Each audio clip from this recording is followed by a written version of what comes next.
Chair, distinguished commissioners, respected public servants, first responders, and members of our community. We gather here today during this time of the Hanukkah, the Festival of Lights, a time when the Jewish people recall a moment in history when a small light overcame overwhelming darkness, when faith, courage, and moral clarity prevailed against oppression and hatred. The Lubavitcher Rebbe, Rabbi Menachem M. Schneerson of righteous memory, taught that Hanukkah is not only about remembering a miracle of the past, but about creating light in the present. He emphasized that a single candle has the power to dispel great darkness, that each act of goodness, responsibility, compassion strengthens the entire society. This message feels especially urgent today. Just days ago, the Jewish world was shaken by a horrific act of violence at a Hanukkah celebration in Australia, where Chabad rabbis and members of the community were targeted while publicly celebrating their faith. As we light the Hanukkah candles this year, we do so with heavy hearts, mourning innocent lives lost, standing in solidarity with those affected, and reaffirming our shared commitment to reject hatred and violence in all its forms. Hanukkah reminds us that religious freedom is not a privilege, but a fundamental right, that no person should ever fear expressing their openly faith, and societies are judged by how they protect their most vulnerable. May the lights of the Hanukkah inspire the leaders gathered here to continue strengthening unity, justice, and public safety for all who call Miami-Dade County home. May they guide our first responders, our law enforcement, our civic leaders with wisdom and courage. May this county continue to stand as a beacon of diversity, tolerance, and mutual respect. May the increasing lights of each Hanukkah night bring healing to the wounded, comfort to the grieving, peace to our communities, and hope to our world. Oseh shalom b'mromav, hu ya'aseh shalom aleinu, v'al kol Yisrael v'imru amen. May he who bless bring peace from above. May he bring peace down here to the entire world, and let us say amen.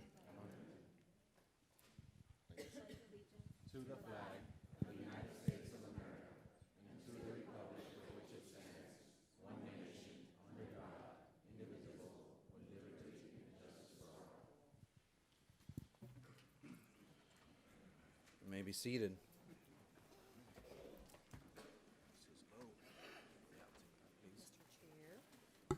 One second. All right, and I'd like to, on that note that the rabbi mentioned, I'd like to take a moment and make sure that we all keep the families of those who were affected in recent shootings over the weekend in our thoughts and prayers. We have, of course, the 16 plus that were gunned down in that Hanukkah celebration in Australia, and we also have 2 people that were killed and 9 others wounded in a shooting at the Brown University campus in Providence, Rhode Island. So let's make sure we keep them all and their families in our prayers this morning. And on a lighter note, happy Hanukkah to our Jewish community, our mayor, Commissioner Steinberg, and of course our rabbis in the house and all of our other Jewish constituents here. I see Eric in the back. I see quite a few. So, all right, let's get started. Madam Attorney, is it in order to move into reasonable opportunity for the public to be heard at this time? Yes. All right, I will call your name. Please line up on each side of the center seats, and you may approach the podium as it becomes available. You will have 1 minute to speak, as I have several speakers. Make sure you say your name and address and the item on which you're speaking on. Please stick to the item on which you're speaking on. Stanley Young, Noel Cleland, Will Larkins, Logan Hoskins, Joseph Roca, Ashley Gutierrez Rodriguez, Berenice Yanez, Marcelo Valladares, Maria Claudia Schubert Fontes, Stephen Littner, and Dina Escarment.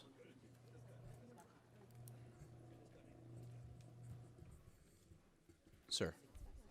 Good morning. My name is Noel Cleland, 5990 Southwest 50th Street, Miami. I'm here in opposition of 6A1. As I look through the proposal, I see a commission that was very intent on trying to be able to make sure that the cost per resident stayed below $700. And I look, as soon as the next election is completed, that fee is going to jump way up. And it looks like it's a little bit of smoke and mirrors to me to be able to consider the cost of this incinerator on every resident in our county. And I think we need to come up with better solutions. Thank you. Thank you.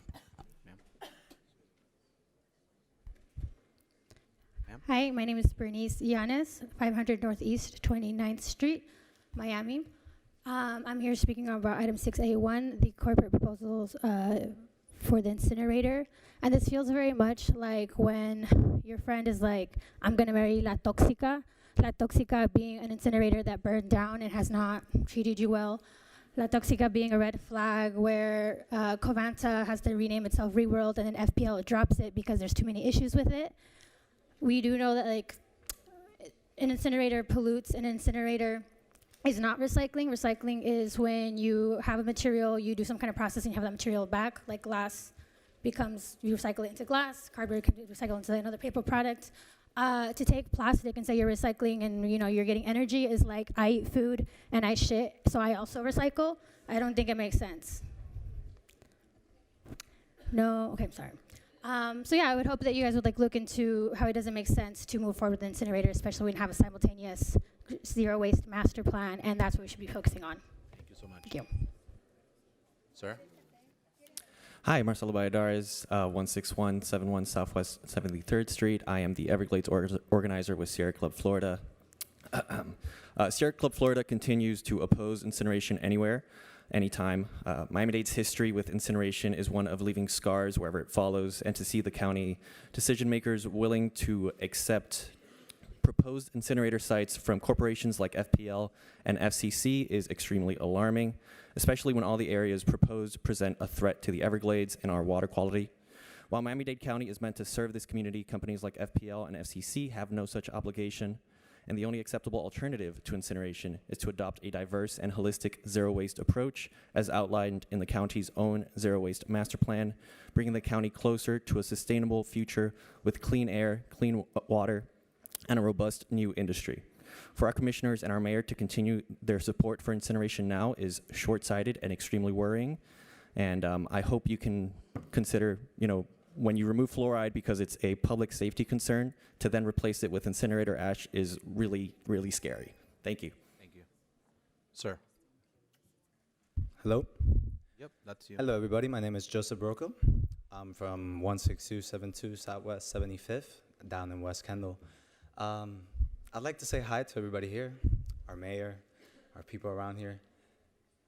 This message is for you. I am surrounded by incredible folks that have a lot of information about the incinerator.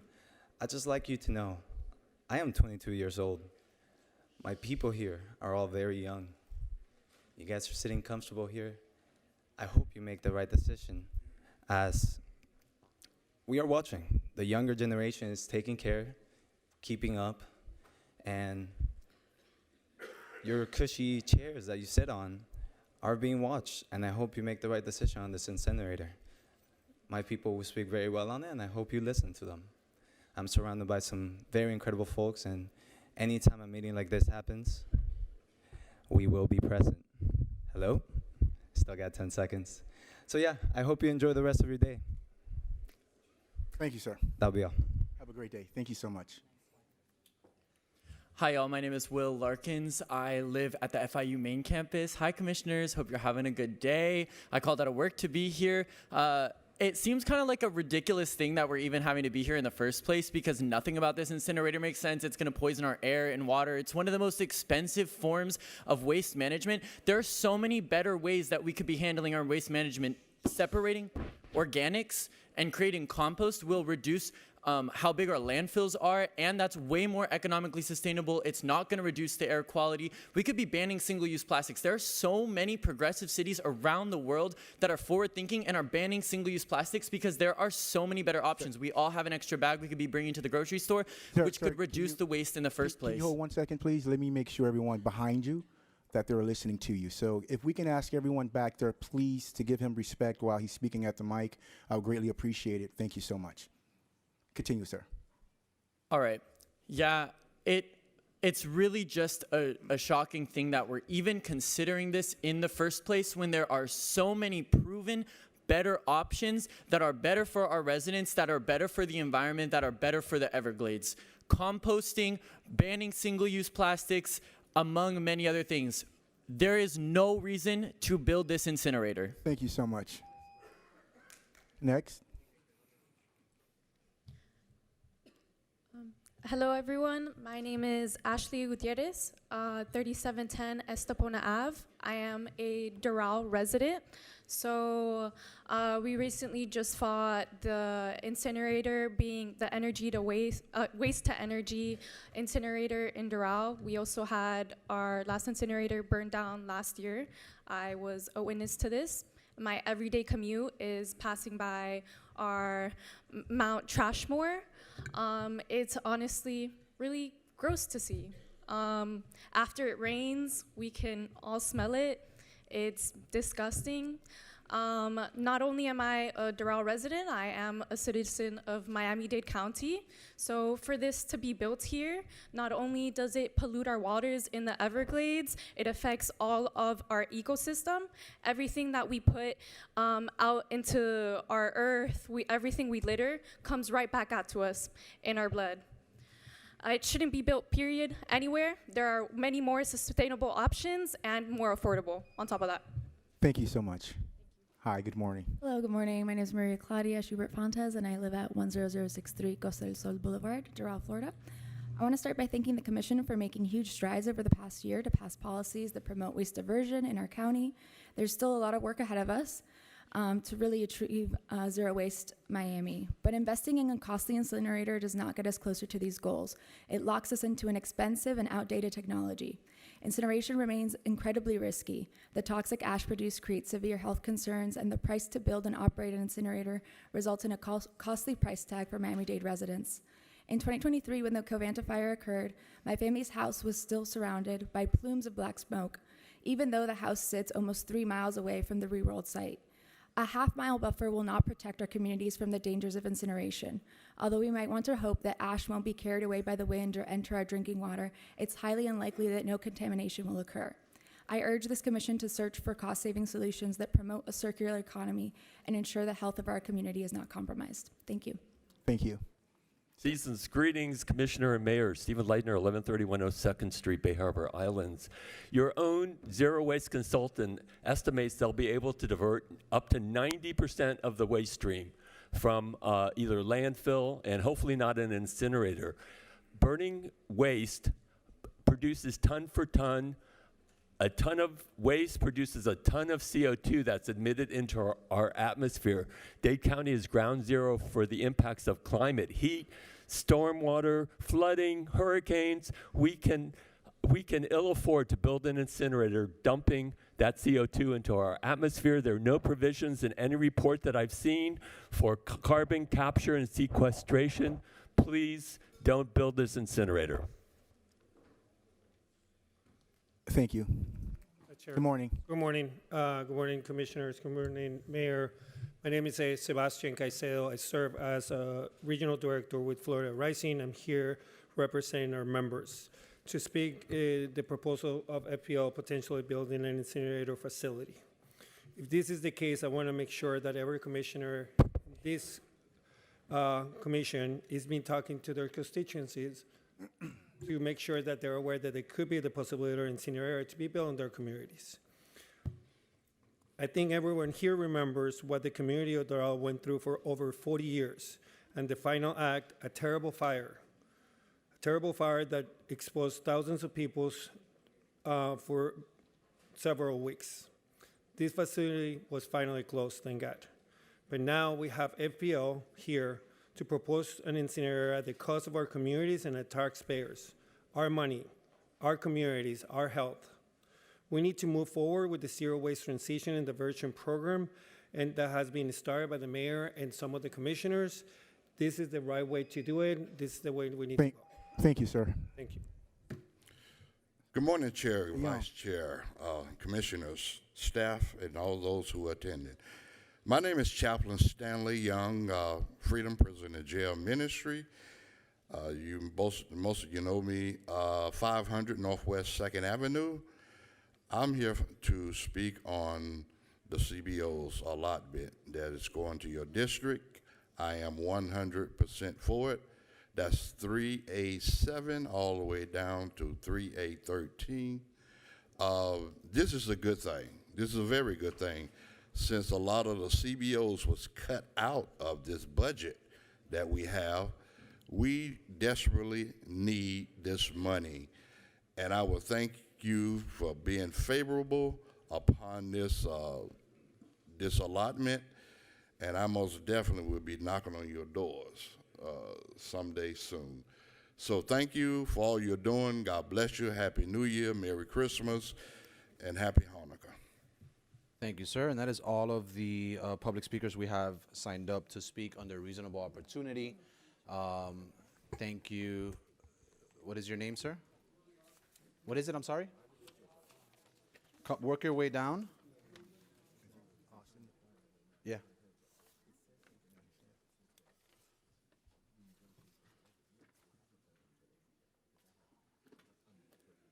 Sir, approach the podium. What's the item of which you're speaking on? 61A, the incinerator. Okay, go ahead. You have 1 minute. State your name and address for the record.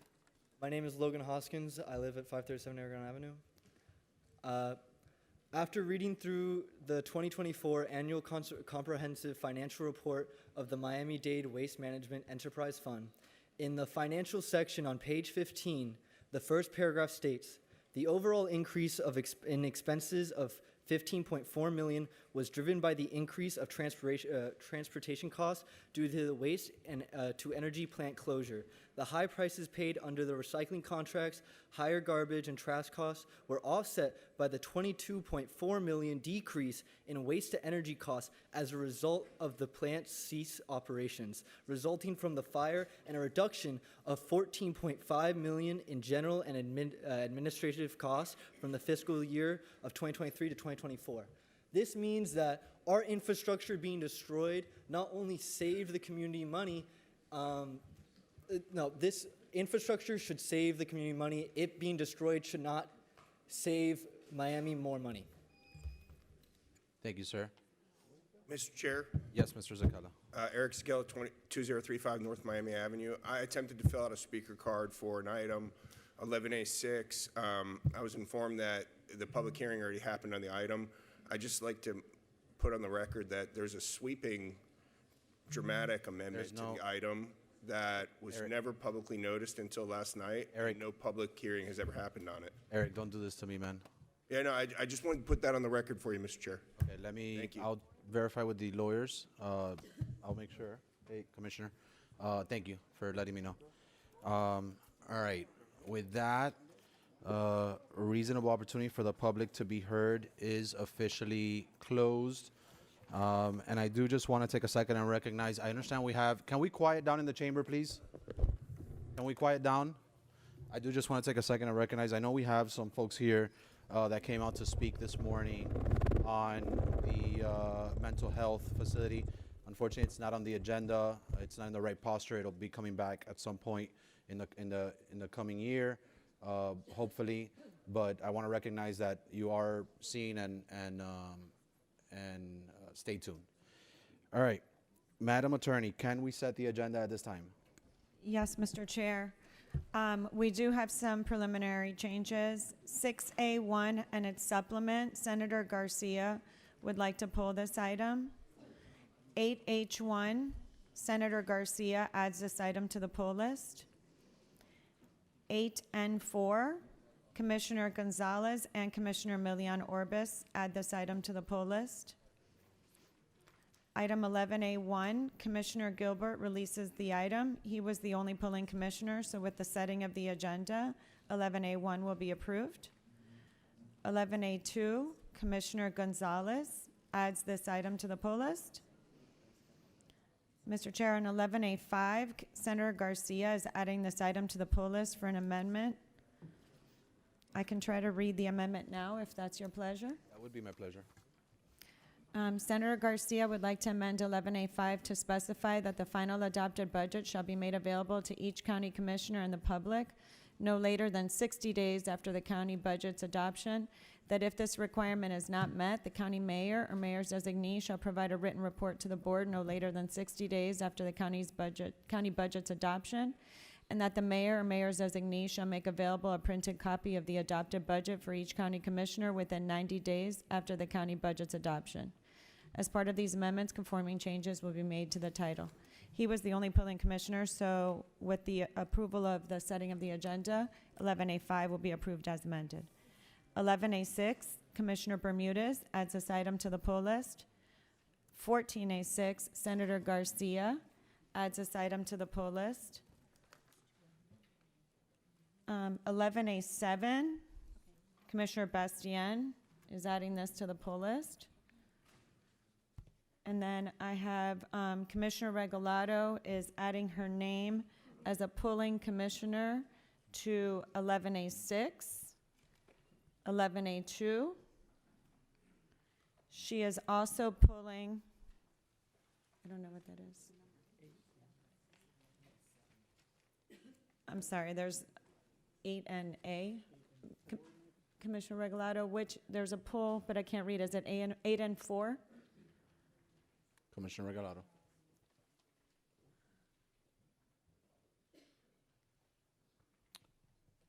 Can you come back to it, Jerry? Yes, and then let me continue on with the co-sponsors. 1D2, Senator Garcia. 5J, Commissioner Milian Orbis.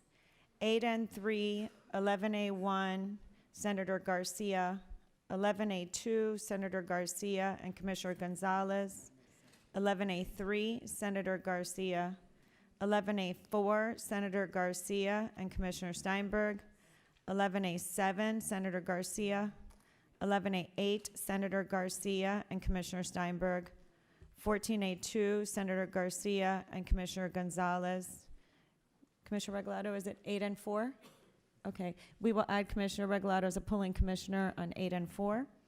The items to be considered at today's meeting will be those listed in the printed final agenda with the additions, deferrals, withdrawals, and Scrivener's errors noted in the chairman's memorandum and the items I just mentioned. The commission will approve all these items by a single vote setting the agenda except item 2B5, which is the mayor's appointment of the director of the Communications, Information, and Technology Department, ordinances for first reading, public hearings, item 6A1 and its supplement, which is the consideration of offers from the consortiums led by Florida Power and Light Company and FCC Environmental Services LLC for the development of the new waste energy facility and selection of developers to proceed to negotiations. Ordinances set for second reading and the following poll list items. 6A1 and its supplement, 8H1, 8N4, 11A2, 11A6, 11A7, 14A1 is a first reading. I'll read that one with the other first reading items. 14A2, 14A3 in its supplement, 14A4, 14A5 is another first reading, which we'll do with the fours, 14A6, 14A7, and 14A8. A motion to set the agendas in order. Mr. Chairman.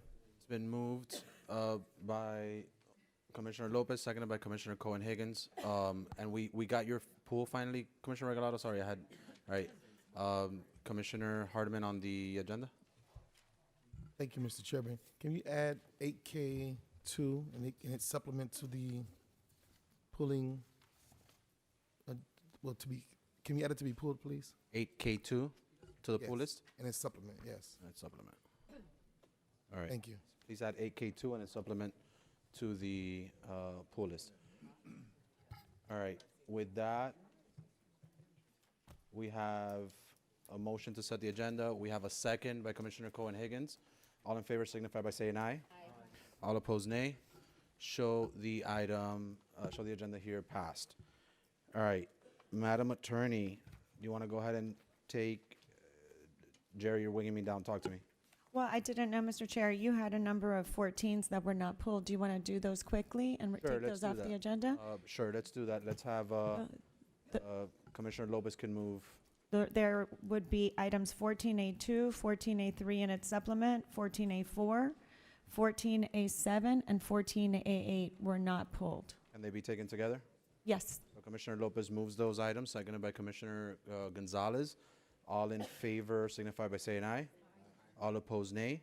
Show those 14s all passed. Madam Mayor, would you like to take a moment and do your mayoral appointment of George Olazabal as the Director of Communications, Information, and Technology Department? Thank you, Mr. Chair. I would be delighted. So I'm very, very excited to appoint George Olazabal as our Director of the new Communications, Information, and Technology Department. He has been the Assistant Director of CITD, and he has handled the county's infrastructure and platform areas. His experience with us at the county and in prior managerial roles speaks for itself. He has extensive experience as senior level professional with extensive experience delivering innovative business and technology solutions across both large-scale enterprises and high-growth organizations. He has a proven record of identifying opportunities, driving innovation, and leading cross-functional teams from concept through successful innovation. He's also a strong communicator. He's able to bridge complex technological concepts with business needs and clearly articulate solutions in layman's terms. His ability to communicate effectively is critical as he works with and develops relationships, both with internal and external partners. He holds a Master's of Business Administration from Babson College and a bachelor's degree in electrical engineering from the University of Miami. And I want to additionally recognize the extraordinary commitment and remarkable leadership of our chief, Dr. Carla Denise Edwards, who has served concurrently while chief, also as the interim director of CITD and the acting director of PIOD, People and Internal Operations Department, in addition to the rest of her portfolio. So please join me in congratulating Mr. Olazabal on his well-deserved appointment and thanking Dr. Edwards for her efforts and dedication to our county. And of course, our new director is here to say a few words, if he may. Thank you, Madam Mayor. Please approach, sir. And congratulations. Thank you. Morning, everyone. Thank you very much. Madam Mayor, Chief Edwards, thank you very much for having bestowed upon me this level of confidence from you. I look forward to taking on the new role of CITD Director and fulfilling its obligations and hopefully bringing some new innovation and modernization to the team. Mr. Chairman, Mr. Vice Chairman, and members of the Commission, thank you very much for giving me the opportunity to serve here as your new CITD Director. I look forward to working with all of you and moving the needle forward for the county, for our CITD department, and wherever we can help bridge the gaps between technology and business, and to help technology drive innovation and efficiency throughout the county. Thank you. Thank you, sir, and congratulations. Thank you very much. All right. Madam Attorney, can we move into first readings at this time?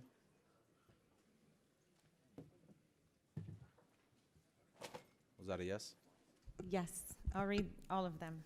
All right. 4A is an ordinance relating to the Citizens Independent Transportation Trust and the People's Transportation Plan, amending by 2/3 vote of the Commission membership Sections 2-1421 and 29-24 of the Code, revising membership and appointment process and term of office for the CITT, revising procedures for amendments to the 5-year implementation plan, clarifying the powers and duties of the CITT, revising the deadline by when the CITT shall annually present the 5-year implementation plan update to the board, revising certain requirements relating to the board's rejection of the CITT's recommendations, providing that the board may reject the CITT's recommendations under certain circumstances, revising provisions relating to term of office for CITT members appointed by county commissioners, and providing for expiration of such terms for existing members, providing for county commissioners to make appointments or reappointments to fill vacancies, making technical and conforming changes, providing severability, inclusion in, and exclusion from the code, and an effective date.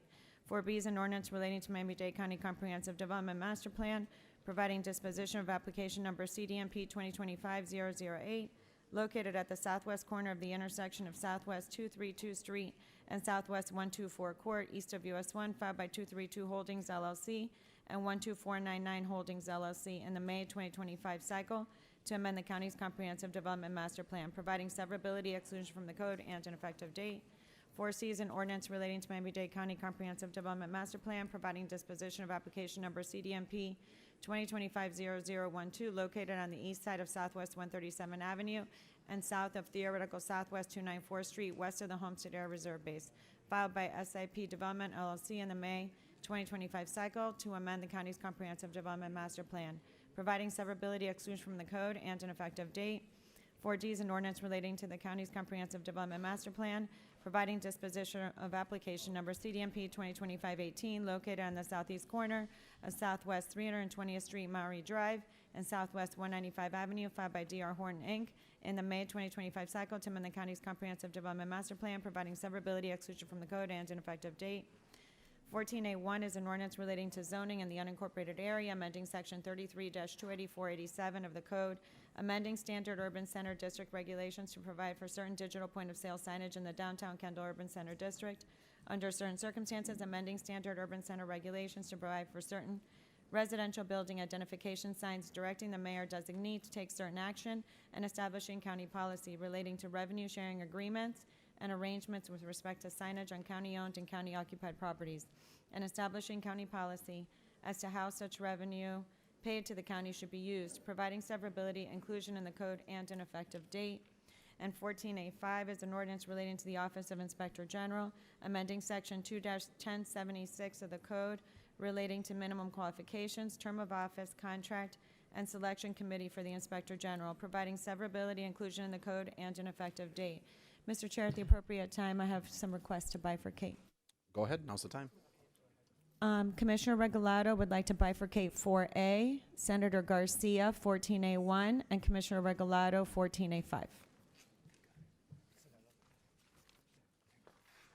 Okay, can I have a motion on the remainder of the items? So moved. It's been moved by Commissioner Regalado, seconded by Commissioner Bastien. Seeing no further discussion on those, well, there can not be any discussion on those. Clerk, please call the roll. Commissioner Bastien. Yes. Commissioner Bermudez. Commissioner Cohen-Higgins. Senator Garcia. Commissioner Gilbert. Commissioner Gonzalez. 4. Commissioner Hardiman. Commissioner Lopez. 4. Commissioner Milian Orbis. Commissioner Regalado. Commissioner Steinberg. I'm sorry? Vice Chairman McGee. Yes. Chairman Rodriguez. I vote yes. Motion passes unanimously. All right, Commissioner Oliver Gilbert, you're recognized for a motion on 4A. I move 4A. It's been moved by Commissioner Gilbert, seconded by Commissioner Cohen-Higgins. Clerk, please call the roll. Commissioner Bermudez. Commissioner Cohen-Higgins.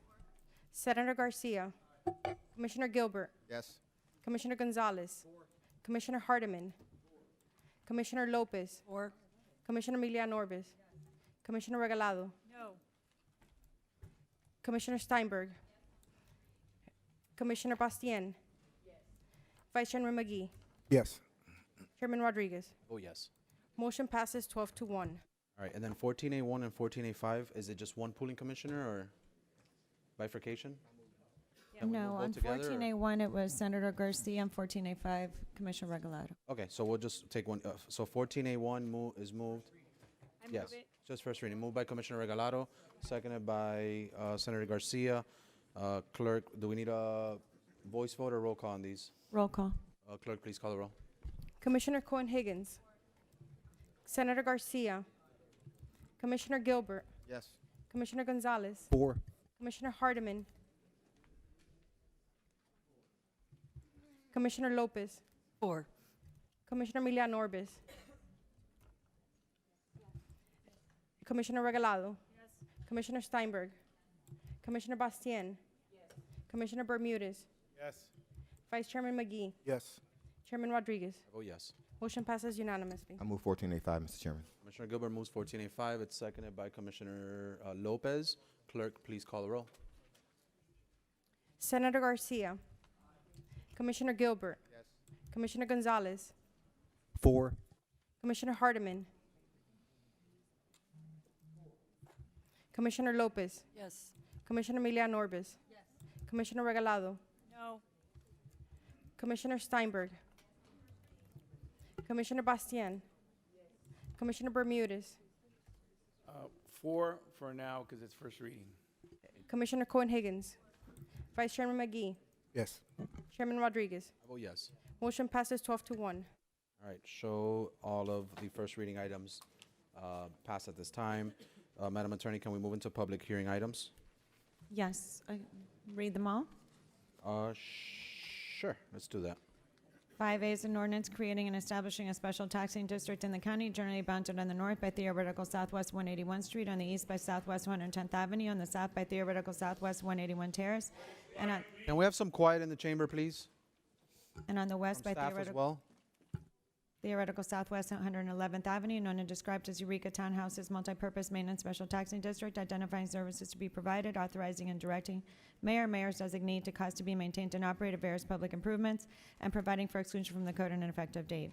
5B is an ordinance creating and establishing a special taxing district in the county, generally bounded on the north by Bales Road, on the east by Theoretical Southwest 117th Place, on the south by Southwest 232 Street, and on the west by Southwest 118 Avenue, known and described as Century Estates North Multipurpose Maintenance and Street Lighting Special Taxing District, identifying services to be provided, authorizing and directing mayor's designee to cause to be maintained and operated, various public improvements, and to provide for the installation of streetlights, approving a street lighting agreement with Florida Power and Light, and authorizing mayor's designee to execute the agreement, waiving provisions of resolution number R-13006, and providing for exclusion from the code and an effective date. And 5B1 is the corresponding resolution approving, adopting, and confirming preliminary assessment rules for the district. 5C is an ordinance creating and establishing a special taxing district in the county, generally bounded on the north by Southwest 336 Street, on the east by Southwest 194 Avenue, on the south by Southwest 340 Street, and on the west by Southwest 197 Avenue, Richard Road, known and described as Acacia Groves Multipurpose Maintenance and Street Lighting Special Taxing District, identifying services to be provided, authorizing and directing mayor's designee to cause to be maintained and operated, various public improvements, and to provide for the installation of streetlights, approving a street lighting agreement with Florida Power and Light, and authorizing mayor's designee to execute the agreement, waiving provisions of resolution number R-13006, and providing for exclusion from the code and an effective date. And 5C1 is the corresponding resolution approving, adopting, and confirming preliminary assessment rule for the district. 5D is an ordinance granting petition of Palm Glades Community Development District, generally bounded as amended on the north by Theoretical Southwest 229 Street, on the east by Southwest 109 Avenue, and on the south by Theoretical Southwest 244 Street, on the west by Southwest 119 Avenue, amending the boundaries of the district to expand its total acreage by approximately 1851 acres, providing severability exclusion from the code and an effective date. 5B is an ordinance granting petition of Silver Palms West Community Development District, generally bounded as amended on the north by Theoretical Southwest 238 Street, on the east by Southwest 117 Avenue, and on the south by Theoretical Southwest 250 Terrace, and on the west by Theoretical Southwest 124 Path, amending the boundaries of the district to expand its total acreage by approximately 9.36 acres, providing severability exclusion from the code and an effective date. 5F is a resolution approving the waiver of plat of Miami-Dade County. 5G is a resolution taking action on Class 1 permit application by Space Side Investments Corp. for the removal of mooring and fender piles and the installation of a boat lift and associated boarding platform located at 4575 Sable Palm Road. 5H is a resolution approving as a government facility the construction of a new animal shelter located at 29500 Harriet Tubman Highway. 5I is a resolution approving amendments to the Crandon Park Master Plan to allow for pickleball at Crandon Park Tennis Center, approving amendments to the Crandon Park Master Plan relating to Calusa Park within Crandon Park, allowing sport court lighting at Calusa Park within Crandon Park, and the removal of the sunrise to sunset opening and closing hours limitation for Calusa Park, while still maintaining the sunrise to sunset opening and closing hours limitation in the trail portion of the Calusa Mangrove Trail, subject to the approval of the Crandon Park Amendment Committee. 5J is a resolution co-designating that portion of Southwest 58th Street between SR 985, Southwest 107th Avenue, and Southwest 102nd Avenue, Sonia Castro Way, and its supplement. 5K is a resolution finding and declaring certain geographic areas of unincorporated Miami-Dade County described generally as bounded on the north by Connector Road, the south by the Canal, the east by Northwest 7th Avenue, and the west by State Road 9, bounded on the north by Little River Canal, the south by Northwest 80th Street to the boundary of the city of Miami, the east by North Miami Avenue, and the west by Northwest 6th Avenue, and county-owned vacant parcel located at 785 Northwest 141st Street to be a slumber-blighted area, finding and declaring the rebuilding, rehabilitation, conservation, redevelopment of the expansion areas to be in the interest of public health, safety, morals, and welfare of residents of Miami-Dade County, and urging the Northwest 7th Avenue Corridor Community Redevelopment Agency to prepare amendments to its community redevelopment plan to include the expansion areas. And 14A3 is a resolution co-designating that portion of Northwest 65th Avenue between Northwest 7th Street and Waterford District Drive as Carnival Place. Those are your public hearing items. I do have some requests to bifurcate, Mr. Chair. All right, let me take, go ahead. I'm going to bifurcate 5J as well. And you could go ahead and read all the bifurcations you have. I have item 5H, Commissioner Bermudez, 5I, Senator Garcia, 5J, and its supplement is you. 5K is Commissioner Gonzalez and Commissioner Bermudez. Okay, all right. Move the rest. Wait, that- can you, Commissioner Hardiman. thank you. May you repeat those that you're bifurcating, please? Yes, 5H, 5I, 5H, 5I, 5J, and its supplement, and 5K. Those are the four that have been bifurcated. All right, and I have one speaker registered to speak in public hearing. When I call you up, please come up. You have a minute to speak. Yolanda Berkowitz. Yolanda Berkowitz. Thank you for being here. Work your way down. State your name and address for the record. The item on which you're speaking on, which I have 5H on my list.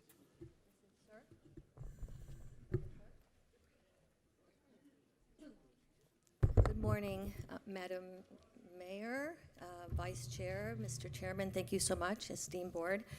My name is Yolanda Berkowitz, and I live at 160 Edgewater Drive. I have a very brief statement of support for the building of the new shelter. I'm here in support of item 5H, the resolution approving construction of the proposed Miami-Dade County Homestead Animal Shelter. I'm speaking as a taxpayer, a donor, and an advocate for Miami-Dade Shelter Pets for nearly 10 years. Through Friends of Miami Animals Foundation, we were grateful for the opportunity to privately fund a nationally recognized shelter design professional to support the county's work. We understand that design and operations together determine the life-saving outcomes that we support as a community. I respectfully ask for your vote of yes for the shelter. In the spirit of success, I urge the department to begin service planning and operational budgeting now, defining day one services, what may be phased in over time, and the staffing and operating budget needed so the shelter opens fully equipped to deliver life-saving outcomes from day one. Starting now also aligns with the county's fiscal year 2026-27 budget cycle, including the February 6, 2026 departmental Thank you, Ms. submission Berkowitz. deadline, and the mayor's proposed budget Berkowitz. presentation. Ms. Berkowitz, thank you so much. Oh, thank you. Thank you for your time. Thank you so much. I appreciate it. the support. Thank you, everyone. All right. With that, public hearing is now. Just- You didn't. I mean, Just you for the didn't. record, I just wanted it's Jose Gonzalez, Officer 7700 North Kendall Drive. I'm in here on 5H, and I just want to thank the board for their support of this item, and Commissioner Cohen-Higgins for your sponsorship, and all of the department staff that has helped us get to this point, and we're excited to get it built for the county. Thank you. They know you're very thankful, and so are all of the pets and dogs and cats, and they're all very thankful of you, Jose. All right. With that, public hearing is officially closed. We have all the bifurcations. No additional bifurcations. So with that, do I have a motion on the remainder of the items? So moved by Commissioner Vicky Lopez, seconded by the Vice Chair. Clerk, please call the roll. Commissioner Gilbert. Commissioner Gonzalez. 4. Commissioner Hardiman. Commissioner Lopez. Yes. Commissioner Emiliano Orbis. Commissioner Regalado. Commissioner Steinberg. Commissioner Bastien. Commissioner Bermudez. Commissioner Cohen-Higgins. Senator Garcia. Vice Chairman McGee. Yes. Chairman Rodriguez. I vote yes. Motion passes unanimously. All right. Commissioner from District 12, you're recognized on 5H. Yeah, I'm supportive of the item. Since I was involved before, I would request from Commissioner Cohen-Higgins, I'd like to obviously request co-prime sponsorship, because this is a combination of two districts to help get some good things down south. So if she would allow that courtesy, that's my request. And thank you so much for pushing this forward. I am happy to accept co-prime sponsorship with Commissioner Bermudez, and thank you for offering the same. All right. Show that. With that, Commissioner Cohen-Higgins moves the item. Commissioner Bermudez will second it. And Commissioner Steinberg, you recognize? I'd like to be added as just a co. Thank you. All right. Show Commissioner Steinberg, Commissioner Gonzalez as a co, Commissioner Regalado, Commissioner Lopez, the Vice Chair, as co-sponsors of 5H. All right. And Commissioner Cohen-Higgins is very thankful of your co-sponsorships. With that, she moves the item. We have a second. All in favor signify by saying aye. All opposed, nay. Show 5H pass. Congratulations. 5I. Who's the Commissioner? Senator Garcia. You bifurcated 5I. Yes, Mr. Chairman. It's just a quick question on the budgetary impact. to our general fund, because when we see that we're going to have the park open longer hours, is there a budget impact to our general funds? Commissioner Regalado, you're recognized for a response. Thank you. This is my item. We've actually been working on this for several years. This would actually be a positive budgetary impact that would go to Crandon. We're currently working on an RFP for the tennis center, and that RFP is limited because there's been an interpretation that states that tennis and pickleball are different, so we have to get pickleball specifically approved in the master plan in order to add that to the RFP. The extension in hours, people pay to use these courts, so we have a tremendous amount of demand, so the extension in hours would actually be positive. As you all know, in the case of Crandon, Holliver, and Amelia, all the money generated at those parks go to help those parks. Crandon right now is we're getting to complete and total self-sufficiency, as is Holliver. Amelia obviously needs a lot more help, but I'm doing everything that I can to ensure that we're providing as many services at Crandon and that we're raising as much money as possible to sustain the park. So I would hope to have your support. This actually allows us to go before the master plan committee that I'm a member of, and then it comes back to this board. But it really is, one of the many things that we're working on to ensure that the Parks Department is not at a deficit again next year, and that we don't need so much from the general fund. So, Mr. Chairman, so then the money generated from the extended hours will stay at the park, and there will be a minimum impact on the general fund? There's going to be a positive impact. There's going to be a positive impact because we'll need less money. Okay, have we done those studies yet, or are those studies going to come back to us? We haven't paid for a study, but I'm happy to have the Parks Department sit with you and give you the list of people that are on the waiting list and what they pay. I've sat with them before. Right, but you can talk to them. We can have a sunshine meeting. I'm happy to talk about Crandon and what we're doing to raise funds at Crandon and to also maintain Crandon because it gets a tremendous amount of use. All right, it's been moved. It's been seconded by Commissioner Regalado. Commissioner from District 1, you're recognized. Thank you, Mr. Chairman. I just want to drill down on this a little bit. So, and I appreciate you telling us that there is a positive impact, but that means the item is factually wrong when it says there is no fiscal impact. A fiscal impact is a fiscal impact one way or the other. A fiscal impact won't necessarily cost us money sometimes. It'll make us money. And while I appreciate, and I'm a pickleball player. I know a couple of you all are. I love pickleball, so I'm supportive of the item. And I don't think that it necessarily has to pay for itself, but if we keep a park open longer, we also pay the employees more, and we pay for security more. We pay more for lights if it's at night. So, I mean, I don't know that it's as simple as because people pay to use the court, we'll make more money when they use the court, so it's a positive impact on the budget. I don't think that's linear, and so I'll support this item, but and if you talk a lot, you can talk me out of supporting the item too. You can talk me out of it. I just want you to know that because in the real world, it's an RFP. Yeah, in the real world, this is not going to be no fiscal impact. So if we could just make sure we actually write the truth on the document. All right, we got it. We have a motion. We have a second. All in favor signify by saying aye. Aye. All opposed, nay. Show 5-aye passed. All right, 5K. I'm going to jump to 5K. I know I have 5J as well that I bifurcated, but 5K, I have a commissioner from District 11 and commissioner from District 12, and then the mayor will speak on it as well.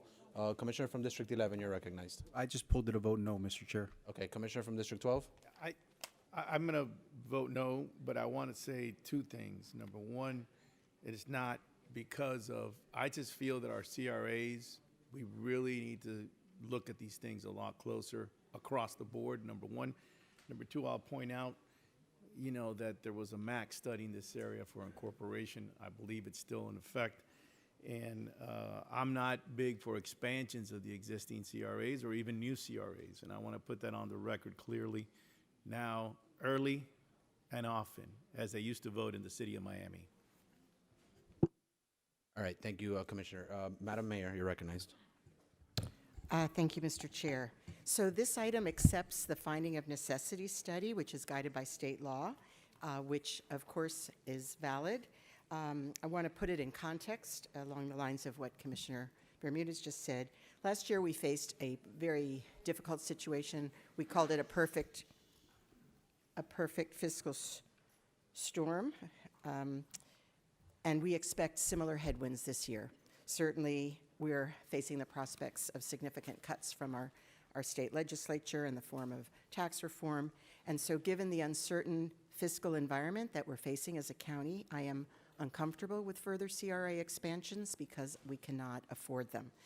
We are estimating that the county TIF loss for the new expanded area would be an estimated $2.378 million until 2034. And if we look at all of the pending actions to create, extend, or expand CRAs, we're looking at an estimated $701 million impact on the county's future budget. So for that reason, I will be recommending a moratorium on new and expanded CRAs. Thank you, Mr. Chair. Thank you, Madam Mayor. Any other commissioner from District 1, you're recognized. But that's not what's before us, right? Not the $700 million. That's not this. Yeah, that this impact isn't the $700 million. So I'm supportive of the item.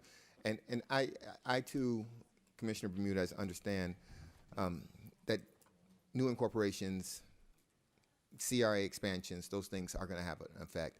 I balance that in my mind with areas that, quite frankly, we haven't given the attention to as a county that actually are plagued with slum and blight as required as finding necessity, and that actually need investment to actually generate revenue. And so I'll support the item because of that. And I just want it to be clear that while I do support this item, I am very cognizant and aware and not just sympathetic. I think I actually identify what you're saying. We have to be mindful of how we expand CRAs and incorporations that we allow for, because at a certain point, those chickens do come home to roost. So that'd be my point on that.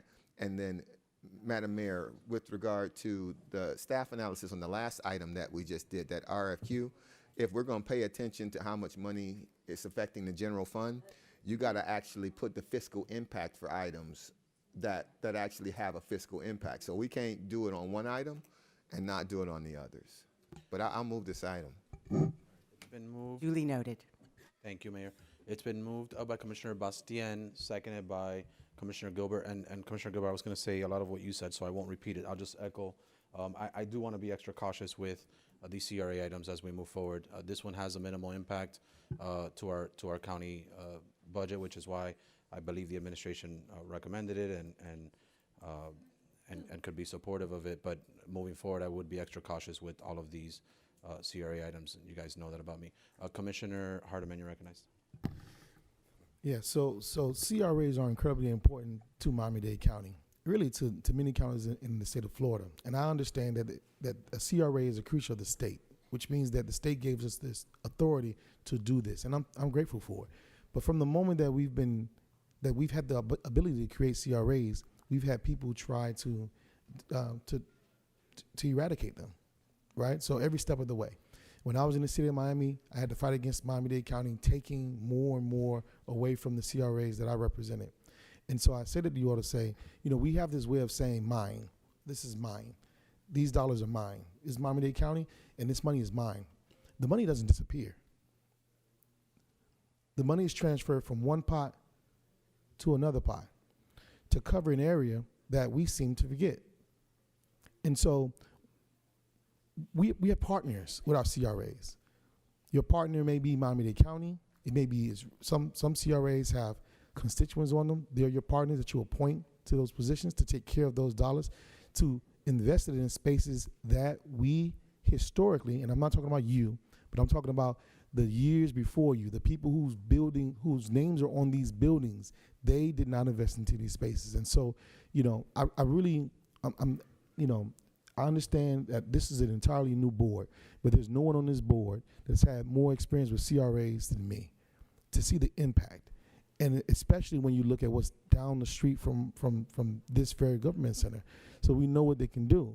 But, the one thing I would say to you all is this: is like I caution you about having such definitive feelings about CRAs, meaning that you don't like them because it takes away from the county. No, it doesn't. It gives to the county.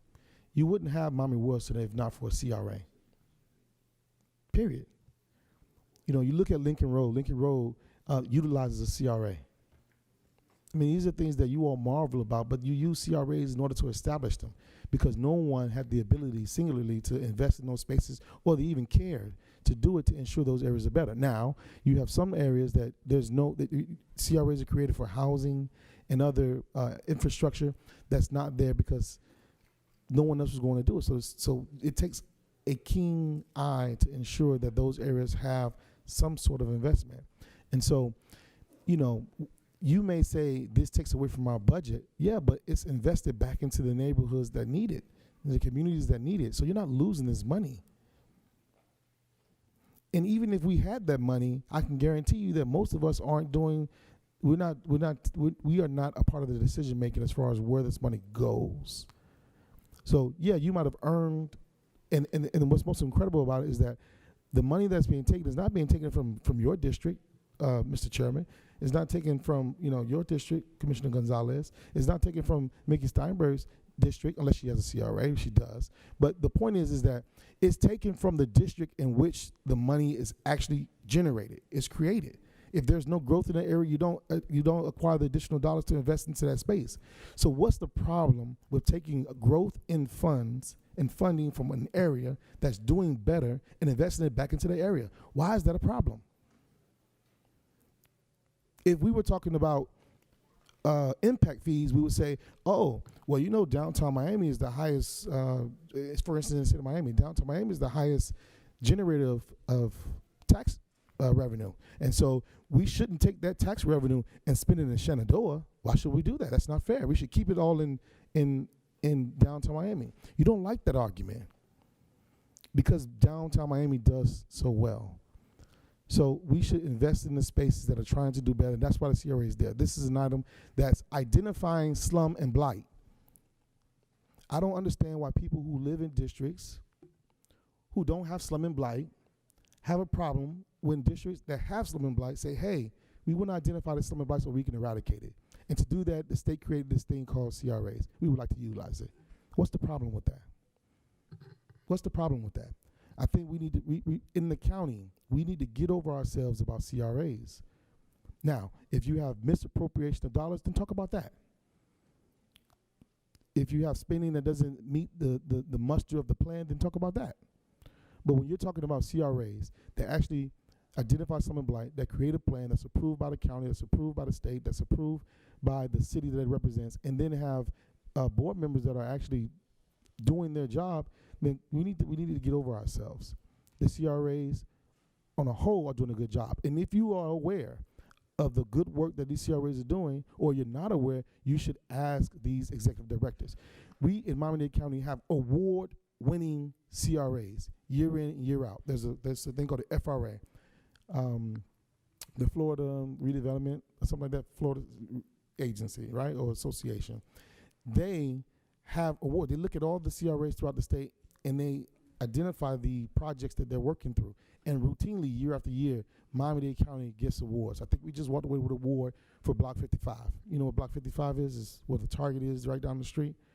Before our CRAs, that community of Overtown had zero supermarkets. Now they have 3. And the first one started not 20 years ago.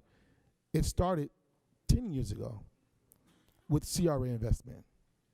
So I just urge you all just to take a second look at how you feel about CRAs, because there's plenty of story to tell. This is not a bird's eye view of things that are happening. This is a micro analysis of what's happening in your neighborhoods, and you should be a little bit more cautious when you talk about them and you describe them. Thank you. Vice Chairman. Thank you very much, Mr. Chairman, and Commissioner Hardiman. I couldn't agree even more.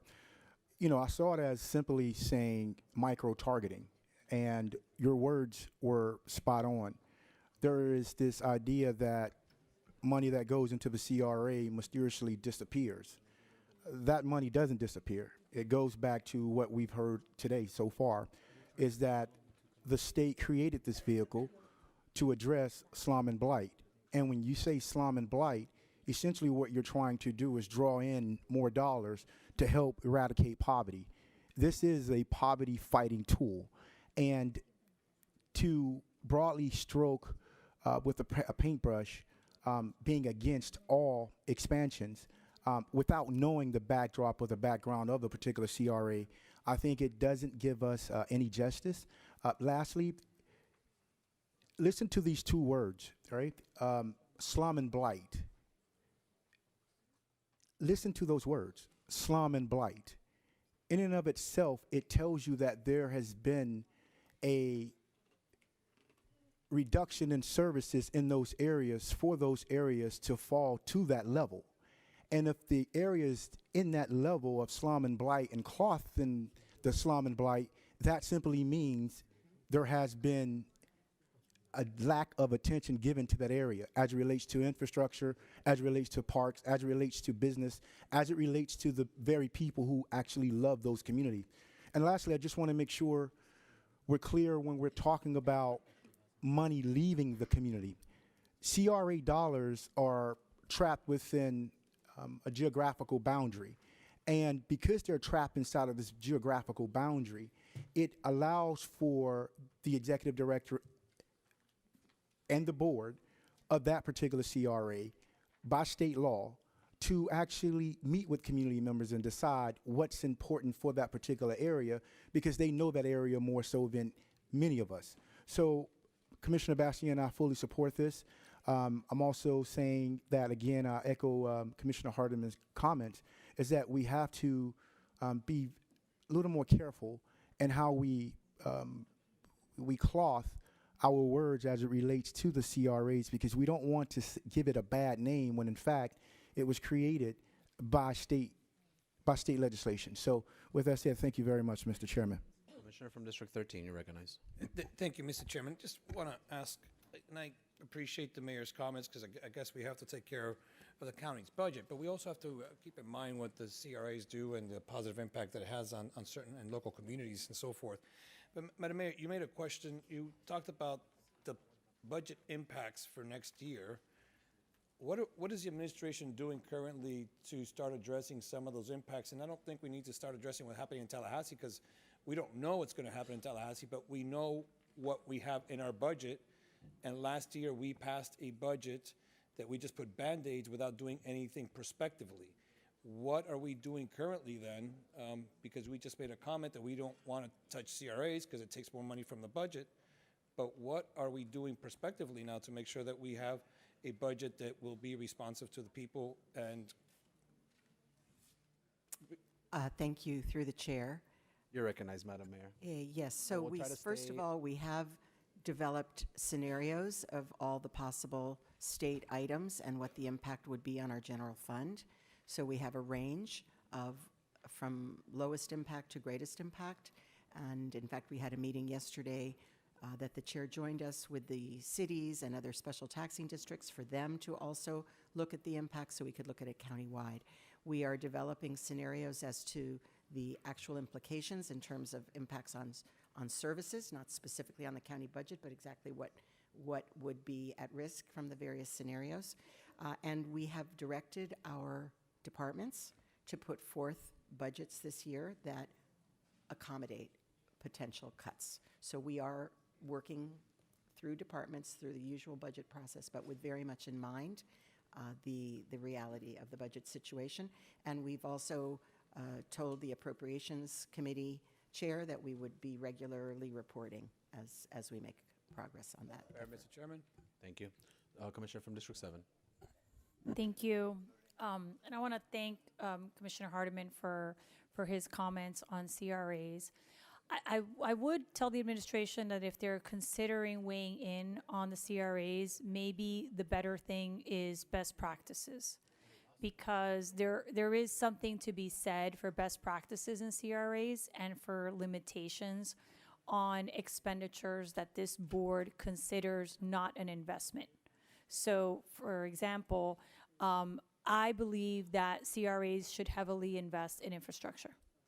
If CRAs invest, for example, in water and sewer infrastructure, while that is, to Commissioner Hardiman's point, centered in one area, and I've actually had this conversation also on the dais with Commissioner Bastien, if that water infrastructure is centered in that area, while it is money that could in theory go to the county, it is an investment that adheres to the benefit of the county and is turned over to the county.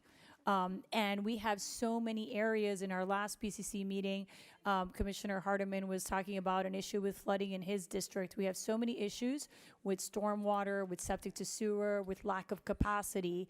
I'm happy to work on doing more of that. I know that when Commissioner Higgins was here, we all supported a change to our CRA rules requiring that a certain amount be used for transportation. I can tell you that every time a CRA budget comes before us, I specifically look at what they're doing for infrastructure because that's important to me, and I think that that's a benefit to the entire community because it lessens the weight, the economic weight on the entire system. So I think that we have the ability to tweak some of the work that we do with CRAs. And in some of my communities, I've been against them. In some of my communities, I've been for them. It all depends on the need. And that's what I think we need to consider when looking at CRAs is what is the specific needs. I'm for caps on administrative costs. I think that we should seriously consider that. I think that that has come up in a lot of other CRAs. So how the money is spent on CRAs and the benefit that it has to the county and the county's responsibility to those areas, and if those CRAs are addressing that responsibility, is something that this board should consider before we make draconian decisions on CRAs in general. Thank you. Thank you. With that, all in favor signify by saying aye. All opposed, nay. Aye. Show the item passed. All right. Now I am on 5. No, that was 5K. 5J. So 5J, I just bifurcated myself. It's my item. It is a co-designation of a street in 58th Street in my district for Sonia Castro. A lot of you remember Sonia Castro. Sonia Castro was a real public servant who supported us here in the community in many, many aspects. And to me, I know that she was somewhat of a motherly figure. And I know Gio somewhere, her son Gio is in the audience, and I think Ashley couldn't make it, but I know she's probably tuned in watching Sonia's other daughter, or daughter. Gio's obviously her son. But you know, I remember Sonia going back to the days of the PBA, and then after that, I'll share this. I remember that then Commissioner Cabrera beat me to offering her a position on our team, and I was so mad because Sonia lived in my district. She was my constituent, and she was my motherly figure. Not Kevin's yet. Not Kevin's yet. But he beat me to it, and while I was bitter, I was happy for her joining the county family, and I was happy for Commissioner Cabrera at the time for having such an asset on his team. To the very end, she was just that. She was an asset to all of us. She always had a smile on her face. She was always someone that I could go to when I was having issues, when I was having a bad day. And you can count on Sonia to not just give you advice, but be there to console you and cheer you up. And that's, I think, who she was to many, many of us, not just to myself. So I just wanted to, again, thank Gio for being here today, and your family, and those that came to support this item. I see others like Joseph in the back as well, because it really is important that we recognize those souls that made an impact in our community and made an impact on our lives. And Sonia is just that. So with that, you know, I can go on, and I have this whole bio on her, but in reality, it's all about who she was as a person, as a human, and you all had the opportunity to meet her, at least on this dais, the mayor, the attorneys, and many of the county family. So with that, I am going to ask from my colleagues favorable support as I move this item to get approved. Sin- So it's been, Moved in second. I'd like to co-sponsor, Mr. Chair. right, show, Co-sponsorship. I'd like to co-sponsor also. Co-sponsorship.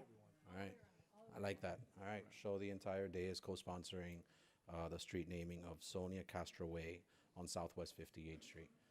With that, Commissioner Orbis? Thank you, Mr. Chair. I co-sponsored it as well. I obviously had the opportunity to know Sonia, not only from working in District 6, but she had a huge impact on my family and myself, and her ethic and the way she cared about the community will always stay with me, and it is the way that we carry our team and the way that it's the behavior which the team carries out their duties to the county. So it's an honor to co-sponsor it, and I'm sad because I would have loved to have been able to work with her in this capacity, but we will always remember her legacy and honor her, and not only in District 6, but so happy and so proud that we get to have a street named after her now. And Gio, thank you for being here, and it was an honor to know your mom and work with her. So thank you to you and your family. Thank you, Mr. Chair. You're blessed to have had her as a mom, Gio. All right, with that, show all 13 county commissioners co-sponsoring the street naming of Sonia Castro Way. And of course, you're all extended an invite when we do the official street naming. Would love for all of you to be there. With that, all in favor signify by saying aye. Aye. All opposed, nay. Show it pass unanimously. Congratulations, Gio, and we love your mom, my man. All right, Madam Attorney, I have a motion on behalf of Commissioner Cohen-Higgins in my hand. Can you read her motion? Yes, Mr. Chair. This is related to item 5H, which is related to the Animal Services Facility. Commissioner Cohen-Higgins moves to authorize the county mayor or the county mayor's designee to enter into the agreement referenced in Section 4 of item 5H to satisfy the conditions therein. Been moved by Commissioner Cohen-Higgins. It's been seconded by Commissioner Gonzalez. All in favor signify by saying aye. All opposed, nay. Show the motion passed. Commissioner Regalado? If we could move 14A6. What is 14A6? Bristol? Yeah, Mr. Chairman, I thought we were voting on the amendment on 5H. We already did. Yes. Do we also vote on the item or just the amendment? No, we already had voted on the item. The item passed already. All right. But now this was the amendment, well, a motion, but essentially amending it. All right, I'll let it go, and I'll ask at the next meeting. All right, don't worry about it. Commissioner Regalado moves, what is it, 14A? 14A6, I think someone pulled it. 14A6, Garcia pulled it.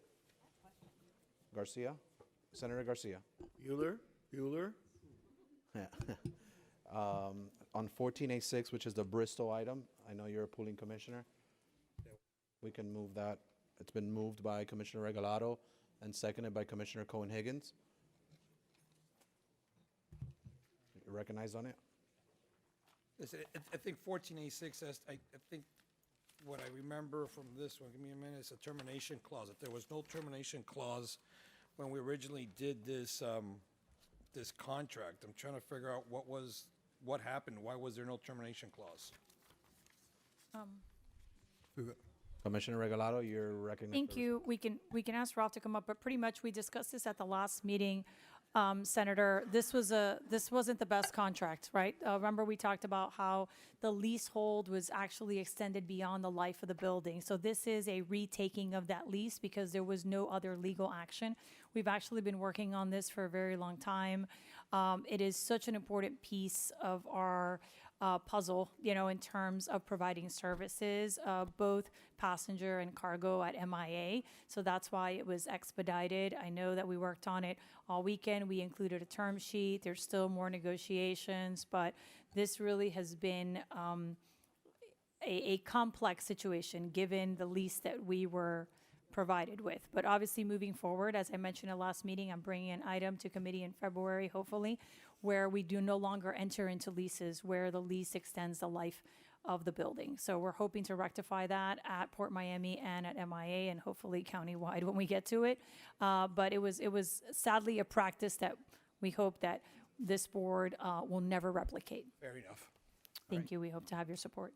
All right, with that, there's a motion, there's a second by Commissioner Gonzalez, and a Commissioner Bermudez? Yeah, I'm supportive of the item. I just got a quick question. As we move forward on this and our comment toward the airport director and whoever's negotiating this from the attorney's office, let's make sure that, if we're going to have a long-term lease, to try to, in the long run, or whatever leases we have, that we make sure that we, cross our T's and dot our I's. Because at the airport, obviously, this is very important for many reasons, but to have a viable, there was a time we had National, Eastern, and a couple of other airlines. Now we've got a very important airline here. Let's make sure we get it done the right way. All right, thank you. And just to rectify, it's moved by Commissioner Regalado, seconded by Commissioner Cohen-Higgins. All in favor signify by saying aye. Aye. All opposed, nay. Thank you all. Show that. Commissioner Cohen-Higgins. Thank you, Mr. Chair. I just want to take a moment to thank the administration for working so diligently on this. If you recall, there was a directive from the board at our last hearing, and we appreciate everybody working as hard as they did to get this to us as promptly as you did. So I just want to extend gratitude for that hard work. Thank you, Mr. Chair. Yes, thank you for that as well. Madam Attorney, can we move into second reading items at this time? Yes, Mr. Chair, should I read them all? Please do. 7A is an ordinance relating to the Dr. Antonio George Social and Economic Development Council, creating Section 2-1446 of the Code, amending Section 2-1446 through 2-1460 of the Code, establishing a Social and Economic Development Council Trust Fund, providing severability, inclusion in the Code, and an effective date.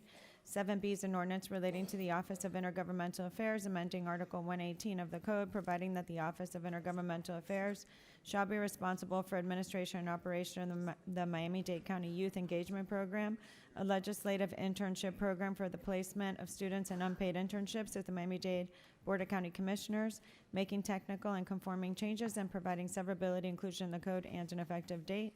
7C is an ordinance relating to the Office of Intergovernmental Affairs, amending Article 118 of the Code, providing that the Office of Intergovernmental Affairs shall be responsible for implementing as Miami-Dade County policy annual Washington, D.C. fly-ins, as well as facilitating, coordinating, and funding same, making technical and conforming changes and providing severability, inclusion in the Code, and an effective date. Those are your second reading items.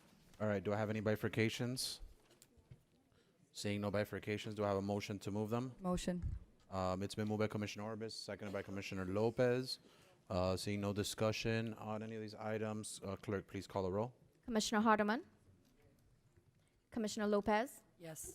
Commissioner Milian Orbis? Commissioner Regalado? Commissioner Steinberg? Commissioner Bastian? Commissioner Bermudez? Yes. Commissioner Cohen-Higgins? Senator Garcia? Commissioner Gilbert? Commissioner Gonzalez? Four. Vice Chairman McGee? Yes. Chairman Rodriguez? I vote yes. Motion passes unanimously. Show the second reading items passed. All right, Madam Attorney, or Mr. Attorney, let's take up the pool list now. I'm going to start with 8H1, which is a zoo operating agreement. Although, okay, released? Chair. Okay, so I understand Senator Garcia is releasing his pool on zoo operating agreement. So I'll entertain a motion now. Commissioner, Move it. Vice Chairman moves the item, seconded by Commissioner Regalado. All in favor signify by saying aye. All opposed, nay. Hold on, and bear with me 1 second.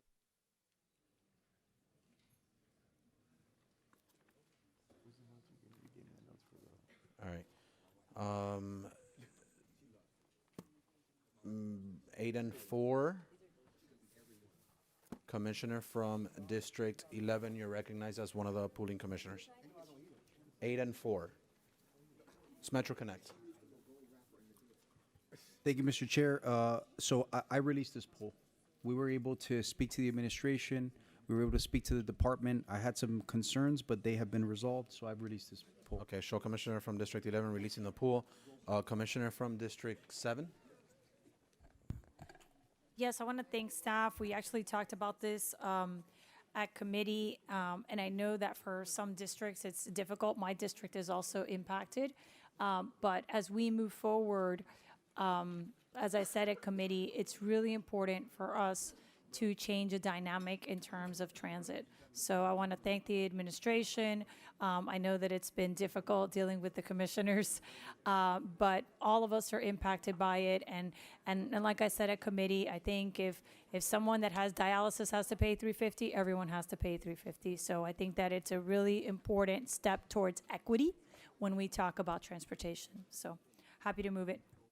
All right, show it moved by Commissioner Regalado, seconded by the Vice Chair. Or did I already do that? I'm not sure. But Commissioner Orbis, you are one of the pooling commissioners. Oh, okay. All right. With that, all in favor signify by saying aye. Aye. All opposed, nay. Show Orbis as a no. All right. That was 8 and 4. I have Commissioner Hardiman. You're recognized. Thank you very much, Mr. Chairman. I move to defer item 8K2 to the next meeting. All right. Show Second. AK2 deferred to the very next Board of County Commissioners meeting. It's been seconded by Commissioner Gilbert. All in favor of the deferral signify by saying aye. All opposed, nay. Show item 8K2 deferred. Now I've got 11A2. Commissioner from District 11, you're recognized. On 11A2. Thank you, Mr. Chair. And on 11A2, I want to thank Commissioner Gilbert for his leadership on this item. I think this item is long overdue. In District 11, we have some improvements to the Kendall Smart Corridor that I'll ask the administration to take a look at. And with that, I will second the item, and I'll ask if I can co-sponsor. All right, so show Commissioner Gilbert moving it, seconded by Commissioner Gonzalez, and Commissioner from District 7, you're recognized. Thank you. Thank you. And I'm glad that Commissioner Gilbert is moving on this. We've all been talking about this for some time.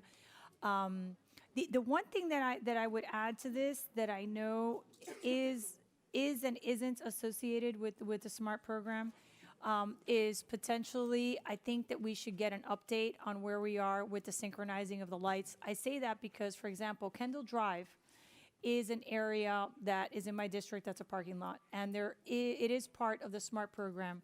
I did not move forward with it because it would involve closing a lane and making what is already super congested area more congested. And I'm waiting for the synchronization of the lights. I know that when Commissioner Cabrera was here, we really worked on it very hard. I think we're due for an update. And I think that we should incorporate that in part of what's happening with the SMART program. I think the fact, Commissioner Gilbert, that these two things are bifurcated is problematic because as we're seeing with the busway, there is a direct correlation between the transit and the signalization. These two things keep running into each other. And in my district, it becomes very challenging. So if we could also add on there, an update on the signalization and where we are on those corridors, I think that would be very useful for the board. If you don't feel comfortable with that, I'm happy to do it as a separate motion. But I know that for those of us that have kind of put a pin in some things. I accept the amendment. Oh, perfect. All right. Wonderful. Happy to second. Yes. All right, it's been moved, it's been seconded. Commissioner Bastien, you're recognized. Your microphone, but it's a co-sponsorship? Yes, I also would like to co-sponsor the item. So Commissioner Bastien is a co-sponsor of the item. All right, all in favor signify by saying aye. All opposed, nay. All right, Commissioner from District 2, you're recognized on 11A7. Mike, again, I do support the item, Commissioner Orbis, and I thank you for bringing it. I only have a question for the administration because I see that in the item there are provisions to honor leave absences and longevity benefits, and these same benefits will follow the employees if they were to return to the county. So my question to the administration is, how does extending this coursework provision impact the county's operations and budget? Madam Mayor? Thank you, Commissioner, and through the chair. We initiated this bridge initially to help the constitutional officers be able to establish their operations without any penalty to employees for moving over, and we're very happy that in the first year of operation, it's been extremely helpful. But now we have moved into a kind of competitive situation where the constitutional officers are able sometimes to offer higher salaries, better benefits, and as a result, we are actually losing some of our most seasoned employees who are obviously accepting those offers. Sometimes it's even duplicating functions that we have here at the county. So we are all drawing from the same general fund. We are, as we've been discussing now and at the previous meeting, looking at some real threats to the general fund budget that we're going to have to accommodate. And just remember, all of these requests come eventually through this board for approval. The general fund is the same pot for the constitutionals as well as for our office. So there was a discussion with Commissioner Orbis about some of these concerns, and there was a request to provide some modification, which we did prepare. We would propose that we continue to accept back employees. We have had situations where some left to go to the constitutional and then they wanted to come back, and we don't want to penalize them. But we do ultimately see as a disadvantage continuing to leave this open where we may continue to lose employees who we need for our essential functions. You still have the floor, Commissioner Bastien.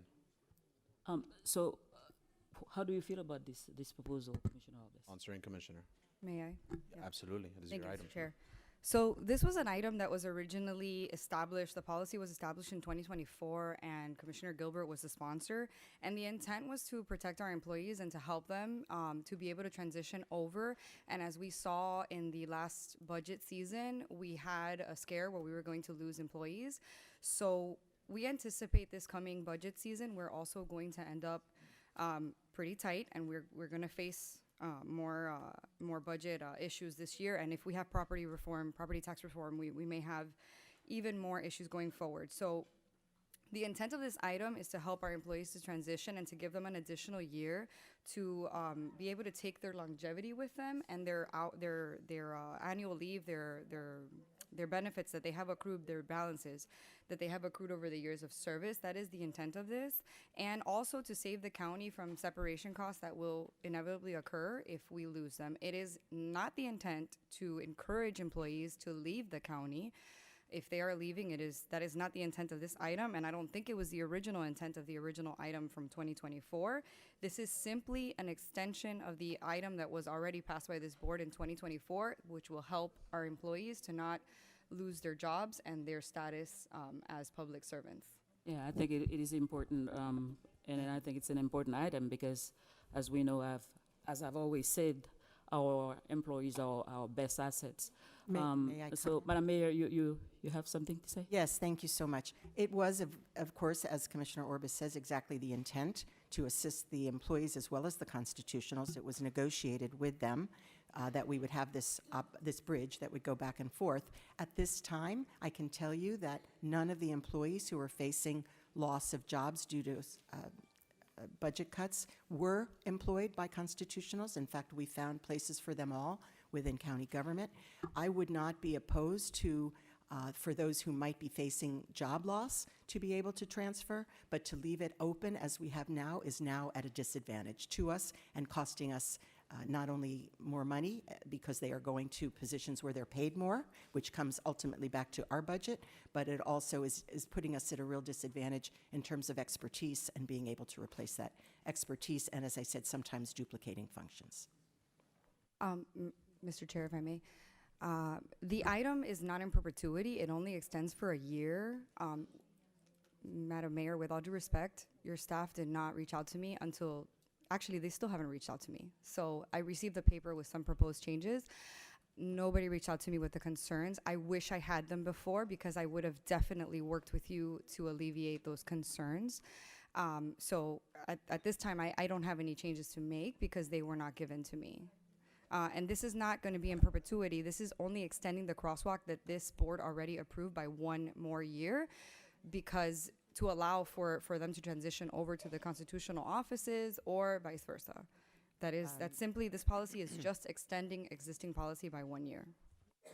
Respectfully, may I? Yes, Mayor, of Through course. the chair, thank you.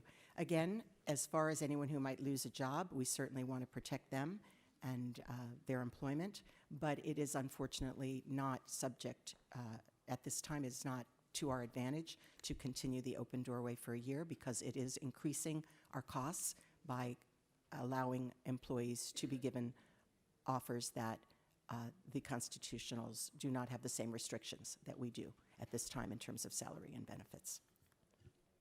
Yes, Commissioner from District 7 and then District 1. Commissioner from District Thank you.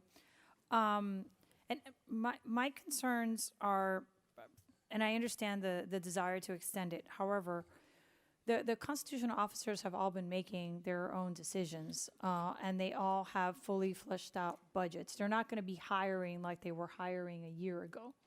And I don't even know if the constitutionals want this. Honestly, I don't know, and I know one very well. It didn't come up.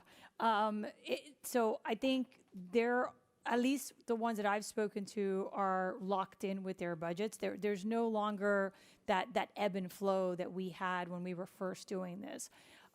From a budgetary perspective, I want to tighten up our relationship with them as much as possible. I don't think that we should be continuing some of this. I think that we can create an exception system. So for example, I'll give an example of one of the things that we do. If someone retires from Miami-Dade County and they want to come back, they can come back. They have to come back at the lowest pay. They can come back at a higher pay, but our directors have to bring that item to us so that we approve it. And that's the thing, the modality that we should choose here. We should be consistent, right? I think this should be a person-by-person determination, and that the board determines if that is something that we want to make an exception for. I don't think that it should be a free-for-all. I think that if you're really concerned about a specific individual, then it should come before the board, just like all these things come before the board in terms of changing our HR rules. I don't agree with a blanket extension of this. We did this because they had to build systems, and they've built systems, and they've built budgets. They've taken some employees, as the mayor said, they haven't taken some other ones. So I think moving forward to limit the dramatic changes that we saw from a budgetary perspective, we should try to curtail these things that we created for the transition. The transition has happened. The transition is final. And if there are outliers that would have a budgetary impact on us, I think that we can create that exception, and it could be a one-by-one where the actual constitutional officers come to us. Because I don't know if the constitutional officers want this, but obviously the constitutional officers are our partners. And if they want to avail themselves of this exception, we can create a mechanism where they could do so. But that would be constitutional officer by constitutional officer, not a blanket extension of something that was transitional. So in its current form, Commissioner, I couldn't support. Okay, Commissioner from District 1. Yeah, the original, I guess, interlocal was mine that created the crosswalk, and I understand the importance of the policy, Commissioner Orbis. I think that Commissioner Regalado makes a point in that there's not going to be a flood of people going back and forth at this point. I think that I could accept the point that there ought to be flexibility in the policy to allow for us to bring people back and then to keep. I think that should exist. I don't think, though, and I think that it would be perilous for us to bring it back to the county commission for each individual person.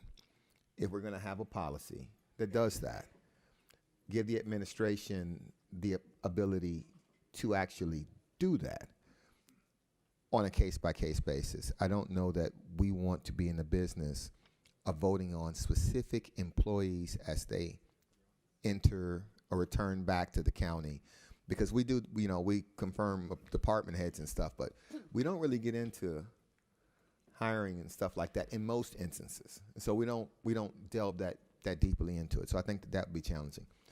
Also, when they're coming back to the county, I just want to be mindful that when they're coming back to the county, if we were paying somebody $150,000 and they went to the clerk and the clerk paid them $250,000, I'm willing to take them back for the $150,000.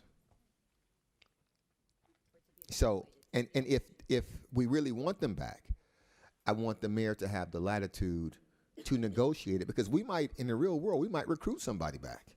We may recruit some of their employees back. We may want to do that in some instances. For the mayor and the administration to have the latitude to do that, but not necessarily a system that requires it, and definitely not a system that brings it back before this board.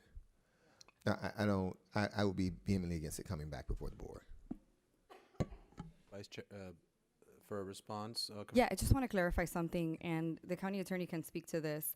The item is very specific. This is a one-time option. So it says, when transitioning between the county and each of the constitutional offices, if they have not previously exercised this option. So this is not like ping pong. It's not, I'm leaving, I'm coming back, I'm leaving, I'm coming back. It's one time.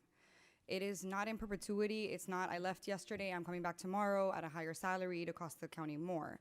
This is a one-time switch. So it's just extending the ability for the employee to leave to a constitutional office, or from a constitutional office to come back to the county, and allowing their, but it's not going back and forth. It's a one-time option. You can only exercise it one time as an employee. And I would ask the county attorneys, can you let me know if that's correct? You recognize? Yes, that's correct. Okay, thank you. With that, I'd like to move my item. Second. I just want to. No, guys, we're just moving it. Well, there's still discussion. I haven't closed discussion. It's moved by Commissioner Orbis, seconded by Commissioner Gonzalez. I have the vice chair, and then I have Commissioner Steinberg. Thank you, Mr. Chairman, and I'm in support of your item, Commissioner. I just want to get your intent on the record very clearly. 1 year, it's already been one time. It's been agreed upon by the collective bargaining unit, the agents, and this is not something where it's going to be a revolving door. Can you speak to that as how your legislation, or the county attorney can speak to how your legislation actually prevents that door from opening and or becoming a revolving door? The board would have to approve any additional extension. So this is it's extending the item that this board voted on in 2024 by one additional year. So from my understanding, it would expire next January 2027, correct? If the county attorneys can clarify? Yes. Okay, yeah, so it would just be a 1 year extension. Thank you, and I support the item. And that answers Commissioner Steinberg's question as well. Apparently, Commissioner from District 7, you recognize. Yeah, just to clarify a point, and I'm glad, I appreciate Commissioner Gilbert's comments. I will say, and look, if we want to change that, I think it's one of the things that we should. When someone retires from the county, they have to wait a certain period of time before they can be rehired. And if they are rehired, they must be rehired at the lowest point because they're also receiving their FRS. That forces sometimes our directors to have to hire two people to fill that person's shoes because that person has an expertise, because they can't bring them up beyond that first tier of payment without the support of this board. So it does have to come to this board. And I agree with you, it shouldn't. And we should change that because it creates a problem with HR. My question to the attorneys is, we're saying this is like a one-time use. So explain this, because let's say that you were at the county and you left before the constitutional, official, is there a transition time? Because let's say you left and now you go to a constitutional and now you come back. How do you ensure that this is a one use only? What are the parameters of that? You're recognized for a response. Through the chair. Yep. We actually had such an instance, and within the first year, and there was a reason that the employee who left was not able to pass a particular certification, and we did approve return because she was an essential employee. So it wasn't specified, but we interpreted it to be allowed. So, in that case, it was essential to us to have that person return. It was not a high-paid individual. It was someone who was performing. You know, I don't want to reveal the person by telling you what exactly the function was. But it was, we spent some time reviewing it to determine if it would be allowed. It was not spelled out in the agreement. So again, we needed that person. I don't think there was a salary issue. That was not, you know, a differential. It was not, again, not someone who had received, we did not give the person the benefit of any salary increase that might have occurred at the constitutional. So again. But on the constitutional side, Madam Mayor, do you know if they're recording the people that left here when right? So it seems like it's only one-sided. Right. So we obviously don't have access to the information of exactly what happens at the constitutional offices, but we do track through our exit interviews who's left. We have gone to great lengths to try to understand. And typically, again, oftentimes it's a higher paid, more experienced employee who is leaving for a substantially higher salary, better benefits that we cannot match. We have attempted to match it where we could because we really cannot afford to lose these individuals. And so that is actually the reason why we're not recommending continuing. Again, if it's a limited situation where someone might otherwise lose their job, we would not oppose.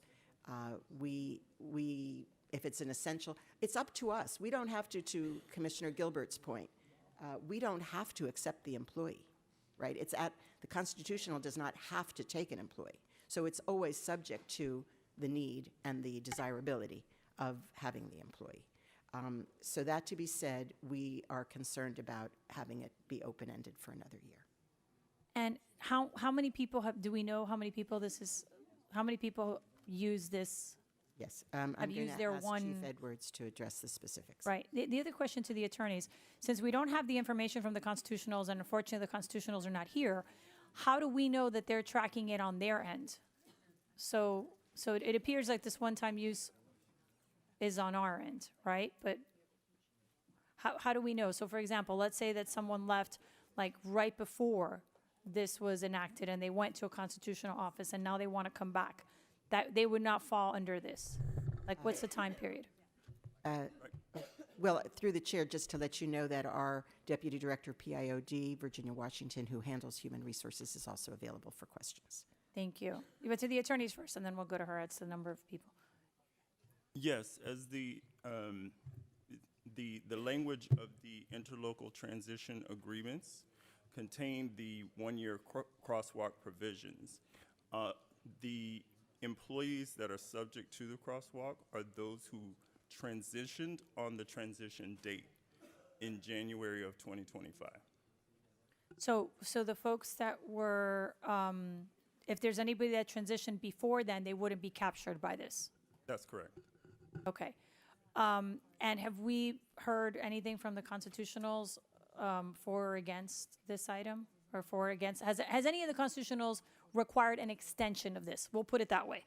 Have any of the constitutionals requested an extension of this piece of the interlocal? Through the chair, Ryan Lafarga with the Office of Management and Budget is responsible and for all of the interlocals, and no, there's been no request. Okay, so it hasn't been requested by the constitutionals. All right, so how many humans has this actually impacted? Good morning, Commissioner. Good morning. There have been 90 employees from the county who've transferred to the constitutionals this year. In this time period? This one-year time frame versus 27 transferring from the constitutionals back to the county. Okay, and do you have the numbers for that? Do we know like what the... What do you mean? The budgetary impact, right? So we're talking about the differences in the salaries. So how much are we talking about? David? I mean, what are the fiscal impacts, right? David Clotfilter, OMB. I do not have the impact for every employee, but typically it's been at least a 5% increase in their salary when they transfer over from having conversations with them. So the 27 that came back, you're saying for the 27 that came back to the county? No, I was talking about the transfer over, but for So the the 90. 27, for the 27 Virginia, So the 90, you're saying at a minimum 5% increase? in- Excuse me, just to a lot of it also is about executive benefits, which were curtailed here at the county and are available. I was getting there. Yeah, thank you. I was doing salaries first, executive benefits second. Yes. So David, you're saying that the 90 that went to the constitutionals, you're saying about 5% increase in salaries? At least there's been 4 or 5 from my office alone, which some of them received 10% plus execs. Okay. And how much are the executive benefits? Depends on what the constitutional decides as what their program is, but in other words, if they include benefits such as car allowance or something like that, but it's a one-time dollar amount. The value of that's determined by the officer, so it could be a minimum of about $7,000 or $8,000 per employee a year. Do you know of anyone that left to the constitutionals that got a pay reduction? No. Okay. Of the folks that came back to us, did they have an increase or a reduction? I think it's been a mixed bag. Mixed bag? Yes. Okay. I think it's important to know these numbers. This does have an impact on their budget and on ours. I think the fact that the constitutionals have not requested this is important. I mean, we have the administration saying that it's going to have a negative fiscal impact. We don't have a constitutional here requesting it. So I appreciate wanting to do it, but it's going to have a fiscal impact. And if they're not asking for it, why would we? So I'm still a no on this. Thank you, Mr. Chair, may I? Thank you, yes. Thank you, Commissioner Regalado. I'm glad we got to clarify some of those questions. Nowhere on the item does it talk about salary. It doesn't say that the county has to accept the employee back at any type of salary. It doesn't gridlock us into any of that.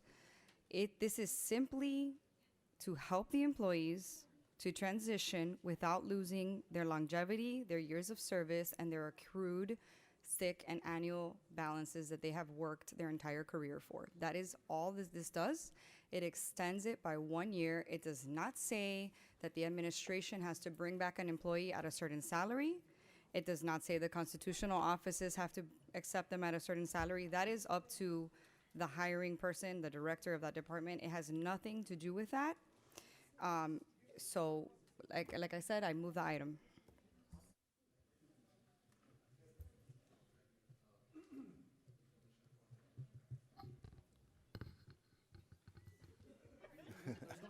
There's no chair. Over there, bud. All right. I just have a quick question. The chair has left the building. Commissioner Steinberg, you're recognized. Thank you, Commissioner, for clarifying that, because I was a little confused with the line of questioning. But I guess ultimately, are we making an exception just for these? Like if an employee leaves for some other reason or for some other governmental agency that's not one of the constitutional offices, are we doing, it precludes all of that? It's just for this? So,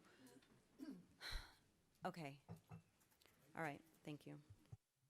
All right. I'm so sorry, one point of information. Sure, Madam Mayor, and then Commissioner Hardeman. It was mentioned about unions. This has not yet been shared with the unions, so we don't have, and in fact, it's in the item, right, that it would be subject to union negotiation. Well, but they must have seen it.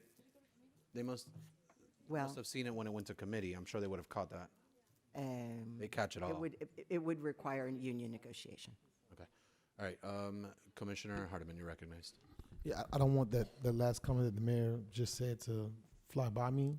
So can I have some clarification on what she said? She said it requires union negotiation to extend. You're saying to extend this period.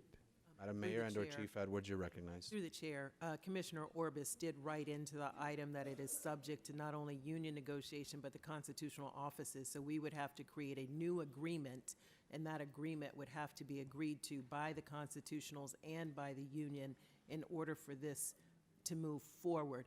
The constitutionals can do what they want. I don't think we want to dictate what they do. What we're trying to do is manage what the county is able to do. So the question I have, Mr. Chairman, is the maker of this this item, I mean, or between both parties, are you willing to reduce the amount of time that this thing is open? So say, is it 3 months versus, a year, just so that you can see what it is? I guess to lessen the exposure, maybe that's the route that we go. I'm not sure, but it's a question for you. You recognized Commissioner Orbis. Engage with Commissioner Hardiman. Well, I think when employees would be most at risk is during the budget season, because that's when we find out if there's going to be cuts to the departments. But I can't, at this moment, I can't determine the dates, to reduce that right now. It's a one-way, right? All right, Commissioner from District 7, you're recognized, and then I'm ready to call the question. Yeah, I have a quick question, because now that the administration brought up the union contract, would this negotiation open up the union contract, and could that open it up to other changes? If we're reopening, are we reopening the union contracts, party people? So originally, when this was enacted, there were agreements between the county and the constitutional offices. Yes. As well as MOUs between the county. Know them intimately. So it could most likely be accomplished by entering into another MOU or something in writing with the unions without necessarily opening up the entire collective bargaining agreements that we have. Well, I know for a fact that the constitutionals carried over what was negotiated by the administration with the unions, because that was a very polemic point. So if you'll recall, we had negotiated with the unions and the constitutionals carried over their terms. They have an opener in 2026, correct? My understanding is that the constitutionals have a reopener in 2026. I'm just, be careful of unintended consequences, because I know that they carried over and that there was a whole conversation about carrying over terms that they did not negotiate because they were going to reopen in 2026. So do we know when the constitutionals are reopening their union contracts? We do not know. Okay, all right. I would just say be cautious, because you could do an MOU, but you could also trigger a reopener, correct?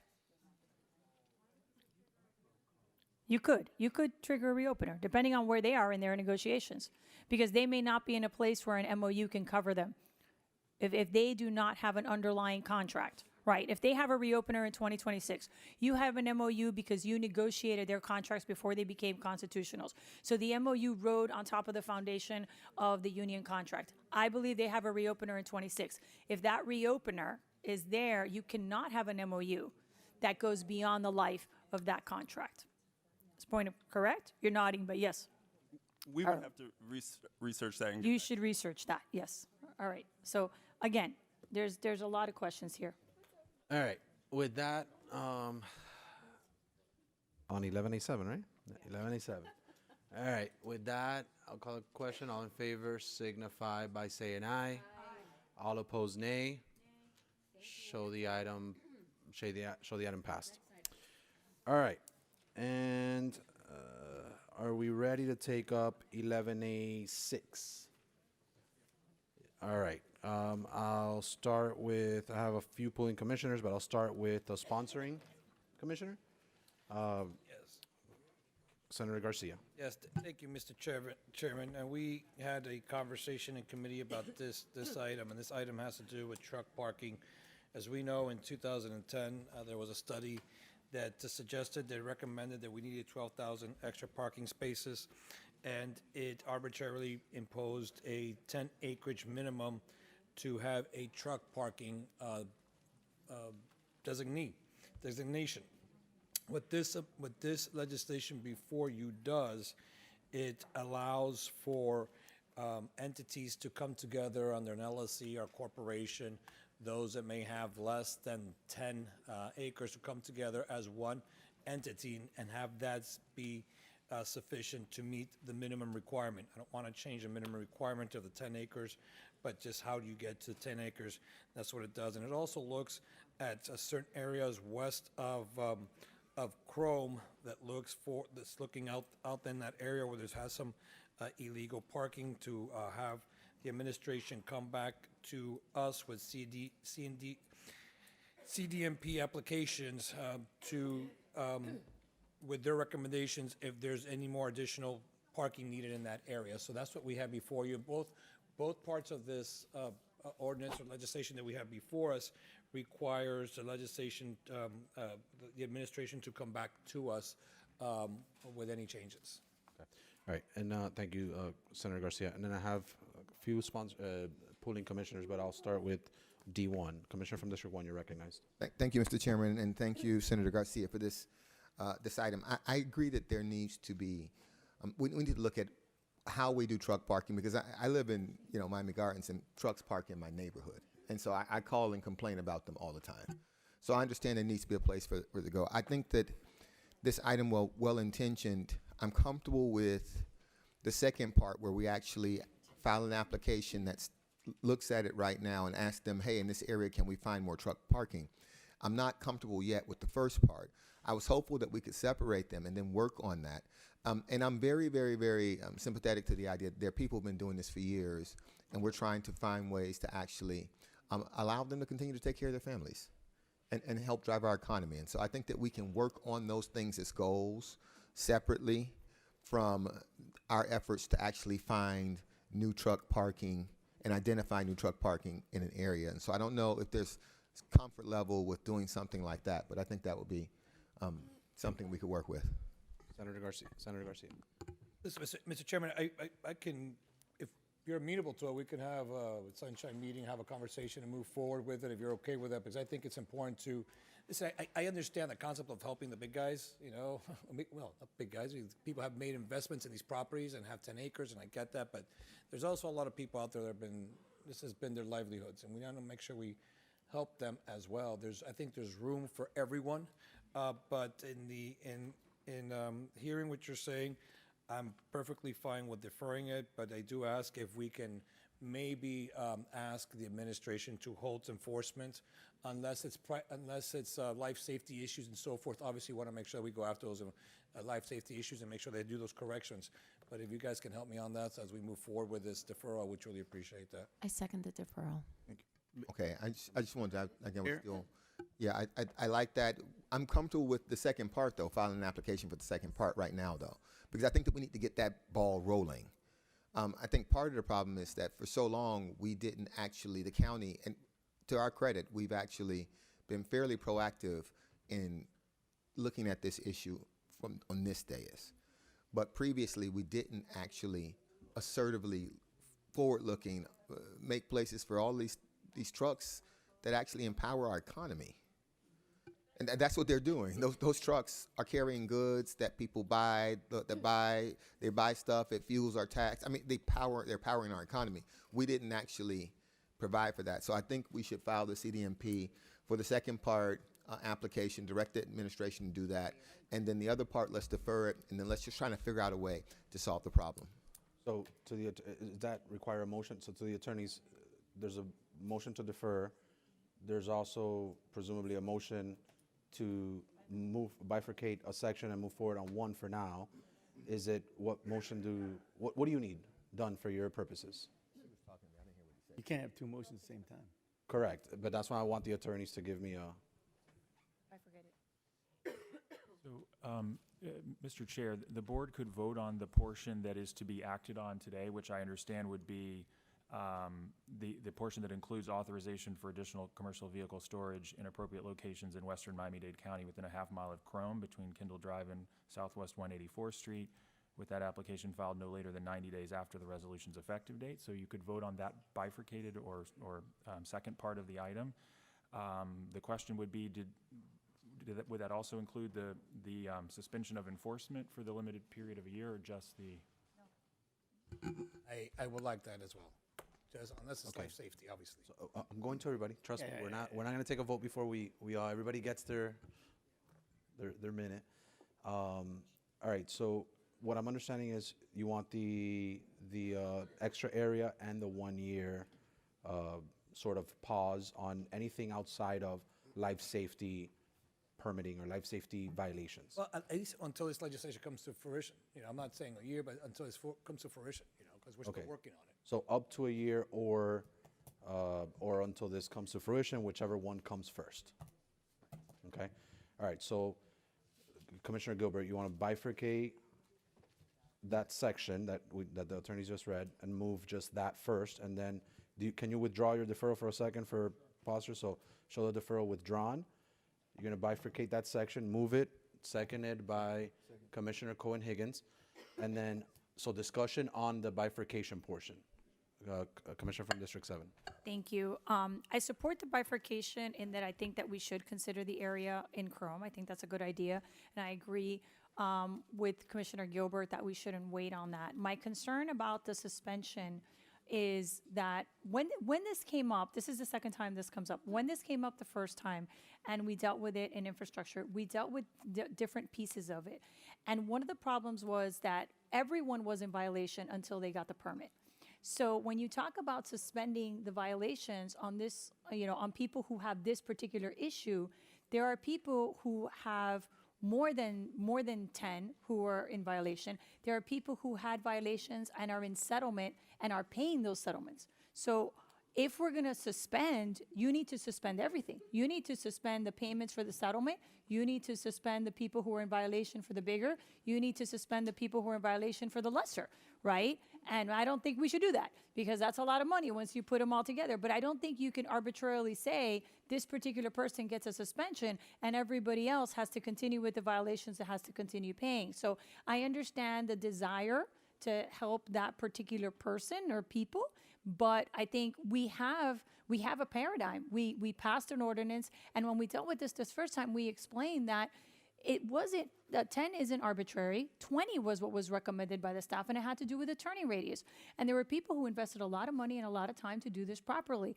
And even though they were doing it illegally, they've entered into settlements, they've been in litigation. A lot of these parcels that are less than 10 are in litigation. So if we suspend, are we gonna suspend the litigation? Because our attorneys are here to enforce our rules. And our rules say that if they're operating without a permit, that they're in violation and they have to pay us. And that money goes to RER. So I don't think that portion does that in the way it's currently moved. I think it just suspends future. I do agree with it being fair across the board, fairness across the board. I don't think that we should be suspending any litigation, for sure. But if you're suspending, but if you're suspending future, if you're suspending the enforcement of our rules for a year, that would impact the pending litigation. I mean, to the staff, I mean, they have litigation. These are clocks that are ticking, people that are in violation of our current rule. And are we able to suspend those settlement agreements? How are we going to suspend this for everyone? We're just going to have a moratorium on enforcing this. And how do you determine what is life safety, right? I mean, so I would like to hear from our attorneys as to how this would play out. Yeah, so from the attorneys and/or Chief Coley, I understand what the senator is trying to do, and I do agree with it, only that I would like to see it done in fairness across the board. So how can you accomplish the senator's goal of giving some sort of forbearance, if that's the right term, and also being fair across the board for everyone, excluding, of course, any life safety issues or violations that may occur? I think, Mr. Chairman, it's my motion, Mr. Chairman. I think that if you read the senator's item, it doesn't actually do that. It just ceases enforcement for things that would have been made legal by the resolution. And so everything else would continue to go forward. Okay. All right. And so it doesn't actually suspend all enforcements for everything. But Commissioner Regalado, thank you for speaking so long, because you gave me an idea. Back when I was in Miami Gardens, the billboard companies, they had what I called was a very nifty racket. What they would do is they would sue you. And when they sued you and they sued the city, them and cities would actually enter into settlement agreements that would allow them to do things that the code didn't actually allow, but was being done pursuant to a settlement agreement. And so it's interesting that the fact that they are in court with a lot of these folks might allow for settlements to allow us to do some level of enforcement that isn't directly dictated in our ordinances, but also allow them to still do business on some level. So I think maybe at some point, we're deferring the first half. Maybe at some point, we ought to look at the lawsuits as an instrument and not just an enforcement, because lawsuits can actually be both things. And so we can do that. We don't have to do that now on this dais. That's for the attorneys. That's for you all who are working more intimately with this item. But the bifurcation, I think, is something that we can move forward without too much, because we don't disagree on that. Mr. Chair? Yeah, you still. Yeah, if I could just get some clarification from the attorneys, because I respectfully disagree with Commissioner Gilbert's interpretation of Commissioner Garcia's request. If we're saying that we're not going to enforce violations in areas that are not who cannot apply for the permit, right? So if you're under 10, you cannot apply for the permit. So you're conducting truck parking illegally. There are other areas that are more than 10 that also have truck parking, that because they haven't met other parts of the permit requirement, do not have a permit. So they are also functioning, quote unquote, without a permit, and they're getting fees. So it is the same. It's the same. They haven't gotten a permit. You can't say you're gonna suspend it for folks that cannot even apply for a permit. And then the folks that are in the permit process who haven't met all the requirements for the permit continue to get fees. That's completely different, right? If you're gonna suspend violations, if you're gonna say, now we're not going to enforce our rules when it comes to truck parking unless it has to do with life safety, then that should be across the board. And that impacts a lot of people. So in terms of the pending litigation, so there's several questions here. Number one, in terms of the pending litigation, what would a suspension on one type of violation have on your litigation that's pending with the folks that are doing that, because you do have pending litigations with the folks that are operating truck parking under 10, and how would it also impact the pending litigation that you have with folks that are either in settlement or working on a settlement or in litigation that are over 10 acres? Commissioner, and I'm going to defer to my colleague who's handling those type of cases here, but I just wanted to point out that in the item now, the way it is structured, as Commissioner Gilbert was indicating, the cessation of enforcement would be for anything that the CDMP applications to be filed by this item would legalize, and it would not apply to other types of violations that, say, for example, environmental violations. And then there is also currently a directive in the item to our office, the county attorney's office, to seek a stay of civil actions, related to these commercial vehicle storage violations. So that's important, because when I read it, it said, but Commissioner Gilbert said that he doesn't want to stay the litigation. So he's saying that he wants to suspend future fees, but not to stay. Just point of order. It's not actually what Commissioner Gilbert actually said. I just read the item. What I did was make a motion to bifurcate, which is what the chairman said we were taking comments on now, the motion to bifurcate and file an application to explore truck parking in the area that was identified. That's the only thing we're actually talking about right now. So I get what you're saying, and I get it. I don't necessarily agree with it. But independent of that, that's not even what's before us. You're not. No, but they said that they were going to add the stay to the violations to that bifurcation. So are we saying that we're just taking the bifurcation to do the CDMP and we're not going to stay any of the violations? Time out, because Mr. Chairman, through the chair, that stay wouldn't go into the CDMP application anyway. That will be an independent directive to the administration or to the attorneys. That wouldn't go in the CDMP, because that's not what I'm actually making the motion on. I understand, but your motion included the CDMP, and then you took his part about staying of the violations. So which is why I'm speaking to the staying of the violations. Is your motion dropping the staying of the violations? Because if we're not staying the violations and we're just going to continue, with the CDMP, then I'm fine with that. My concern is the staying of the violations and the impact that it would have on the entire area that covers truck parking. Yeah, no, he is not dropping, it does include the 1 year stay right now, as the motion is done. Okay. But, The item. but per the item. But only in the area that was identified and being explored, and for anything that is not life safety. So I get what your you're saying, but so it's your not- stay would be just to Chrome. So just to Chrome, and anyone, but that would include anyone under 9 in that Chrome area. Well, through the chair. Through the chair, yeah. First, I didn't actually accept the amendment to my motion. I didn't accept that part because I don't think that has to go in the CDMP. So yeah, so that is going to be something, so we can discuss that as a separate motion.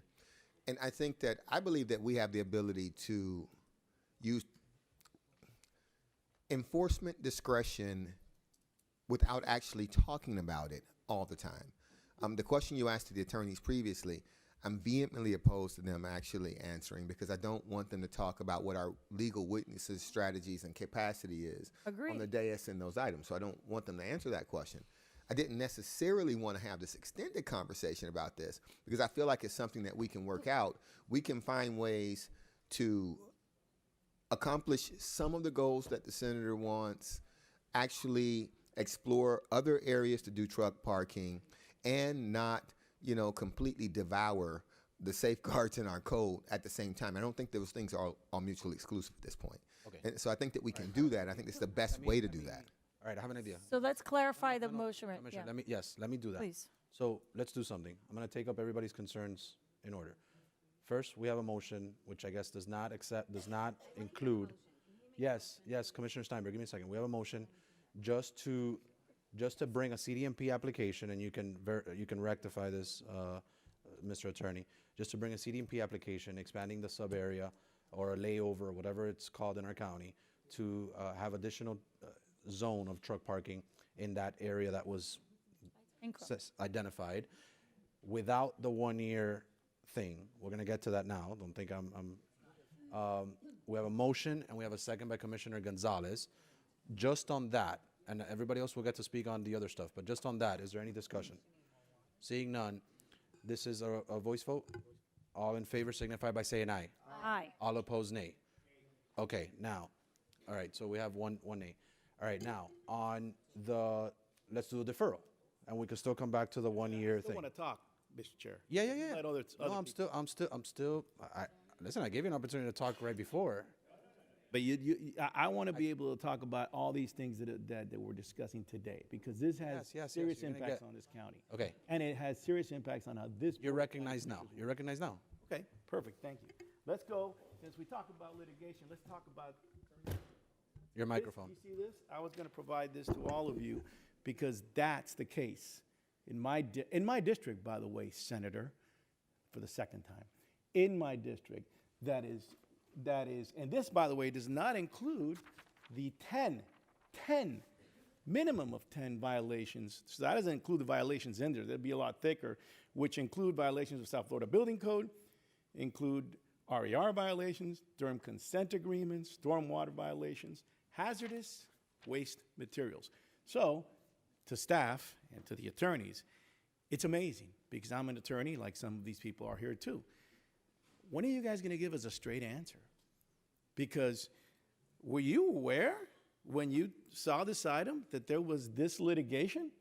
Or are you not aware of, the litigation that you're a part of for this county? I'm just curious. All right, I'm not sure that we want to discuss actual litigation, but if No, I don't want them to discuss litigation. Were you aware that you initiated this litigation? The attorneys or? The attorneys, yeah. The attorneys. Yeah, yes, Commissioner. Okay. And don't tell me, I don't want you to impact the litigation, but did you do an assessment regarding whether adopting these changes could prejudice the county's position in court, and could it expose us to claims?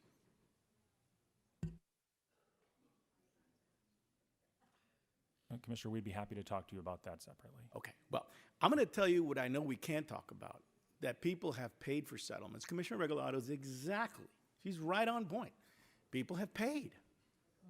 People have paid, okay? And now you're going to go back and tell people who followed the rules, by the way, because the rules were set by this Board of County Commission, which I was not here, neither were you, Mr. Chair, but some on this board were, when on October 21st, 2020, this board amended the CDMP to allow commercial vehicle storage on properties of at least 10 acres. And that was part of the EAR process, okay, the Evaluation and Appraisal Report. And there were numerous planning studies that were done, okay, which led to the 10-acre site. So, have any planning, this is, I'm asking the administration now, maybe not you as attorneys, have we, and maybe the administration can answer, has there been any additional studies that led to this proposed change?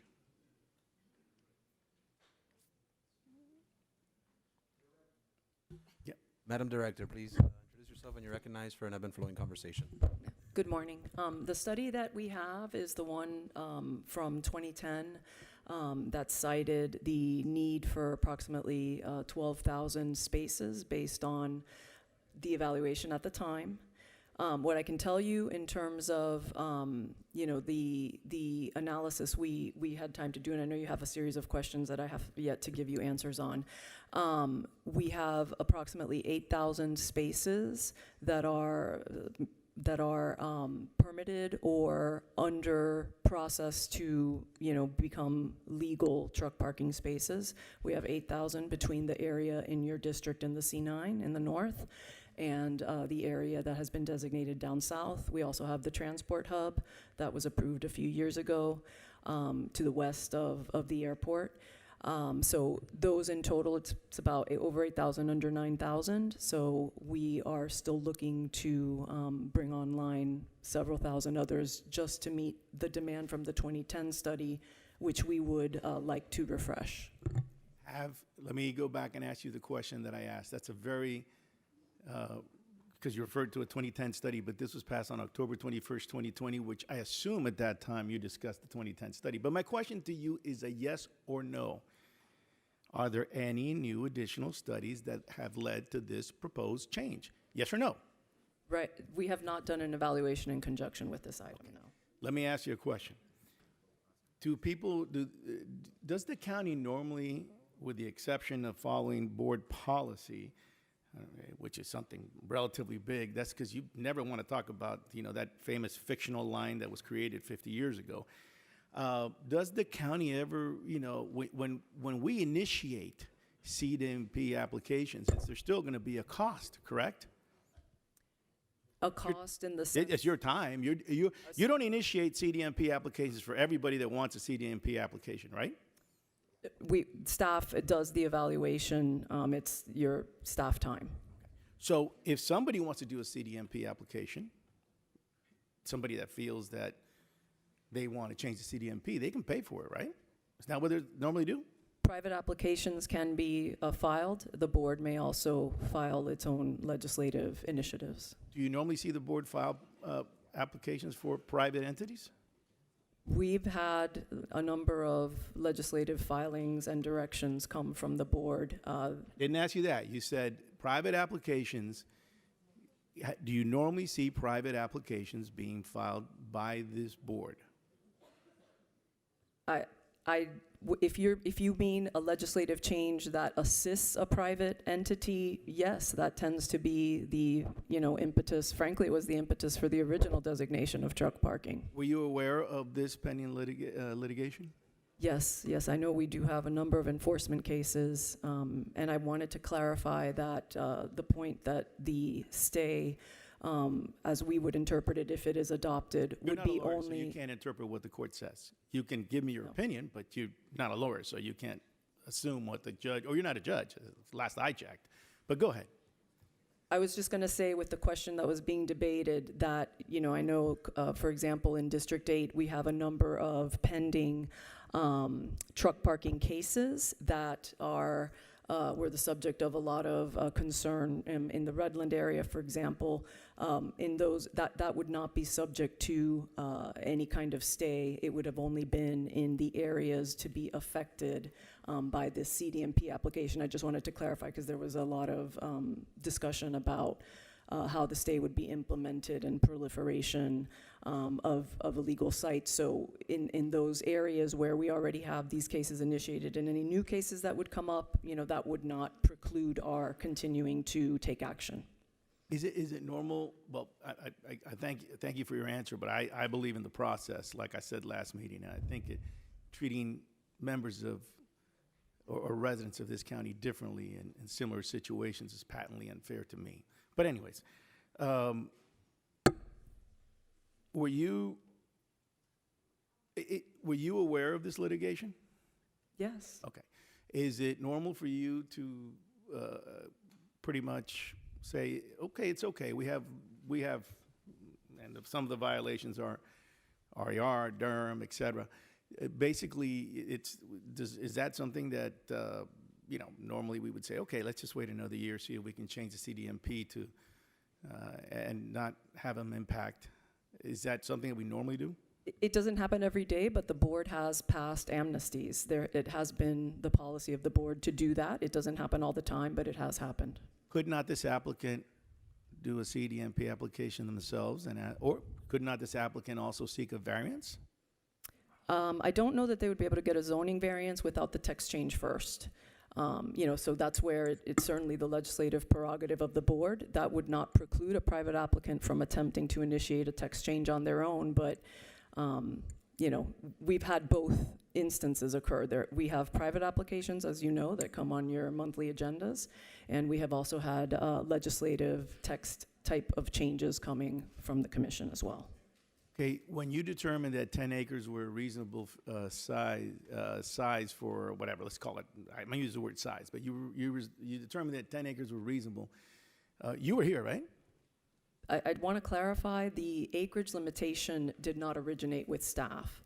The original truck parking case, and I was not with the department at the time, my understanding was from 2009, resulted from an enforcement case. That was how the original area in the C9 was designated. And at that time, that applicant, it included a 20-acre limitation.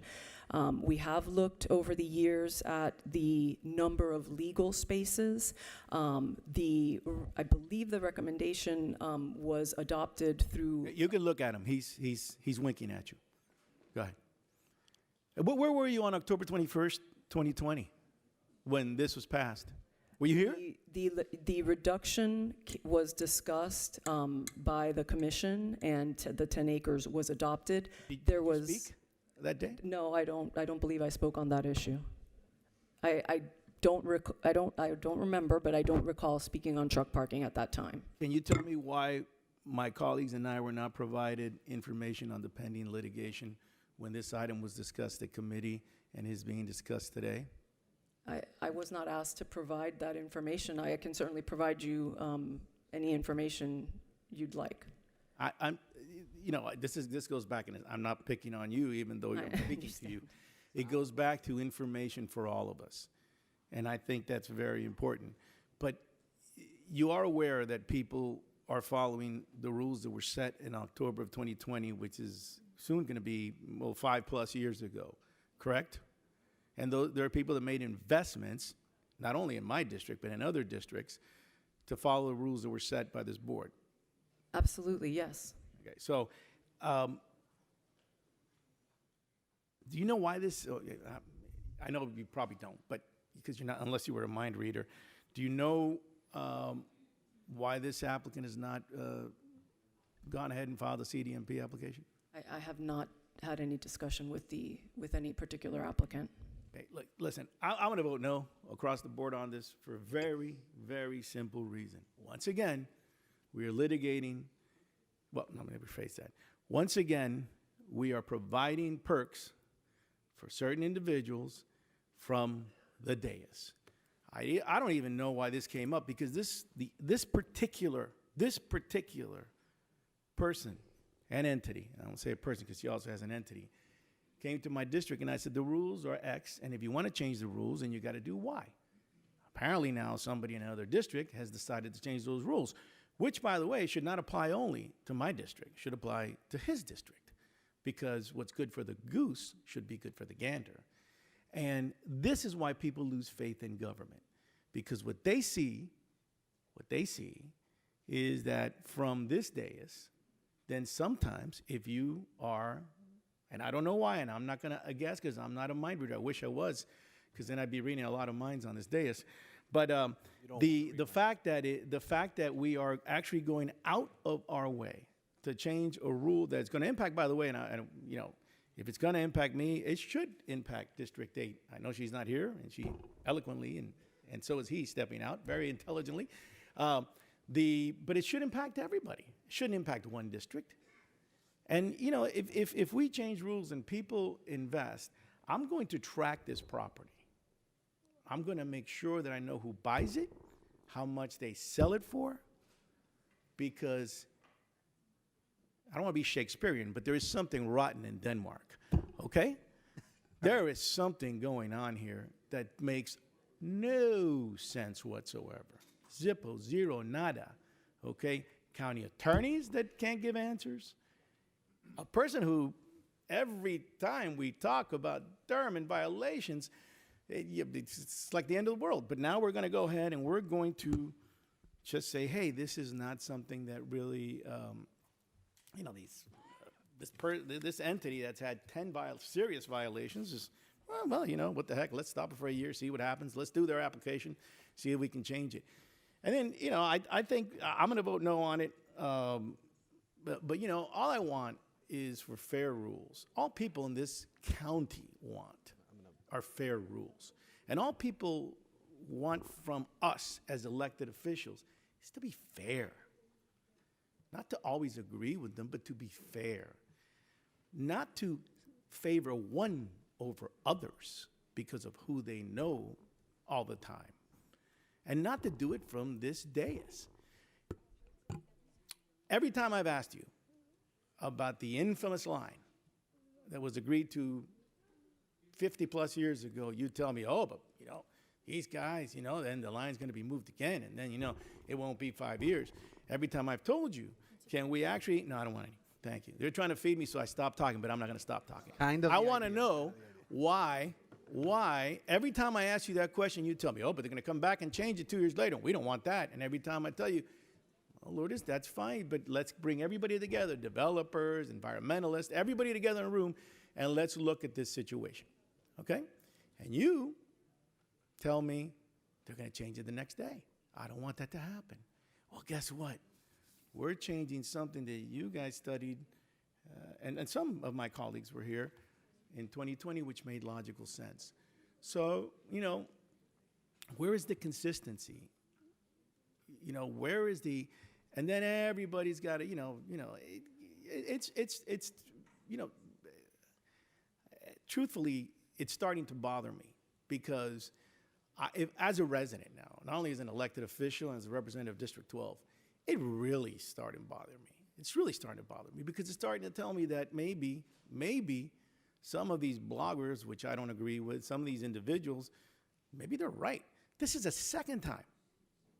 And then I have to hear, well, you know, it's my district.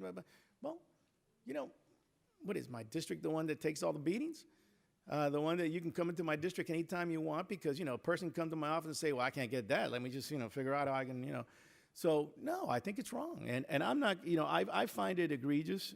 And I find it, and you know what? Let's look at horse country if we're going to do that. Lots of truck parking there. Let's do it. It's a quality of life issue for you, and I agree with you. Illegal. But if we're going to look at one place, let's look at everything. Let's look at District 13. Why not? You know, let's look at District 8. So, but, you know, I'm going to vote no, period, because I don't think this is the way government should function. I'm extremely bothered by it. And, you know, I'm going to track this particular parcel. Okay? And by the way, putting these little, eliminating the 660 feet requirement, you know, it's just going to lead to the same thing because then people are going to, a little bit like that famous annexation that took place when the former chair, Commissioner Diaz, was here. that, somehow they changed a couple of feet over, so annexation would be different. But I'm going to have you watch former Commissioner, now Ambassador Cabrera's comments on that, which are right on point. For me, consistency has to happen. I am extremely disappointed at the way that we're looking at this. I'm going to be honest with you. I have great respect for you guys as county attorneys, for my colleagues, but I'm extremely disappointed in the way the attorneys. This is just the pleadings. This thing is just the pleadings. It's not even the exhibits. So people that have already paid money to this county, people that have followed the rules, are going to see other people, we changed our mind. They don't have to follow the rules. They don't have to pay. And then we're going to say, oh, we really, we're concerned. So I hope next time when I ask you, because I'm going to ask you, the minute I walk out of here, I'm going to say, well, hey, how about that fictional line that was created 50 years ago that, we always have applications here and there, cutting them in the middle because, somebody decided 50 years ago that was the case. And I'm going to ask you the question again. When are you going to invite the environmentalists, the developers, everybody to sit down so we can look at it? And I know the answer, and the only thing you can say now is, oh, it might change in 2 years because this is changing. So I'm going to vote against it. I have had my say. And the only thing I'll tell you as my colleagues is, please, if we are going to set rules, let's set rules that get followed. They can be changed. There's no, and Commissioner Gilbert rightly said last time that things do change. And I agree with him, actually. I definitely agree with him. But I want you to think about some of the decisions we're making because they impact the quality of life of the residents of this city. And I applaud Commissioner Gilbert for wanting his district. And by the way, somebody may say, oh, he's calling because the trucks are near him. No, it's a quality of life issue for the people in his district and across this county, like it would be in horse country. It would be anywhere. So I think that when we make these decisions, let's think long and hard about the long-term impacts. And when we bring legislation, let's be told. Maybe the person who brought the legislation should also look into it. Be told that, hey, we're in court. We've been in court. And now we're going to, I don't know, I'm not the judge, and I don't know what's going to happen, but the way I see it, somebody's going to argue, hey, judge, this commission made this decision, so all this you've been doing for this time is something that we may need to stop. So we are impacting the litigation. We're starting to impact things from up here, and we're not doing it for the right reasons. Thank you. So I just want to clear a few things up, and thank you, Commissioner. Obviously, did not want to interrupt you, and I'm glad that you got that across. So I'm happy to take up item 11A6, and we vote on the item. I was under the impression that Senator Garcia had made a motion to defer it, and we had a second by Commissioner Cohen-Higgins to defer the item. But if we want to take a vote on 11A6 and pass it, I'm happy to entertain a motion on that as well. And I'm being a little bit sarcastic because we are deferring this. So what is going on? I'm confused. I know, Mr. Senator, you obviously are the sponsoring commissioner, and I appreciate everyone's comments. I really do. And I think that everyone in this dais has the responsibility and ability to bring any item they want to this county commission, and it's up to discussion and conversation.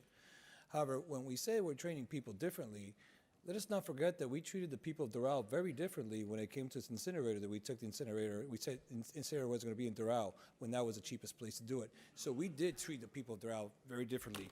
So what this legislation does, it's not singling out one person or another. It's really saying there's 10 acres. That's the legislation that's before us. That's the law that's before us. Let's be a little creative as how that 10 acres gets to be. And it creates an LLC, which is going to be so difficult for people to come together under one LLC for that 10 acres. But the interesting thing enough that we keep on talking about the 10 acres, 20 acres, 30 acres, 40 acres, whatever it is. Who owns those properties? People with money. Were you here in 2020 when they took Right the now, vote? Point of order. Ask. I didn't interrupt you. I want to see how he voted in we're not- 2020. Point of order. Commissioner, we're not doing that. No one interrupted you I when didn't interrupt you. spoke for listen, 25 minutes. The only people who own these properties, the folks with no money. Listen, what we're trying to do, what I've been trying to do here is help the creation of generational wealth with these smaller properties. Have them, these people are living off these truck parkings. They're helping our communities take parking out of our neighborhoods and parking them. We know that we still have a deficiency of parking spots, and yet we're just going to say, no, it's up to you. It's up to the board.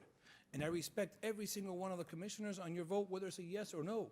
But let us always remember what we're trying to do here and what we're not trying to do. It's not about one individual. It's about a general policy to help the creation of generational wealth for people that look like me. Mr. Chairman, I am at the discretion of you and Commissioner Gilbert, whatever you guys want to do. It's okay with deferral and having a conversation after. Okay. But it's all, whatever you guys decide to do. All right, so I have a deferral from Senator Garcia on the remainder of the bifurcated item, seconded by Commissioner Cohen-Higgins. All in favor of the deferral signify by saying aye. Aye. The deferral, yes, right? Out of courtesy to you, Mr. Chair, yes, I will. And I just want to remind everybody, we are not responsible for creating generational wealth for people in the private sector. We are not. All right, so Chair? the deferral passes for the remainder of the item. January, BCC? To no time certain, so that they can sunshine, workshop, speak to, No date certain? everyone that needs to speak to, Santa Claus, the whole, everyone. The elves, yeah. So, and then now, lastly, just so that I don't overlook the senator and the last piece that was essentially deferred, but is the 1-year forbearance. Are you going to leave that as a deferred and discuss it in? Okay, all right. So with that, this item is disposed of or partly passed, whatnot. And we move on to. Point of order. You are recognized, Commissioner Gilbert. I just want to point out that I intermittent fast, and so I don't really eat, and I exercise in the morning, so I was getting a little lightheaded. I asked Commissioner Cohen-Higgins to go get her chicken nuggets because her staff wouldn't release her chicken nuggets to me. It's like a hole. They wouldn't release it.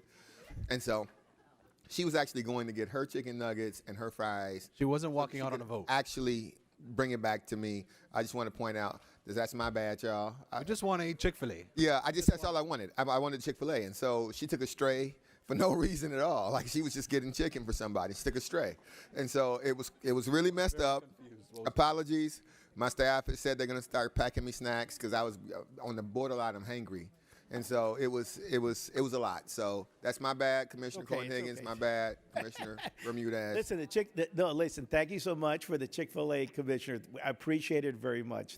Thank you. Actually, it's a wonderful and beautiful gesture, so thank you very much. You can jump in here, Regalado. No, I was going to say, I always pack my lunch because I pack my lunch and my dinner, so I'm happy to share with you, Commissioner Gilbert. I'll pack you something. Yeah, I can't compete with Chick-fil-A. I brought healthy food, but packing your lunch is a good idea, especially with a long agenda. So just putting it out there. And I just want to add to this conversation is you almost got carded. I'm going to be passing out these spicy rigatoni cards to those of you that get spicy on the dais. You're just going to get carded. Do we actually get food? Can we get food? Well, I mean, I might get that for the Christmas party, spicy rigatoni. I don't mind that. All right. So I got a little spicy here right before Christmas. All right, guys, I think we might be on our last item from the pull list. And the one we've all been waiting for, waste energy, 6A1. So here's what I would like to do. I'd like to hear from the two proposers that are here today. I have some ideas and some prepared motions that I've worked with the attorneys on and my staff. I suppose and would assume that several of my colleagues have some of their own and some ideas of their own and perhaps some prepared motions of their own.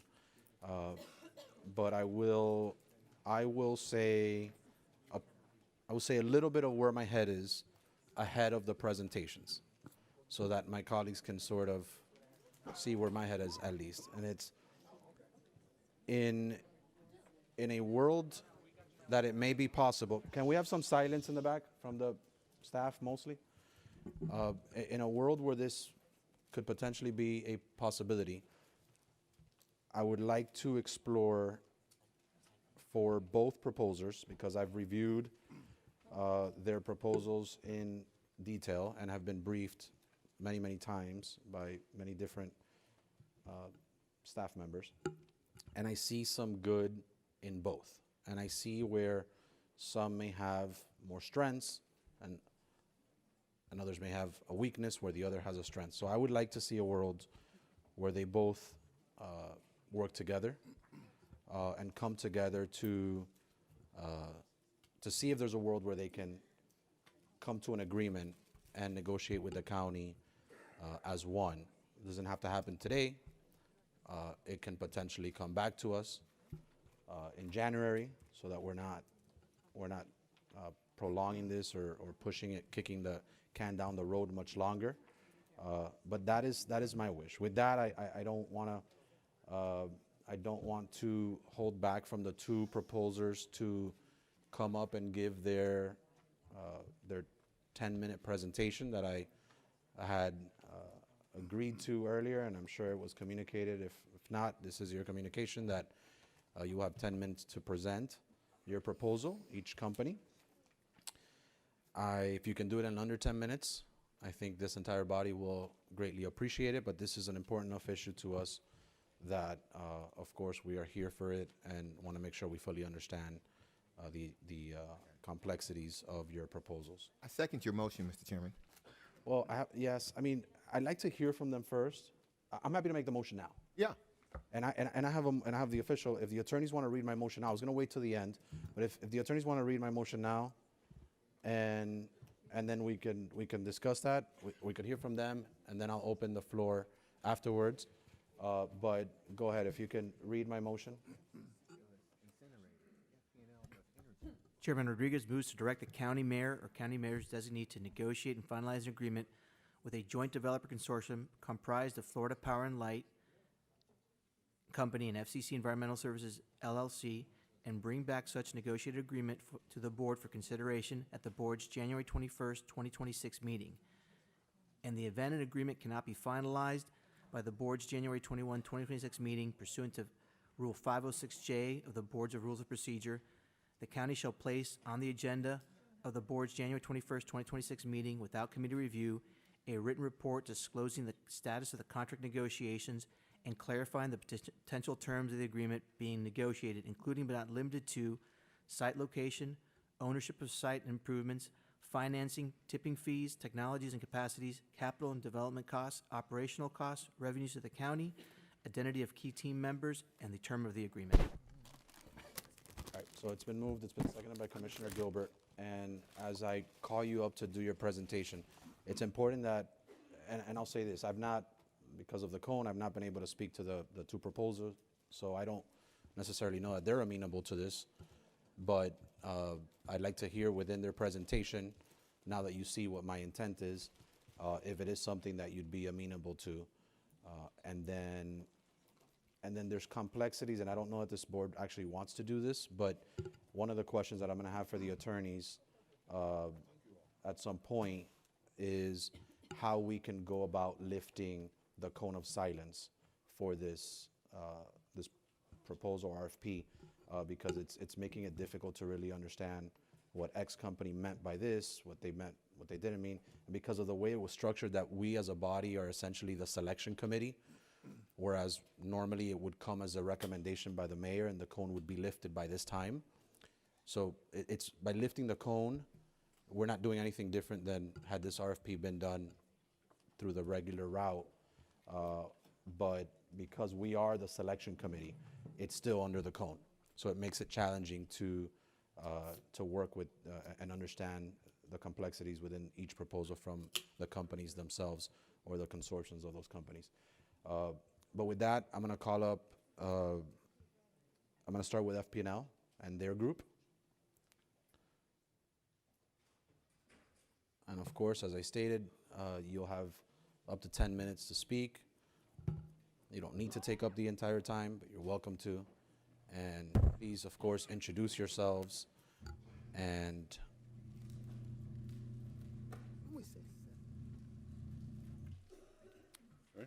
you are ready to go.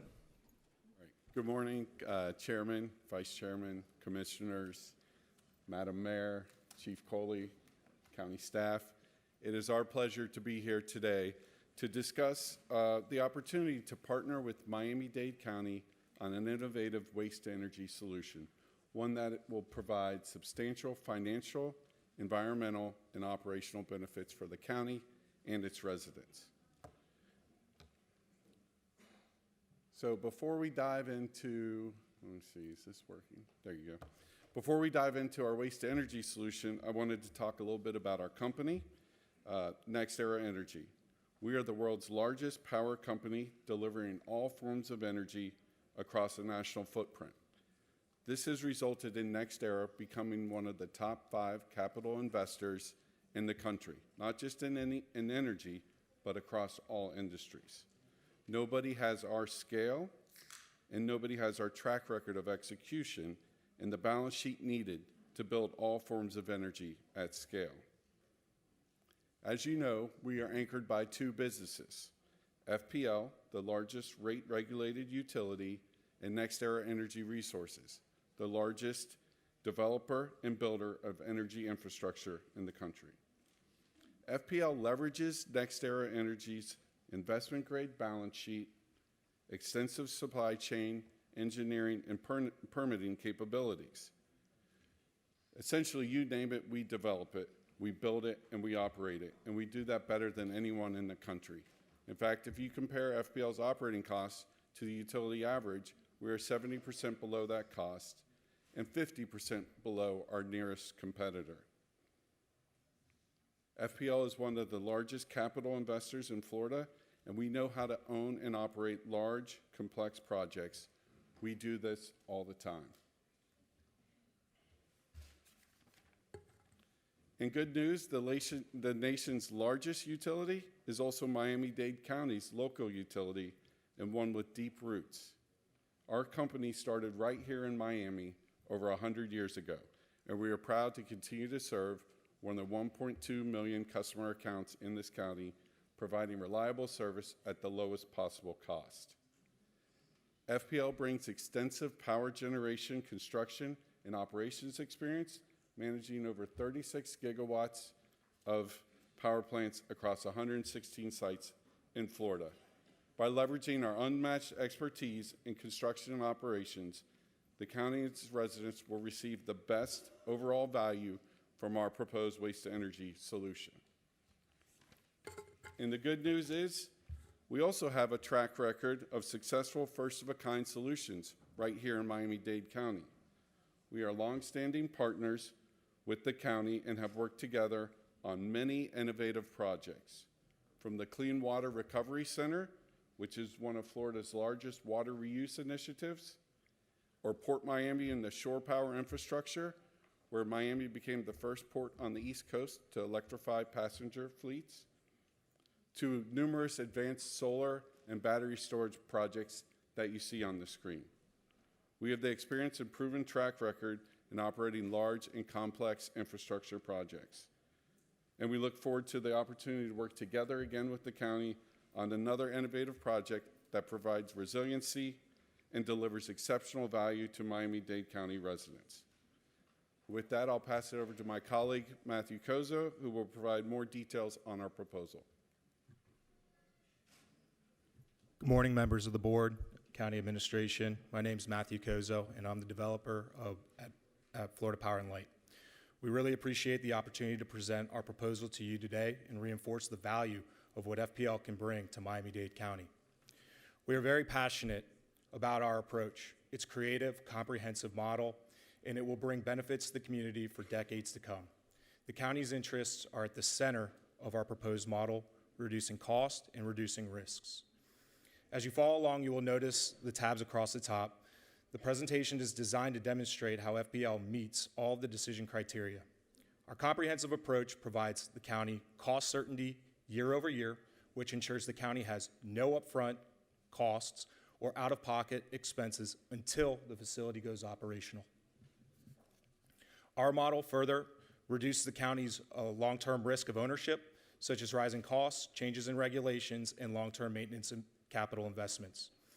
Our proposal brings the full force and expertise of FPL's development and operational track record, delivering benefits only FPL can provide as your local utility.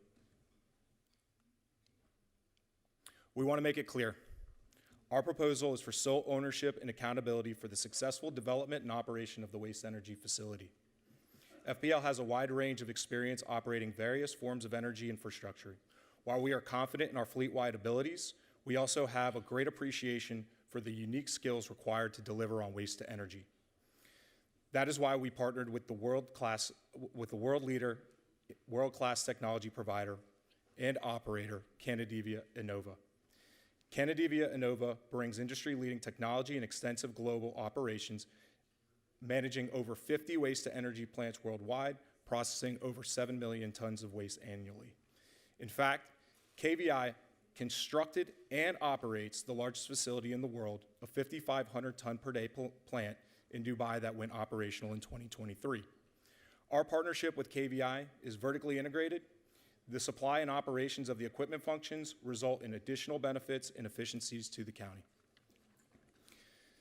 Through our strategic partnership with KVI, we are bringing FPL's best-in-class development here locally, combined with the premier technology provider and operator globally.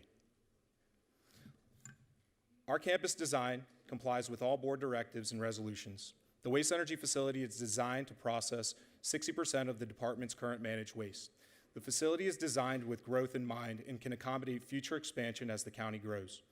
Furthermore, features such as anaerobic digestion processing of organics waste is an additional feature which promotes the county's objective to expand beneficial reuse of its waste streams. Anaerobic digestion also provides other composting opportunities. Finally, our design features an education center to support the county's goal of investing in educational programs that pave the way for a better and more sustainable solid waste future. Our solid waste campus design contemplates the challenges of today and builds towards the solutions of the future. So how's all that get paid for? Our financial model does not require any upfront capital contributions from the county. In fact, the county will not have any costs related to the facility until it is operational. Backed by FPL's strong balance sheet and investment-grade credit ratings, we are fully capable of financing this project at competitive rates. Furthermore, waste-to-energy is eligible for tax-exempt bond financing, which we plan to pursue to reduce the county's financing costs. This is the same financing model that we approached the Clean Water Recovery Center with, a $300 million financing. In our proposal, we take all the costs to build, finance, operate, insure, and maintain over the long term. Then we reduce those costs by the value for the energy and the recycling revenues. This results in an all-in tipping fee that the county can plan around. This simple, straightforward financial model ensures the county has no immediate upfront capital expenses in relation to the facility or unforeseen intermediate and long-term expenses associated with the solid waste disposal. We are excited to share we have secured an exclusive option to build waste-to-energy at a site off of US 27 at the crossroads of Northwest 178th Street and Northwest 137th Avenue in unincorporated Miami-Dade County. This site location checks all the boxes. It's over a half mile from the nearest residential, located in a heavy industrialized operational region with close proximity to transportation routes. This space is not only large enough for the waste-to-energy, the anaerobic digestion, and the education center, but also accommodates future growth and expansion. With site control established, FPL is prepared to begin development today. We are proud to present this comprehensive solution to the county that not only meets but exceeds every evaluation criteria set forth by the county. Our offering delivers immediate development capability with zero upfront capital burden to Miami-Dade County, guaranteed long-term cost certainty, and a proven strategic framework backed by FPL's unrivaled development and operational track record. This partnership is designed to solve your most pressing waste management challenges while protecting taxpayer interests in advancing the county's sustainability waste goals. I'll pass it back to Tim to close it out. Thank you very much for letting me speak here today. Yeah, to close, Really, we have the scales and skills necessary to execute on this project. We also have the commitment to Miami-Dade County. With over $10 billion invested in this county and 1 out of 5 customers being a resident, 1 out of 5 FPL customers being a resident, no one is more committed over the past 100 years and the next 100 years to Miami-Dade County than FPL. We have secured a site that satisfies all the criteria this commission has set forth, and we are ready to go. We can start development and are starting development on that site now. And should you guys ask us to meet with the other parties, we'd be happy to talk to them. We have a long history of working with MasTec. They're one of our most trusted vendors and suppliers of construction services. And that is a spot that's open in our proposal. So with that, we'd be happy to take anyone's questions. Thank you so much. Before you get to those questions, let me ask the other presenters, are you ready? I'm thinking do both, and then that way we can have questions. Thank you so much for your presentation. Thank you very much. Second presenter, please come to the podium and state your presence, please.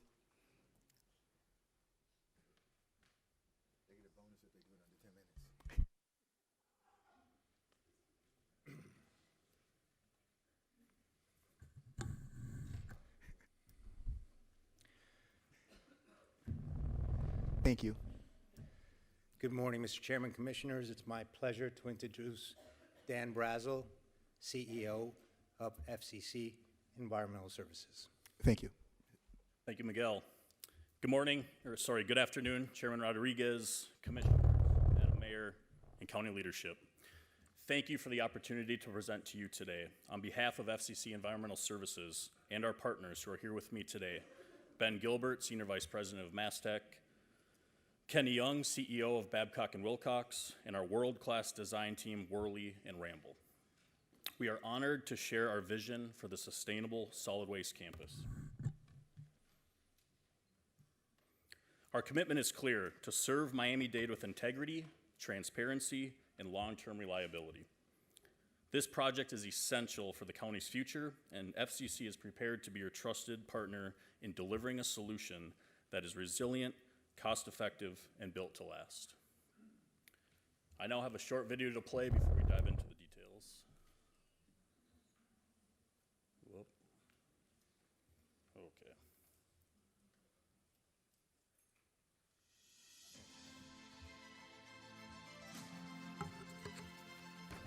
Across the FCC family of companies, our global operations continue to demonstrate what responsible, future-ready environmental services look like. Around the world, FCC has developed advanced recycling and recovery facilities that embody innovation, thoughtful engineering, and a deep respect for the communities we serve. One example is the La Campina Recycling Complex in Spain, a modern, highly automated facility that reflects our shared belief in smarter sorting, cleaner operations, and a circular approach to material management. Its forward-thinking design represents the kind of integrated, sustainable infrastructure that inspires our work here in the United States. For FCC Environmental Services, operating a large fleet, handling both residential and commercial waste, and running waste-to-energy operations across Florida, the path similar to our sister operations in Europe demonstrates the future we are building toward. A future where operational excellence, environmental stewardship, and innovation go hand in hand. This global expertise strengthens the way we show up for our customers, stakeholders, and communities every day. Grounded in our purpose of working responsibly today for a better environment tomorrow, we remain focused on delivering reliable service, supporting community goals, and driving the innovations that will shape the next generation of environmental solutions. We are FCC Environmental Services, leading the era of change.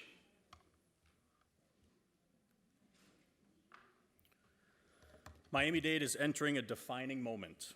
Population growth, climate pressure, and environmental expectations require a modern system that protects public health and strengthens resilience. The Sustainable Waste Campus is not just a facility. It is a long-term investment in a cleaner air, reduced landfilling, maximized recycling, and responsible land use. It is infrastructure that supports the value this board has championed for years. FCC evaluated multiple financing paths. If county financed, this project becomes the most cost-effective and is fiscally stable solution for residents, avoiding private borrowing costs, eliminating property taxes, and keeping long-term rates predictable for 30 to 40 years to come. We also analyzed developer finance models and hybrid structures backed by interest from 11 major banks, all of which are fully deliverable and viable. In every scenario, FCC assumes responsibility for all stages: design, engineering, construction, technology, and long-term operations. This integrated model reduces risk, simplifies county oversight, and ensures cost certainty far beyond what private landfilling models can provide. FCC brings unmatched capability, 50+ years of waste energy expertise, a perfect safety record with 0 major fires, over 800 waste facilities worldwide, a $10+ billion global company with deep financial strength. Our partners strengthen this even further. MasTech, Miami-Dade's own world-class builder, ensures local workforce participation and on-time, on-budget delivery. Babcock & Wilcox, the industry gold standard, provides the proven American waste energy technology used across Florida and the US. Together, we offer certainty, technical excellence, and long-term performance.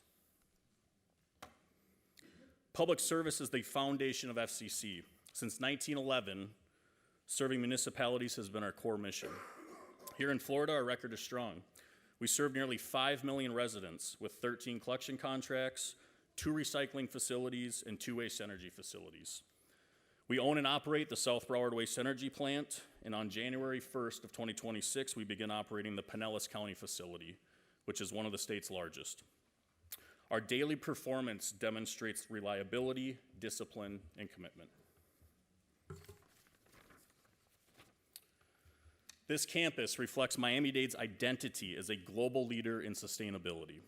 Architecturally, it incorporates native landscaping, a green roof, stormwater harvesting, and natural light optimization, reducing environmental impact and elevating community pride. The campus will process 1.5 million tons of waste annually and includes a state-of-the-art waste-to-energy plant meeting the strictest EPA standards, a material recovery facility specifically for recyclables, a composting facility for organics, a C&D and bulk facility, and last, a main administration and operations building. This is not an industrial site. It is a landmark of environmental innovation. Our Education and Innovation Center will be one of the most advanced learning facilities in the nation, focused on sustainability. Residents, students, and officials will experience immersive VR, technology, and hands-on exhibits that show how waste becomes energy and how recycling protects our environment. This center builds awareness, inspires responsibility, and creates long-lasting community engagement. The campus incorporates a microgrid for operational continuity during storms and supports the county's future fleet electrification. This project will create hundreds of skilled jobs during construction and operations, long-term technical careers, internships with FIU, Miami-Dade College, and Florida Memorial University. For FCC, investing in people is core to our mission. We are not only building a campus, we are strengthening Miami-Dade's workforce and its future. This campus reduces landfilling by more than 80%, protecting land capacity and reducing emissions. It produces renewable energy to power nearly 110,000 households.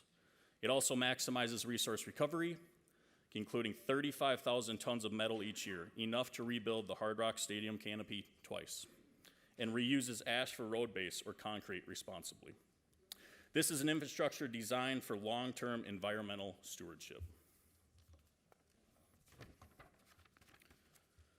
Commissioners, this project is Miami-Dade's next step forward, a step toward resilience, sustainability, and responsible planning. We bring unmatched experience, proven global waste-to-energy expertise, deep Florida experience, financial strength and stability, and a 100-plus year commitment to serving the public. With Mastech, Babcock and Wilcox, Worley, and Ramble, our team is unmatched in capability and reliability. We are ready to deliver a project that honors this board's vision and serves Miami-Dade for generations to come. Thank you for your leadership and for the opportunity to support this county's sustainable future. Now, as Chairman Rodriguez mentioned earlier in terms of the question, we're here to serve the board and the community and partner accordingly, right? And if it is the wish and the desire of the board, we'd be more than happy to engage in those conversations with the other parties or the other consortium and see where that takes us. So with that, we'll be concluded, and thank you for your time. Thank you for the opportunity to present, Commissioners. Thank you. All right, thank you so much. All right, and I think did I catch at the tail end? And I know I stepped out. I just stepped out to eat lunch, Commissioner, not to skip out on a vote. I promise. Did both? Because the first one I missed just the tail end. I was listening from the back, but did both speak to the potential of working together? Only one did. This one now, right? Yeah, not the Heard it. first one. Okay. Is FP&L? They both did? Okay. Yep. All right. So so that's, and then to the attorneys really quick, and I'll go around. Obviously, everybody will say their pieces, but Okay. to the attorneys, there. And I asked this already, by the way, but I want to make sure it's on the record. They can speak to each other as to working out a deal to come together and work together on this proposal, right? It would not be considered collusion or anything like of that sort. If the board wishes as a policy matter to then have the two consortiums speak together, there's no prohibition in the cone to have the developers speak to each other. The prohibitions on the cone generally prohibits secret communications between certain parties, who include the board and vendors in a competitive process. There's also the option as well of perhaps closing the competitive process if the administration so does, to close the cone as well. But no, the cone does not prohibit the two vendors from speaking to each other. All right, so here's what I'd say. We have the motion that I proffered. We have a second, and obviously we can discuss the motion on the table. I'm happy to amend it. I'm happy to withdraw it. I'm happy to kind of hear from my colleagues and see what the wish is.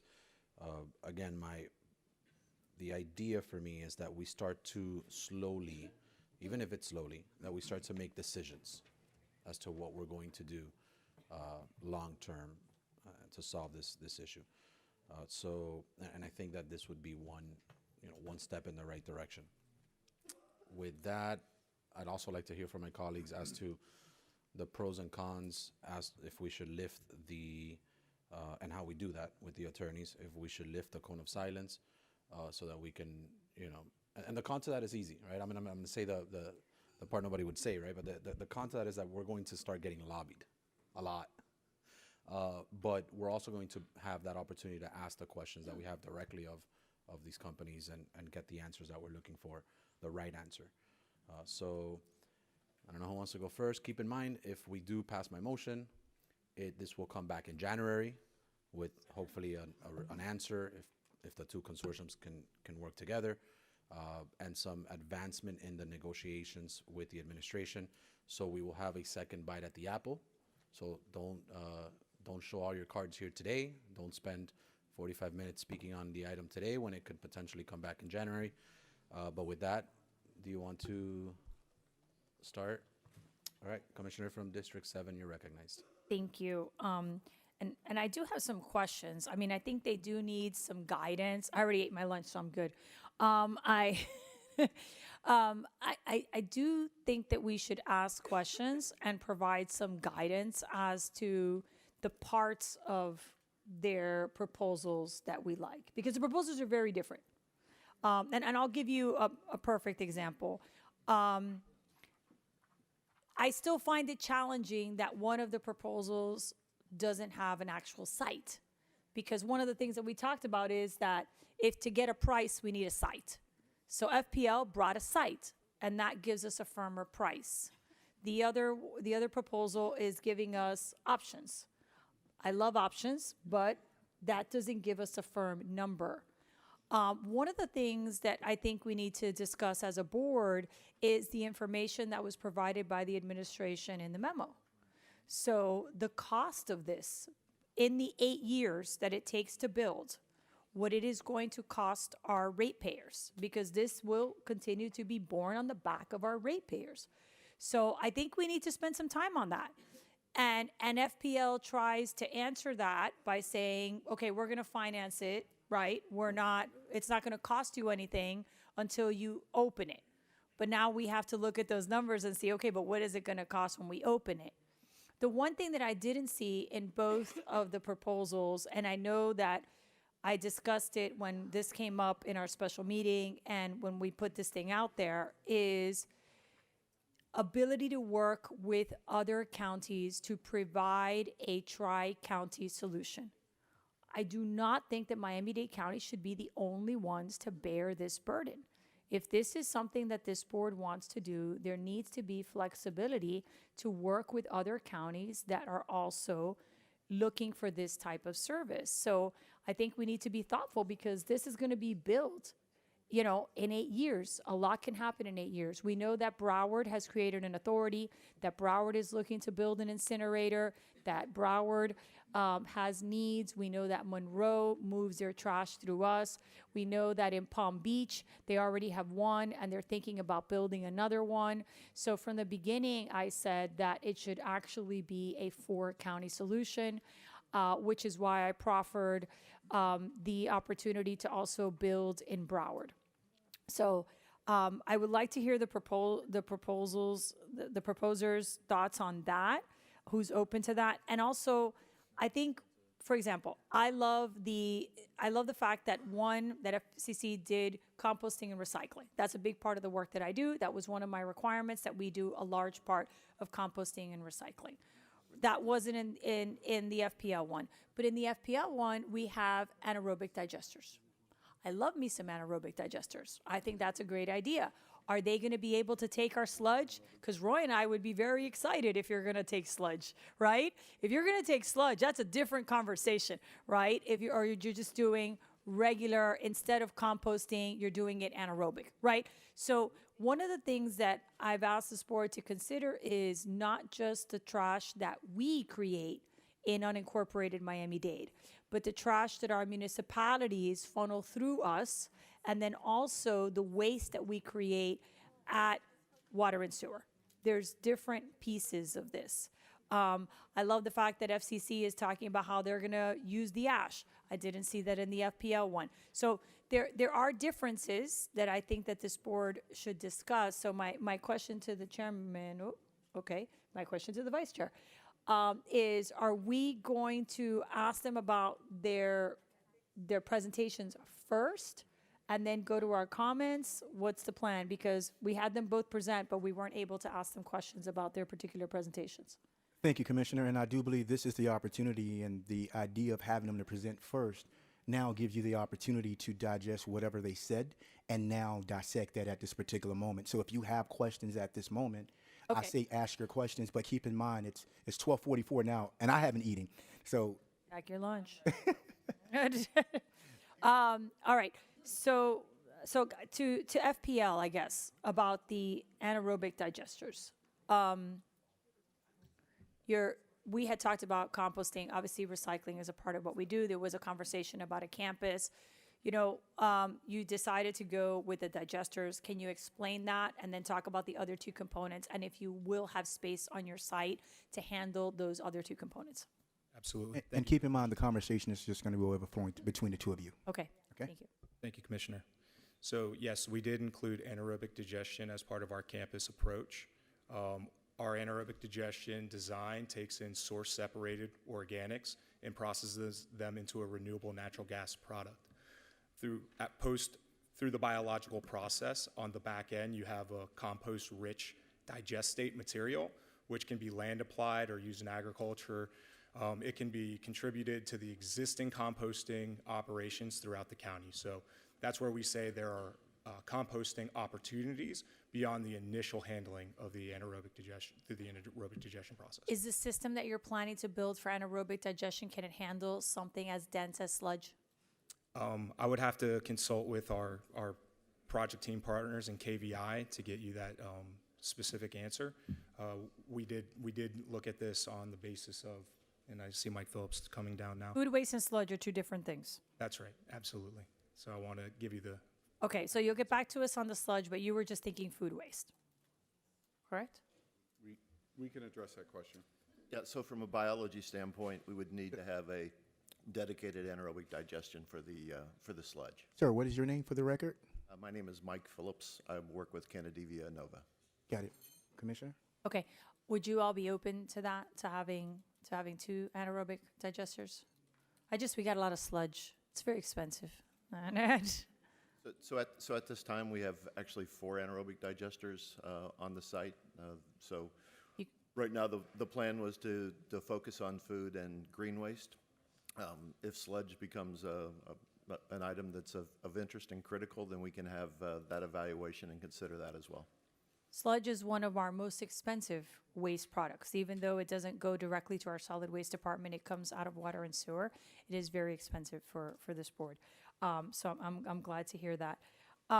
In terms of FPL's financing, okay, one of the things that I think it's important for everyone to understand is the cost on the ratepayers.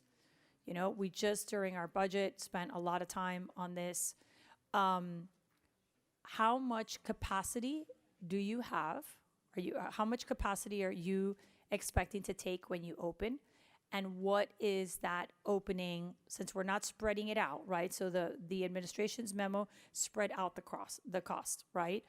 What is your projection at that 8-year opening point in terms of cost, so that then we can figure out what it's going to cost to the ratepayers in terms of an increase? Is that total cost, Commissioner, or just? Well, the cost of, how are they going to break that out, right? So they're saying that they're going to finance it, so we're not going to pay until it opens. The other option, FCC, we're paying it while it's being built, right? So we got those numbers or an estimate, given that they don't have a specific site in the memo. But in this case, I want to understand the financing from that opening date forward. And you're looking for the impact on the ratepayers? Right, this is a ratepayer system.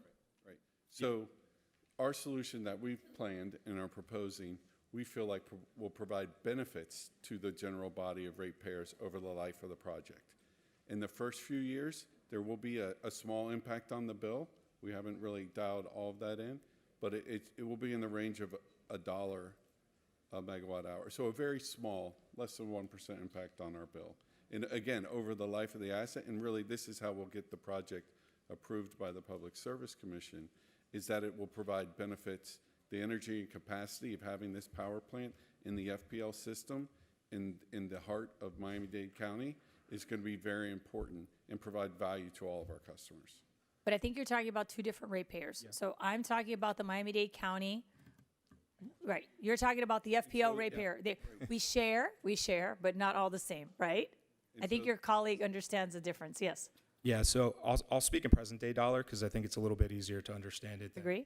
Really focusing at operations. So our understanding of the system cost to long haul landfill, the current waste, is around $88 to $90 a ton. What we proposed was $105 a ton in present day dollar. That's on 1.3 million tons of your waste, 60% of the department's managed waste. Waste to energy is environmentally sustainable, but it's also financially sustainable. What we're proposing is a 40-year model whereby your price is set in year 1 and it escalates at 2.5% for the 40 years operation. Within that 40-year time frame, you will likely recontract on your private landfilling option at least 4 times. That is subject to risk and price increases at 4 separate intervals. By our conservative analysis, we believe waste to energy on a financial basis, on a present value basis, saves the Miami-Dade County ratepayer hundreds of millions of dollars. And we'd be happy to share the details of that analysis through the administration or whatever the appropriate channels are in order to be evaluated further. Yeah, I would like to see that. I will tell you, I mean, we have a 10-year agreement that has a set rate, and they've offered to extend that. So we could negotiate a 20-year. And we're also looking at purchasing a landfill. So that's another, that's for another day. So I don't agree with your, you change it every like 5 to 7 years, because that hasn't been our situation at present. In terms of the changing of the law, this is something that's very concerning for us. So when you say that you're gonna, back to the other ratepayer, right? So you were talking about the Miami-Dade County solid waste ratepayer. You were talking about the benefit to the FPL ratepayer, right? That's correct. Okay. Can you explain that piece? Because those are two different things. So you're saying that based on your projections, you're going to have an increase of 2.5% escalation over the 40 years on whatever that number is at that moment, and we're going to get the details on that. And you're saying that because this is tied to FPL, right, and we're creating energy, that there is going to be a benefit to all FPL ratepayers. What does that look like? You said it perfectly, right? I try. Owning this power plant in Miami-Dade County is a very unique opportunity for us, and is expected to provide value over its life. And we bake that value that the customers pay for into our tipping fee. And that's how we pass that savings on through a lower tipping fee, by assuming a bunch of value for the FPL ratepayers. Okay, but when you talk about the tipping fee, now we're talking about, are you going to be taking municipal waste? Are you going to be taking other county waste? Or are you just going to be taking a percentage of our waste? We are designing and building this facility to serve Miami-Dade County residents' waste. Right, but that's only a percentage, right? So we're looking at what, 60% is what they said? So you're going to take 60% of our waste. The department manages, to my understanding, 2 million tons of the county's broader 5 million tons of waste. This facility is designed to take 60% of that waste, of the 2 million, through waste to energy, as was the will of the board through prior resolutions passed. Right. I just want clarity on that. It's not all the waste, right? You would not have capacity to take more waste, or would you have capacity to take more waste? We could absolutely design the facility to accept more waste. The reference project we spoke about in Dubai is a 5,500 ton per day facility, the largest in the world, delivered by our friends at KBI. Bigger costs more, bigger costs more. So what you're on a nominal basis, it will cost more, but on a cost per ton basis, you'll actually realize economies of scale and efficiencies on a per ton basis. And I said this when we first had this conversation, I don't want anyone building us a Rolls-Royce incinerator. I just want a Honda Accord, right? I just want to get her done. And I really am interested in composting and recycling, right? I don't want I don't want to be the facility that people tour internationally. I just want you all to do what is best in terms of our waste.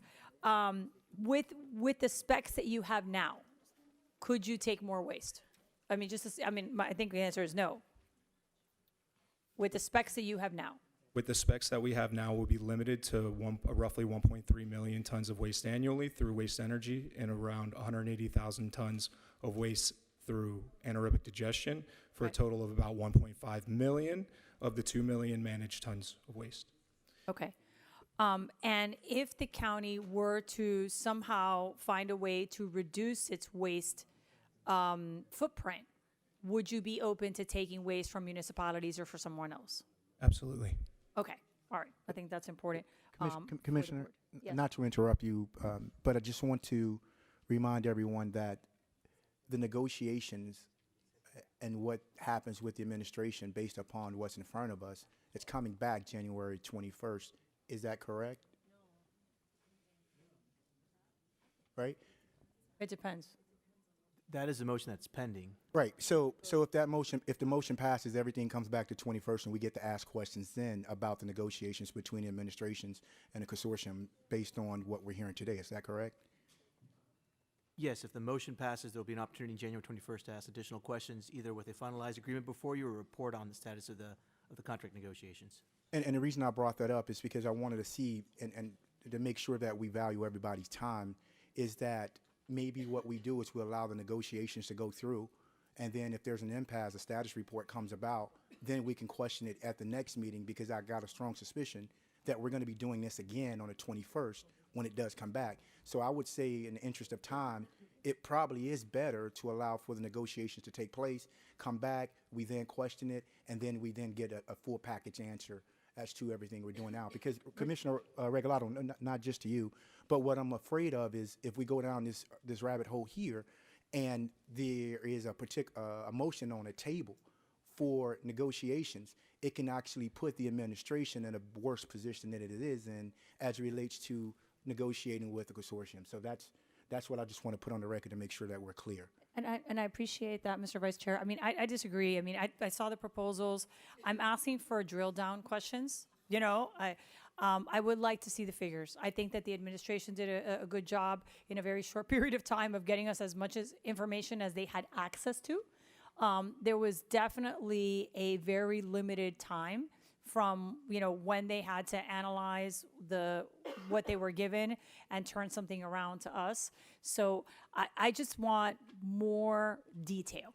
And I think it's important, and yes, we'll have this conversation again. And I've never been for not having this conversation, right? So I think the more we talk about this, the better. I think we also need to flush out what parts of these proposals we're interested in. I can tell you that if sludge was a component, that's a different financial consideration for us. I mean, that's something that we would seriously look at. We have that problem. So I think there's lots of different things that we should consider. And I think it's important for folks to understand what we're paying for and when, because we just went through a budget cycle where it was very difficult to pass a slight increase to our solid waste. So when we look at the numbers, right, and how dramatic this can get, the viability of it is questionable. So those are my questions for FPL. I just have a few more questions for FCC. So thank you.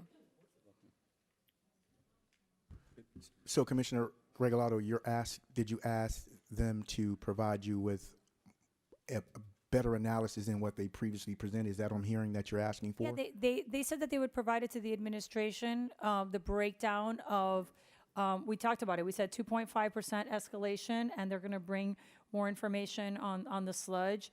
And we're going to drill down on the 40 years and what that looks like. They're also open to, if we lower our amount of trash, then having municipalities or other counties use it, which I think is important. I don't want to increase your tonnage, but I do want to give us options. Should we find a trash solution that works better for us? I don't want to lock us in to only burn. And I think that, like I said at the beginning, I think there's a lot of people looking for this. So I want to keep it as open as possible. So those are my questions, Mr. Vice Chair, for FPL. I do have some questions for FCC. Thank you, FPNL. Thank you. Thank you. Thank you. FCC. All right. I love me the composting and the recycling. Good job. In your presentation, you showed trucks. And I know that in Spain, you also, you have a full system, right? So in other places, you do the pickup and the sorting, you do the entire thing. I was confused by that because I didn't see that in the proposal. Are you proposing that? Because I saw that in the presentation, but not in the paperwork. Yeah, so maybe what's confusing, Commissioner, is there's pictures of trucks in the presentation. They're branded FCC. We liked the look of it, but obviously the county does their own hauling. We are vertically integrated in many places around the world, including the U.S., but this proposal is to process the waste, right? Not to collect it, which is a separate contract and public entity altogether, yes. Just wanted clarity on that. Pretty pictures, but just wanted clarity on that. Okay. In terms of your campus, right? I like the idea of a campus. I know that the administration started with the idea of the campus. What are your financial terms? Because your finance structure is a little bit different. Obviously, we would start paying immediately. The memo spoke to that and how much that would go up. what is your take on the analysis that our staff had of those increments and how our ratepayers would be paying for this? Because we would be disposing of garbage for 8 years plus paying the incinerator that hasn't come up. So it would be a dramatic increase to our ratepayers as we get to that 8-year point. Yeah, so Commissioner, the proposed solution we had included, right, specifically in the proposal was to have the county finance this. We just found it in terms of looking at the public bond markets, there's tax savings, there's multiple reasons we found.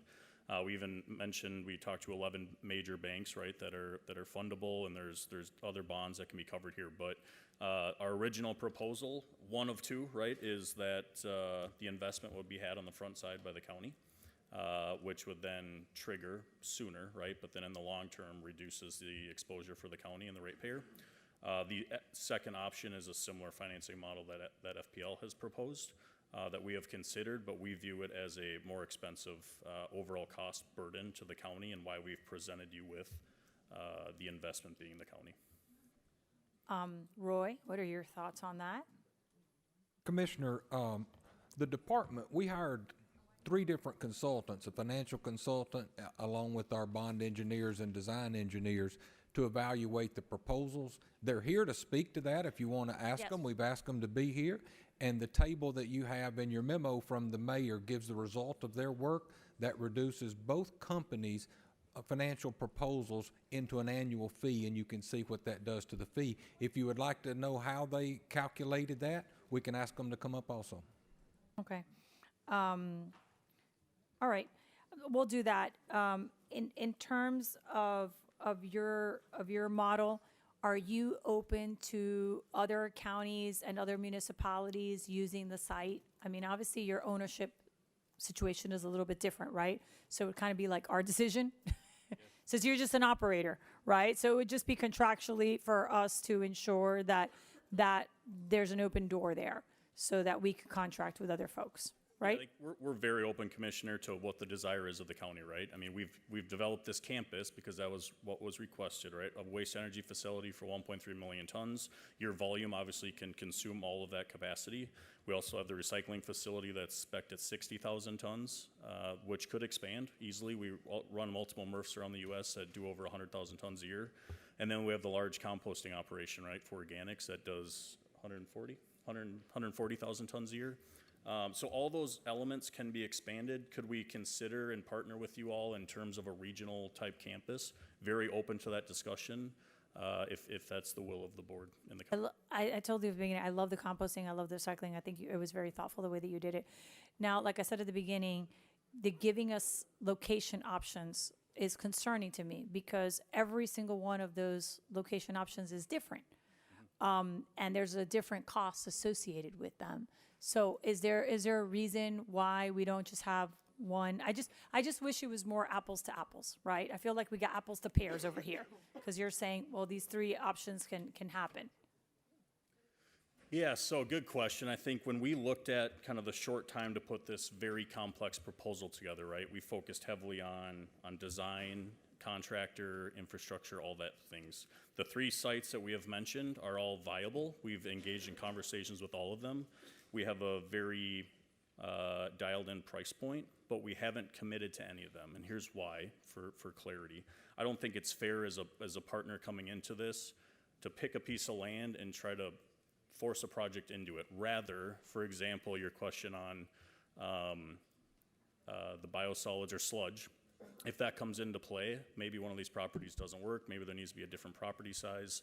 So what we believe is if to get to the negotiation round, it should be an engagement as a team and a partnership, right, to decide what is best for the county, what is best for the operation, rather than pigeonholing a specific property ahead of that conversation. Commissioner? I appreciate that, but at the same time, I just feel like without a location, it's very hard to have a set price. Yeah. Can I jump in for a second? Yep. So let me just suggest something, because I see that your line of questioning is very detailed and it's important. I love the topic. You do like garbage. You do. You've said that many times before. You've had a cake. That's like the works. But while I know some of my colleagues may dislike me for saying this, what if we have a motion on the table, of course, and we could discuss that. But what if we, between now and the January 20-something meeting, we have like an industry day? I would love to have a special meeting on this so that we can really drill down, because I want to hear from Roy, you know, what his folks are saying compared to what the presenters are saying. Not every commissioner has to attend. It's just industry day. It's not a BCC meeting. It's not a special meeting. It's not. It could just be an industry day, where we're kind of like all of this could be. I'm in. Just instead of, because I don't know if you were wrapping up, if not, but. No, I got lots of questions. I mean, it's an important issue.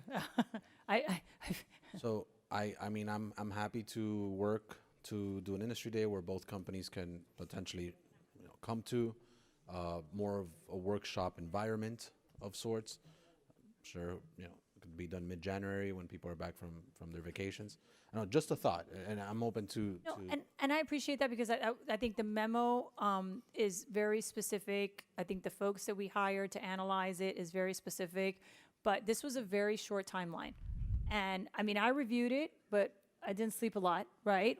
I went through all of it, but it's a lot. And I have a lot of questions. So I would appreciate it if it's like a workshop, right? And then whoever wants to come, and we get to really drill down and provide some guidance. I just want to give staff enough time so that they could figure out what they're doing. Because I think your idea that there's good pieces in all of this is a good point. But I'm also really concerned about the financials.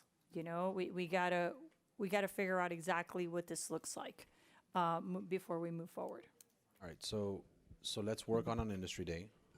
We'll get dates, and we're still going to discuss it here today. But I'd still like, unless there's other suggestions that I said earlier, I'm open to. I'd still like my motion to be considered, and you all still go and do that work. You know, each consortium work together to do that, and be prepared with something before us on the January 20-something meeting, whenever that meeting is. And by the way, that answer might be that we could not come to an agreement. But if there's a will, and I think I've heard from both parties that there is a will of sorts, I think that could be an option. I'm happy to wrap up if we can, if your motion can include some sort of workshop or industry day, at least a week before they come before the BCC. Because what I don't want is another like 48 hours of like behemoth like reading. I would just like a little bit more time. Is that something that the administration thinks? I mean, I think it could only help. But do you see anything negative about that? I guess is the No, Mr. Chairman, I think it's a great idea. My thought would be that if you pass the motion that you have on the table now, that perhaps we want to give them time to get together and communicate. I don't know that it would serve a purpose for each of them to describe what they've already proposed if we're going to ask them for something else. That, you know, maybe we need to decide if that motion's going to pass and let them get together. Correct. I agree. And by the way, I'd like to amend my motion based on what I said to lift the cone, so that in fact, even for the industry day, that would be helpful. No, for the industry day, if it's a publicly noticed meeting, you don't need it, but. Yeah, but I still think it's helpful to do it. So just amend my motion to lift the cone of silence. Do you want to read? Do you have to read something, or? You want me to read? If you need it for the record, go ahead. Just for the record, since this is not and has not been a formal competitive process, the cone of silence, the board finds and determines that the cone of silence does not apply to communications with entities proffering solutions, developing, financing, and operating a waste-to-energy facility, and any prior imposition of the cone of silence imposed as a matter of policy by the county professional staff is rescinded then. So, all right, so I amend my motion. It's been seconded. Workshop. And we'll do a workshop. If someone else, Commissioner Bermudez, do you want to wait till then, or do you? No, I'm okay. I just want to have a question. I don't want to take too much time. I'll save my questions till later, but one of my questions was on the cone of silence. I think you've answered that. Okay. And then the only other, if I may, Mr. Chair? You got the floor. There's just, the only question I have is, two questions. Well, one's a comment, one's a question. Let me do the question. Mr. Gilbert, part of the MOSTEC here. I know Ben Gilbert when he worked for Montané before Covanta. But I've never heard of Mostec actually building a facility of this type. So I'd like to ask Mr. Gilbert if that's the case. Have they ever built a facility of this type?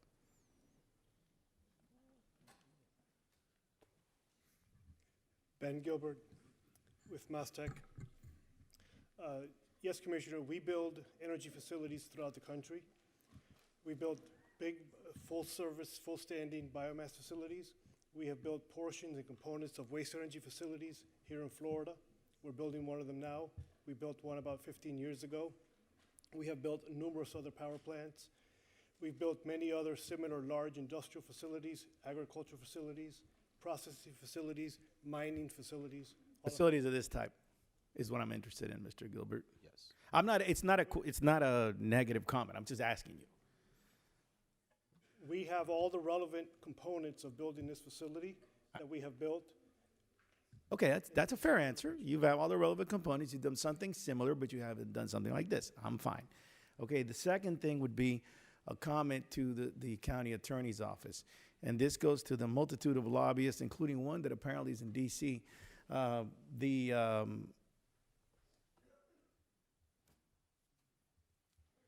During this period, nobody on this commission, and I'm going to assume, I know the chair didn't because he said it publicly, I'm going to assume nobody violated the cone of silence since that was dated from, I guess, August at some point of this year. But there's a number of lobbyists who are members of the Florida Bar. I just want to make it clear that if they did violate, anybody on this day has violated the cone of silence with a member of the Florida Bar, the repercussions for the member of the Florida Bar will be a complaint to the Florida Bar. So, because I think everybody's got to follow the rules. And then the only other thing I'm going to say is I think it's a great idea, Mr. Chair, to have an industry day. I think it's a great idea to hopefully get you guys to work together if it's possible. But I have a concern on the right end this morning. And Roy's he's like a smooth Alabama drawl, wonderful guy. But, it's just, that always puts this morning as I was writing in, I was listening to Depeche Mode saying everything counts in large amounts. This is a large amount. And really, my concern is what it's going to cost, the resident, the ratepayer, as Commissioner Regalado said at the end. And that's always going to be my first and greatest concern. I understand you guys, that's not your primary concern, but it's part of what you're trying to get at. So, because everything does count in large amounts, like Depeche Mode says, and this is the largest amount I've seen in a long time. And I was given, unlike what Senator Garcia said, I was given the task unanimously by this board, including him, to find another site in District 12, and did find different sites. And I want to thank both of the, I'm not going to call you applicants because you're not applicants, both the responders for being very responsive and understanding that being away from residents in District 12 still is something that is good for my colleagues and was consistent with the resolution that was passed, not for one person or a few, but for all Miami-Dade County, because all Miami-Dade County, creates trash. It's like that water plant in Hialeah, but we'll talk about that another day.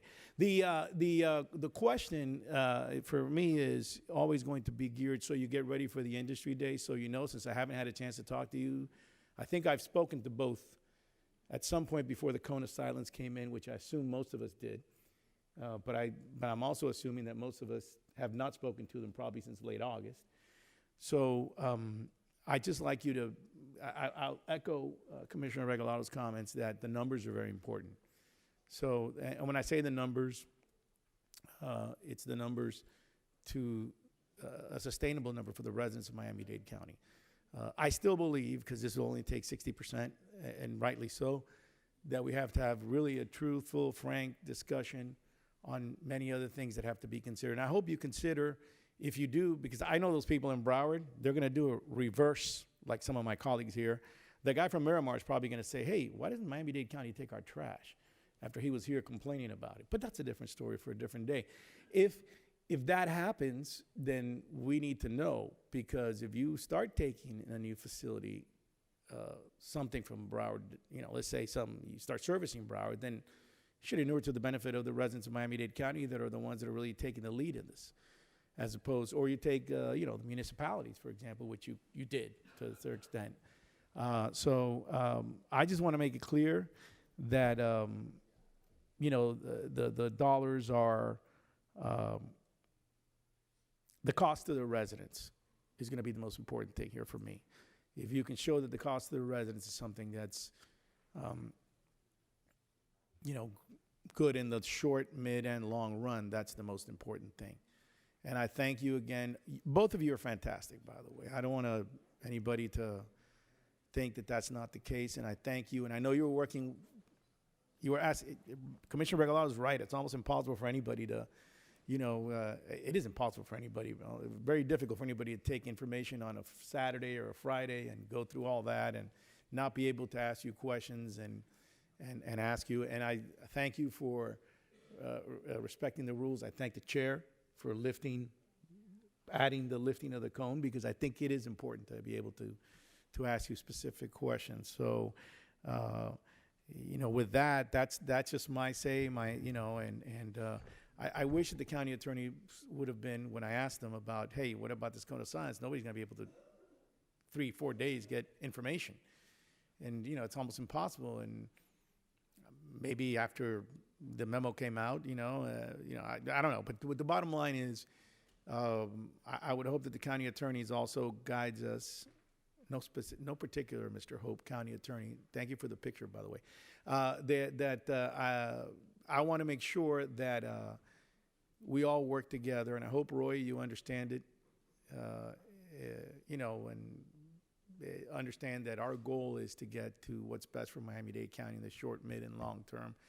And I'll leave it at that for now, Mr. Chair. I have no objection to your motion. I just want to put that on the record. That's fine. But I do want to take advantage of the industry day, the ability to ask some questions, and the ability to get real numbers together and independently. All right, so, okay, I'm going to go around. I have Commissioner Cohen-Higgins, then Steinberg, then Senator Garcia. But again, we are going to see this again in January in BCC. We're going to see it a week prior, at least several days prior to the BCC, in a form of a workshop / industry day. And we have discussed it at length today. So I'm just letting you guys know that this isn't the final conversation on it. With that, Commissioner. Sure, point of inquiry. Go ahead. I don't have a date. Mr. Chairman, so what you're saying is that we're going to talk about this again at 2 other meetings. the industry day, and then, so if maybe, just this is my point of inquiry, if we can get an idea about whether that motion's going to pass, because if that motion's going to pass, then the folks who don't want to necessarily hear the same comments for 3 consecutive meetings, they could possibly just leave if the motion were going to pass. Well, I can do a straw, but I don't know if that fixes the thing of people leaving. But When I said people, I was speaking for myself. I figured. Yeah, speaking for So, Commissioner Cohen-Higgins, you're recognized. Thank you, Mr. Chair, and thank you to both companies who prepared detailed proposals, and thank you to the administration for summarizing them in such a detailed manner for us to digest and kind of compare the 2 companies.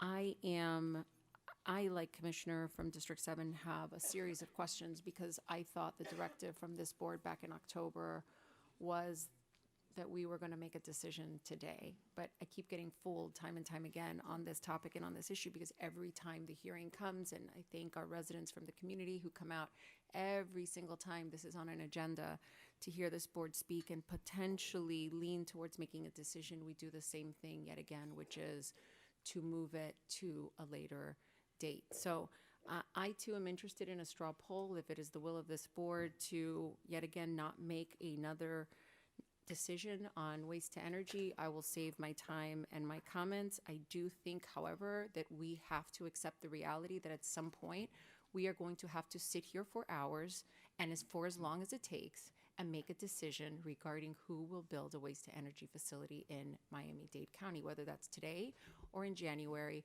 or in February. Again, the directive from this board in October was that it was going to be today. Clearly, that doesn't seem to be the will of the board. I have a sneaking suspicion, as I've intimated in the past, that come January, we will have a similar discussion and we will kick the can down the road. Yet again, I am not sure that I understand this board's constant and repetitive aversion from making a decision on this topic. As far as I'm concerned, the biggest hurdle has been overcome, which was to make sure that it doesn't land in certain geographic areas. We overcame that hurdle. Now it's a decision between two companies on an issue that I just can't see stretching into 2026. This happened in 2023, and we can't make a decision on a company to pick to build a waste-to-energy facility. I am prepared to make a decision today. If we're going to do an industry day, let's do an industry day. If we're going to decide in January, let's decide in January. But I just don't think that we should continue to push this off. I really firmly don't. And so I get it. It's not even late. It's 1:22. Again, and I'm speaking honestly because I'm open to my colleagues' feedback. We, whether it's today or in January, are going to have to sit here for hours and listen to each other, ask questions, and figure out what the right option is. I personally am not inclined to have the two companies work together. I'm just not, because to me there is one that is clearly more qualified to do this work than the other. And that is the kind of questioning that I'd like to get into today. But again, I'm only one vote on this dais. And I'd rather not get into it if we're not going to get into that discussion today. So I'm interested in either a straw poll to save time, but I want to make my position very clear that I am fully ready to make a determination, as we've indicated, not just in October of 2025, but literally for the last 2 years. Literally for the last 2 years, I am prepared to make that decision. So, Commissioner Gilbert, I think you're the one who mentioned Yes. potential for a straw poll. I think that may be appropriate.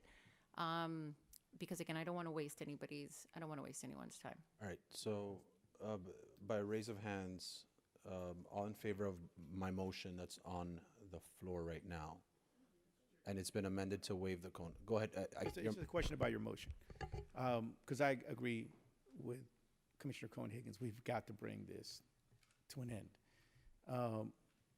Your motion instructs the mayor to see if they can do some, both can do something together. But in the scenario where they say they can't, we're still going to make the decision in January? Yes, Is that what your motion says? Yes. Or is your motion instructing them, you have to do it this way?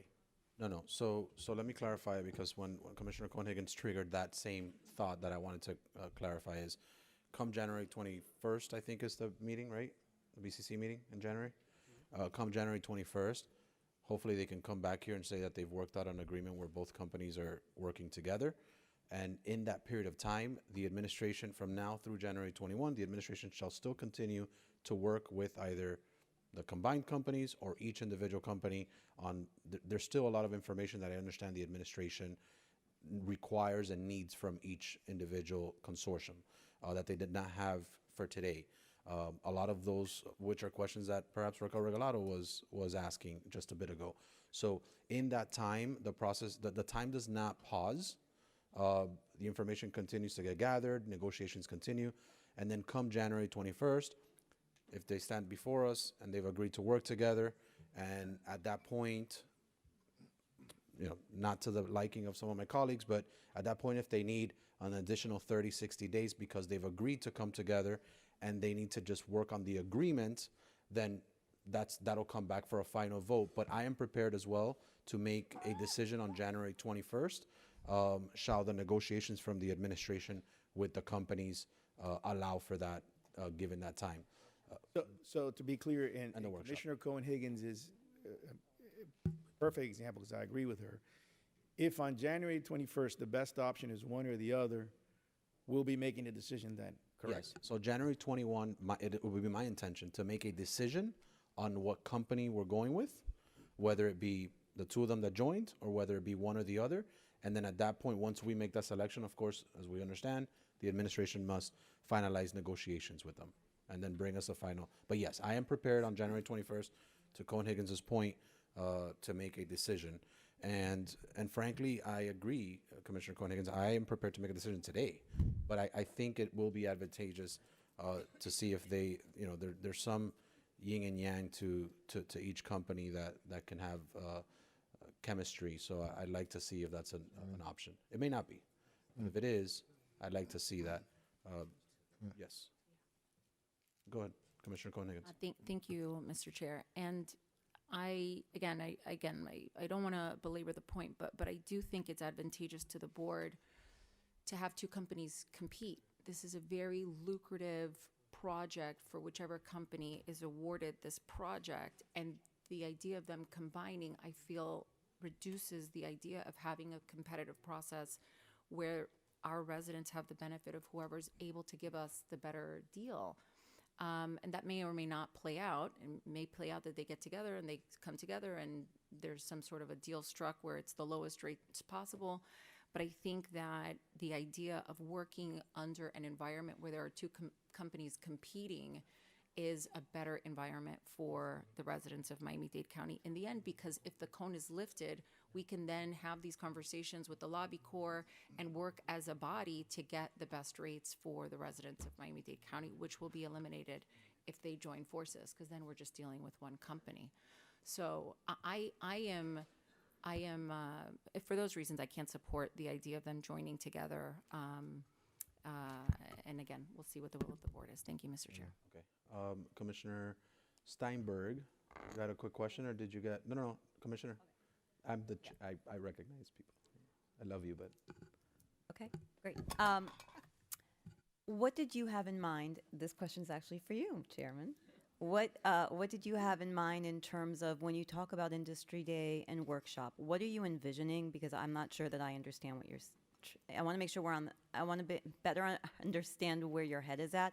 Are you talking about a Industry Day where people come and showcase their options and you have a whole showroom, or are you talking about a workshop style where people are invited to come and present and we sit up here and deliberate?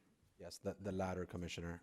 What I sensed was that Commissioner Regalado was not going to be the only commissioner with a host of questions, and I find that it might be prudent to do this more in a workshop environment, as well as we provide that bit of time from now to the workshop to see if there is some synergy between the two consortiums to come together, and by then we might be able to work something out closer to that January 21st BCC. And just to be clear, just to clarify, my original motion, not from today, from how we got here today, was that proposals be before us in December. Here we are, we've got the two proposals, and then that we'd select a company, presumably, and then a final agreement be back to us in April. So we're still very well within the timeline that I originally had proposed, and you all supported and voted on originally. So I think that this may add an additional date to our busy schedule, but we are not prolonging it and we are not kicking the can down the road by doing this. With that, if that was... No, thank you, Chairman. That clarifies it. And so would that process be open to other entities as well, or is it just these? Just these two. Okay. And I guess also for the public, I know back in October, the board, maybe some of us weren't in agreement, but the board did a majority take a vote to move forward in this direction. So now we're just left with what are our options in this pathway. So I have a question for the administration. Have you had a chance to opine and meet with these different entities, and do you have a recommendation, number one? And the second question would be for the attorneys. What is our obligation if that motion passes today? So first and then second, thank you. You're recognized. Commissioner, the administration has done its due diligence on both of these companies, and we think both companies are very capable companies and can do what they say they're going to do. The board made clear that they would make the selection, so we don't have a recommendation as a preferred company, and the board did early on ask for a best value analysis. We were not able to give you a best value analysis because a number of questions that are going to impact costs still have not been answered. So you don't have a best value analysis. What you do have is the information that they provided reduced into how it affects the annual solid waste bill going forward. But we think both companies we could work with. Actually, as a follow-up to that, what do you need then to get that analysis from these entities? Is it direction from the board, or is it more information from these vendors? And I ask that because, this will be a major increase potentially to the customer, which is our residents. So I want to be mindful that everybody understands, going eyes wide open, what path could potentially be forward. Well, both of these proposers in their proposals stated these were preliminary numbers, that they needed more information to finalize their numbers. And of course, some of that information may be from here. One of the proposers didn't finalize a site, so obviously site cost isn't final. But they have not committed to the prices, so they've got to finally commit to a price for us to be able to tell you which one has a better value. And to the attorneys? Did you get your? Oh, okay, all right. Mr. Steiner, your question was, what is your obligation if the motion does not pass? Or if it does pass. If it does pass, then the motion is that the motion is a directive from the board to negotiate an agreement with a joint developer consortium comprised of both FPL and FCC, and to come back in January either with a negotiated agreement or a report to this board as to the status of the negotiations and the terms of the agreement. Additionally, the motion lifts the cone of silence. If the motion does not pass, we're going back to our the board's October 21st, 2025 action, which the chair summarized and described accurately. Commissioner Gilbert, you're recognized. Thank you, Mr. Chairman. Just clarifying a couple of things. I didn't understand the motion to preclude us. For instance, if they come up with an agreement that we find it's less advantageous to us or our ratepayers than them separately, I don't think it precludes us from actually having a deal with them separately. So yeah, I don't think it precludes that. And so I think that we don't have to choose competition or collaboration. We can evaluate them both. And so while I think that Commissioner Regalado did speak for a long time, I think their questions were appropriate in that there needs to be more information. There just needs to be more information. So when Chief Roy talks about we're not having a good understanding of the best value, making a decision now when we don't know what's the best value would, to me, be problematic. If you ask me to pick a site right now, I could pick a site. If you ask me to pick between them, I could pick between them, but those decisions wouldn't be based on a complete data set of information that's available. And so while I think that this has been a long, torturous process and continuing conversation, I would add that we haven't made the final decision, but we have subsequently slowly and methodically moved the ball down the field. We have. And so this, and Mr. Chairman, I'm glad you added that this does fit within your original timeline for actually, we're still on the schedule that we actually set to have an agreement. But when we said that we were going to have proposals, my anticipation of the information that would be in the proposals would have completion in it. So it would be able to, we'd have to be able to compare the two different proposers and everything from value to rates to everything. And we can't do that right now. We just can't do that. So if we had to make a decision, Mr. Chairman, if it's the will of this body to make a decision, I will cast a vote today. I know which site I want, and I know which proposer I go with. I can do that right now, but I don't know that it's the most completely informed decision that I can make. Commissioner from District 5. Thank you, Mr. Chairman. So I had a very extensive briefing with the administration on this item, and I think what I found most difficult was two very distinct and diverse proposals. And so I felt like I was comparing apples with oranges. It was very difficult for me. I've heard my colleagues, some of the questions that were posed here today, and I think that we don't have enough information. And I felt, I kept looking at the rate sheet, which scared me, to be perfectly honest with you all. I saw 25% increases in these rates, and I said, at a time when we know how unaffordable everything is, I honestly said, can I make a decision based on just that? And if I did, as Commissioner Bermudez said, the ratepayer is the bottom line here for me. And I got a little bit nervous about the fact that I might have to make a decision on two proposals that really, they're not just different, they're vastly different in the way in which they were financing, in the way that they were owning it, in the way that they were operating it, and in the way the fees were. And it was very difficult for me to determine, well, which is the best deal for the ratepayer. I could not, based on what I have today in front of me, and I agree with Commissioner Oliver, Gilbert, sorry, that we need more information for me to be able to weigh things, because honestly, when you see how different the proposals are in terms, this board did not set out parameters. They did not say, all right, we want proposals where the proposer is going to finance, okay, or they're going to own the land, or we're going to own the land and lease it.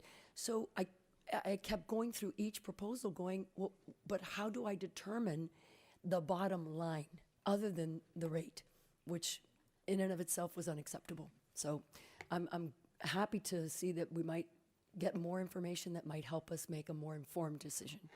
All right. Thank you, Commissioner. Commissioner from District 11. Thank you, Mr. Chair. And I don't want to extend the conversation further, but I want to bring it back to what Commissioner Cohen-Higgins said. And I do see why the chair is suggesting for the companies to work together. But in the spirit of what both Commissioner Lopez and Commissioner Gilbert said, definitely want to see a competitive process here. So what I wouldn't want to do, Mr. Chair, although I would like to be supportive in that idea, my hesitancy and right now I'm inclined to vote no on that is just because I don't see why we wouldn't be able to allow both to give us a competitive version of what they would do, and then because the cone of silence is lifted, they can, if they so choose, also bring a separate option where they're working together. I guess what I'm getting at, and I think Commissioner Gilbert was getting at this, and I just want to make sure that I'm understanding. I just don't want right now to make a directive, hey, both of you need to play nice and work together. If you don't want to play nice and you want to give us a better rate, I am all for that. If you don't want to work together and it's going to be better for the ratepayer, I am all for that as well. So respectfully, Mr. Chair, I do see where you're going with it. I think that because when I was comparing both, I can clearly see how, one of the proposals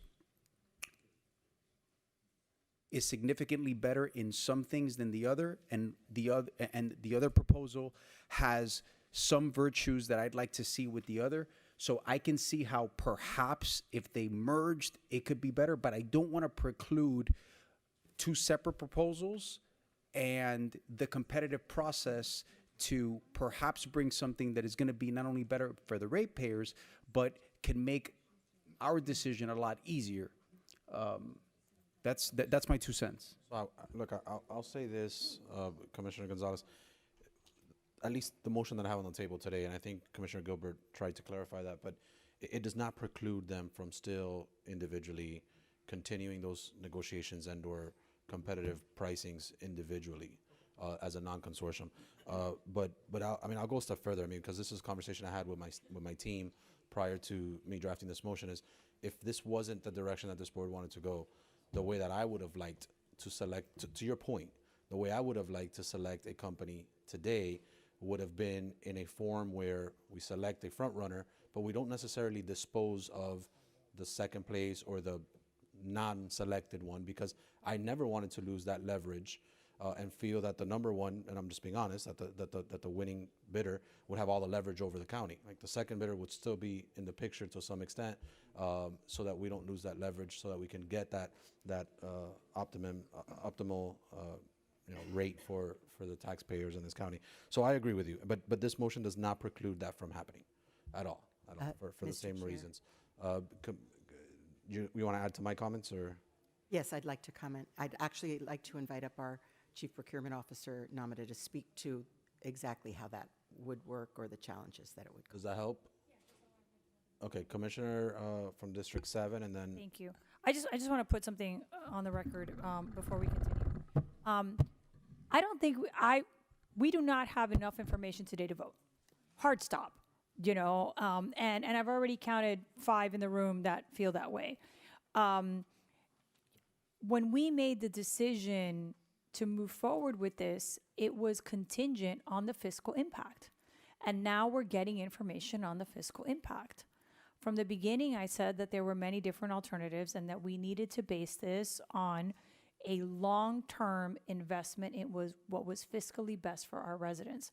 So I think there is a tremendous benefit to this meeting and for everyone to hear what we're saying, because we haven't met with them and they haven't had an opportunity to speak with us. They've just been speaking to staff, right? So you already heard from an overwhelming majority of this board that the cost to the ratepayer is where we begin. So I think just there, you've achieved a lot, Mr. Chair.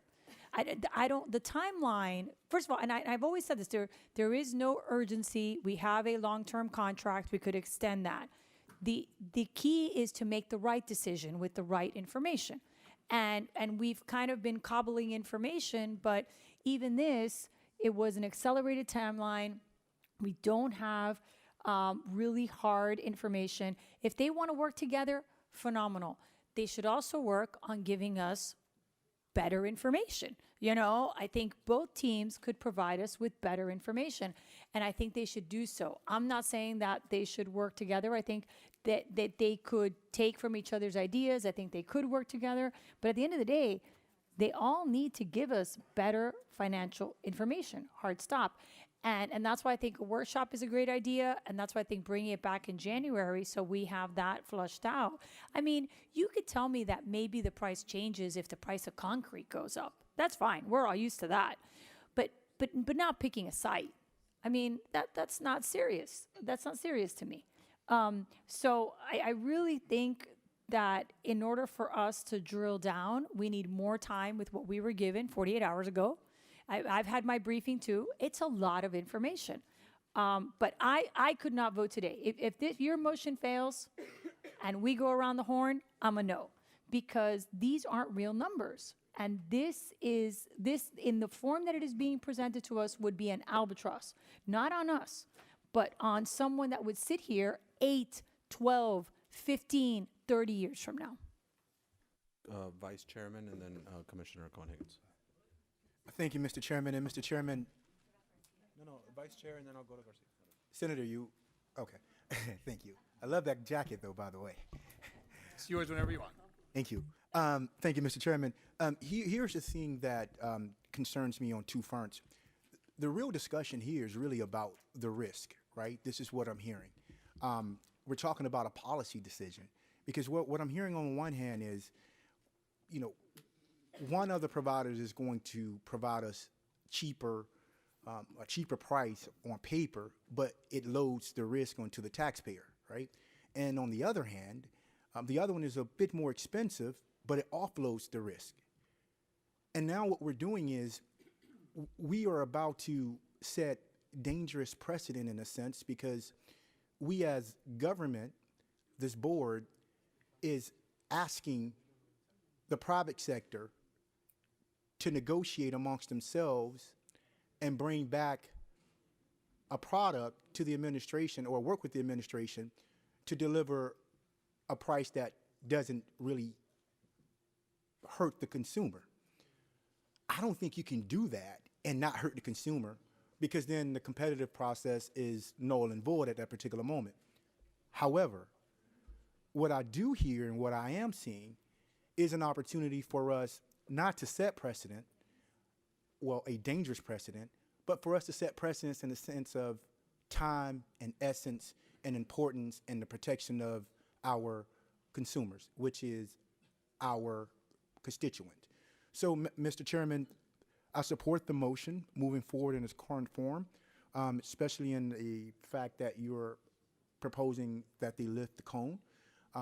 So I support that.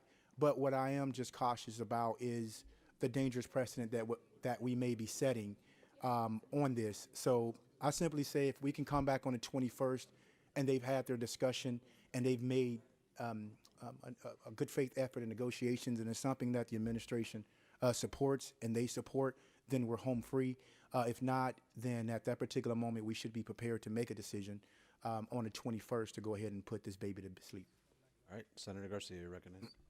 Thank you, Mr. Chairman. Listen, ditto to everything that's being said here. I think you're right. We need some more time to do this. If I can vote on it now, if we had to, but I think it's imperative that we do look at this and compare apples to apples if we can get there. But, Mr. Chairman, one of the things that I care about is making sure the ownership part of this, making sure that the county does own both the land and the facility is very important to me. And also, one of the concerns that I've also had is the energy component of this. Obviously, I'm with all of you on the cost to the consumer and the ratepayer. It's extremely important to every single one of us. I think it goes without saying. But also the buyback of the energy. You know, when I know there's been some debates in years past on when we had our waste to energy plants, getting this energy back to the county, having the county be able to use that energy that is being developed at these facilities, at least so we can power our own buildings and so forth at a much discounted rate, if not free, because it is our plant. So it's something that I would like to have that incorporated into the plan itself. So those are my 2 cents, Mr. Chairman. For now, I do have a list of questions that I will wait to when we come back together to go through them. Perfect, sounds good. And I encourage everyone to attend the Industry Day and get those questions in there as well. I know some will be for the By the way, Industry Day means something different to me when I was young. workshop, Industry Day. I mean, we can potato. Commissioner Cohen-Higgins. Thank you, Mr. Chair. I am obviously listening to my colleagues closely, and I appreciate the clarification that a directive to have the teams unite is not going to preclude them from traveling independently. So they're not going to travel under one lane. They're going to travel under 3, which is what I understand currently. But I am going to lob a concern regarding a sentiment that we don't have enough information as a board, because if it is I'm concerned about that, because if we don't have enough information, it's because of choices that we've made as a board. A project of this size typically would go out for a competitive procurement process. We could not do that in this competitive procurement process where guarantees would be included, specific data would be included, all of the things that our business professionals are very, very accustomed to doing. We as a body were not able to do that because we were not able to pick a location, and a location was required in order to put this out for a competitive procurement process. So we are 2 years later, and we are now saying get together and bring us back another proposal. But is the proposal that's going to be brought back on one site? Is it going to be on 3 sites? And I'm throwing that out as a question because we still haven't settled on even a location. And so when we as a body say we need more information, I would like to know specifically what information we want these business professionals to present to us so that we are not able to make that representation on the microphone again come January 16th or whenever our hearing is. Because, again, if we are going to just continue to go around in a circle and say we don't have enough information, I just don't see how this comes in for a landing. A project of this size, i.e. $2 billion, is going to be heavily detailed environmental concerns, federal concerns, applications, permits, all of these very, very detailed things, the ball on which cannot start to even roll unless we have a location. Numbers cannot be finalized. Rates to our residents cannot be finalized if they don't even have a location. So I am simply asking my colleagues, what specific information are we looking to them to provide to us so that we can actually narrowly tailor what it is that they're presenting to us between now and January 16th? Again, my only aim is for us to make a final decision so that this ball can roll towards the direction of us not losing potentially a substantial amount of money on insurance proceeds and all of the implications of us continuing to delay on making an ultimate decision here. That's my complete concern. So I will support the chairman's motion of traveling under 3 lanes, but I do think that we should provide specificity on what information it is that we are looking for these very competent business people to present to us come January 16th, so we're not saying the same thing over again. I'm ready to call a question, but Commissioner Regalado. No, but I had a question, Mr. Chairman. I would like it answered. Are we going to give them a directive, or is it just literally go back and bring us another proposal? Is that what we're going to do here today? Well, so I mean, I can answer that, but Mr. Chairman? on the as an answer. Yeah, or- it's an answer. Yeah, it's an answer. I mean, Okay. I mentioned my concern. I'm happy to answer it. Okay, give me 1 second, and Mayor, give me 1 second. So, just to clarify, to your point, and Commissioner Cohen-Higgins, the selection of the site has been the issue as to why we are here today, and when we're negotiating with them, when we're asking them for their, the version of a baffle, is it doesn't have to. Let me see how I phrase this so that, because we do need sites, okay, and we need sites proffered. But when it comes to pricing, the different sites, they don't have to select one. They can give us 2 or 3 options that fit what we've already taken out of the equation certain areas and things of that nature. So they can tell us sort of what one of the companies already did. They gave us a site or 2, and hoping that the other company kind of set an area, didn't select an actual site, but identified an area. I'm hoping that by that identification that they have a site in mind that they just didn't want to put on paper yet. I'm hoping that's the case. I'm not sure if that's the case though. And at this point, put them all up, what the price tag for is, but the ultimate pricing that we should, we should compare the entire price at the end of the day, but we should be able to compare each company based on prices outside of the land, and then we make the decision on which site we are going to select, which will affect the pricing, but not when we're comparing what one company will charge to build it versus the other. But to Commissioner Lopez's point, the 2 proposals are very, very different, very, very different in all aspects. Whereas, and I am, we haven't gotten into that yet because again, we'll be back here in January, so I'm saving a lot of that for then. But one, they both affect the ratepayers. They both affect significantly, but one affects it a lot sooner. The one that affects it later ends up being a little more expensive, but immediately the one that affects it less raises sooner. So it's I don't know if I made sense there, but that is I'm still talking. I know. I get. I have the mayor. I have you, but I think we have an array of questions. That's what the workshop is. Since I'm not supposed to call it an industry day anymore, that's what the workshop is to ask all of the questions that we have them present, have them give us the information that's missing from these proposals, and hopefully, if they can work something out that complements each business, and that's what we'll do. Commissioner Regalado, and then the mayor. Thank you. I appreciate it, Mr. Chair. In response to the question, there are several sites. So if FPL picked a site, they could give us a pro forma that drills down on the cost of building at that site. Obviously, there are variables, right? I mentioned one, the cost of concrete, right? The cost of labor. All of that could be baked into a pro forma, and we could drill down on that cost. For FCC, they've mentioned 3 potential sites. If you want to mention 3 potential sites, then you're going to have to do a pro forma on each one of those sites. They all have different environmental concerns. They all have different prices. I'm not telling you to go out and purchase a site, but for those of us who are attorneys, you could enter into an option to purchase, right? And set a price and come back with us. You could do that. I mean, it's just, those are all things that will allow us to solidify the cost. And that's what I'm asking. We can't continue.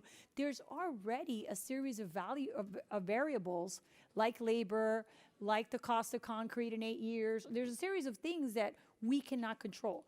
the price of it right now, how much you're going to buy it for, can you build there, what can you build there, what are the permits you're going to need, how much is it going to cost you to build there and then you put in the escalation. Those are all things that are within the purview of the people that are sitting here. You just have to decide to do it, right? I mean, that takes time, that costs money. 100%, I understand, but you're asking us to make a decision, and we cannot make a decision with a range that has such an enormous gap. That's the issue when you look at the memo. And now that they've seen the memo, they get to respond to the memo and talk to us specifically in their presentations about the impact that this is going to have on the ratepayer. So I understand that it's a lot easier to kind of throw it back on us and say, okay, County Commission, choose your own ending, and that's fine. I'm happy to play choose your own ending. But we have to be given the financial numbers for each ending so that then we can choose. Because we're being told choose your own ending, and then we're not being given the financial numbers to choose the ending. So yes, we have to make a series of decisions, but we need to make those decisions with numbers. And that's why I think the workshop is a great opportunity to drill down on that, because it is going to be a long, complex conversation. All right, so with that, Madam Mayor, please do not trigger a response from any of my colleagues on anything that you say. Okay. So beware. I'll do my best, Mr. Chairman. Trigger warning, I am calling the question after the mayor speaks. All right. Okay. Well, I hope that it will lead to comfort about moving forward. So I want to say there are two imperatives here that I look to. One is the cost to ratepayers, and that's why we emphasize that. And many have expressed concern, and that is a real concern. And the second is to reduce waste, and that's why this is a waste campus. It's not a single solution. And new solutions are coming on board all the time. So I will be meeting, me personally, with these proposers, and I plan to share with them what's coming out of our Zero Waste Master Plan, which is ready. An interim report is now in final draft. And it will lay out a range of things that could be included, and some of them are already named, but others not yet. And it will look to the cost factor by making sure that the revenue goes to reducing cost for the ratepayers. And there is more that can be done that is not yet on the table, and I don't want to get into it because it will trigger conversation, but there are many things that can be done. It is within the power of these very reputable and competent firms to come up with a better deal. Now, from a technical perspective, NAMADA tells me we cannot simultaneously individually negotiate and collectively negotiate. And I would suggest that we allow them a certain amount of time, which means like Christmas holiday, get us their best joint proposal. And if that does not succeed, then we will proceed with individual negotiation. That would be my request to this body. Okay, all right, so just to be clear, because that last little thing you said is important, and it's a trigger. You can't negotiate with 3 companies at once. I'm not sure why, but let's say you can't. But I had asked this before my motion, and the response I got was that there's a lot of information still pending, that the time between now and January will not be wasted, which is what's important.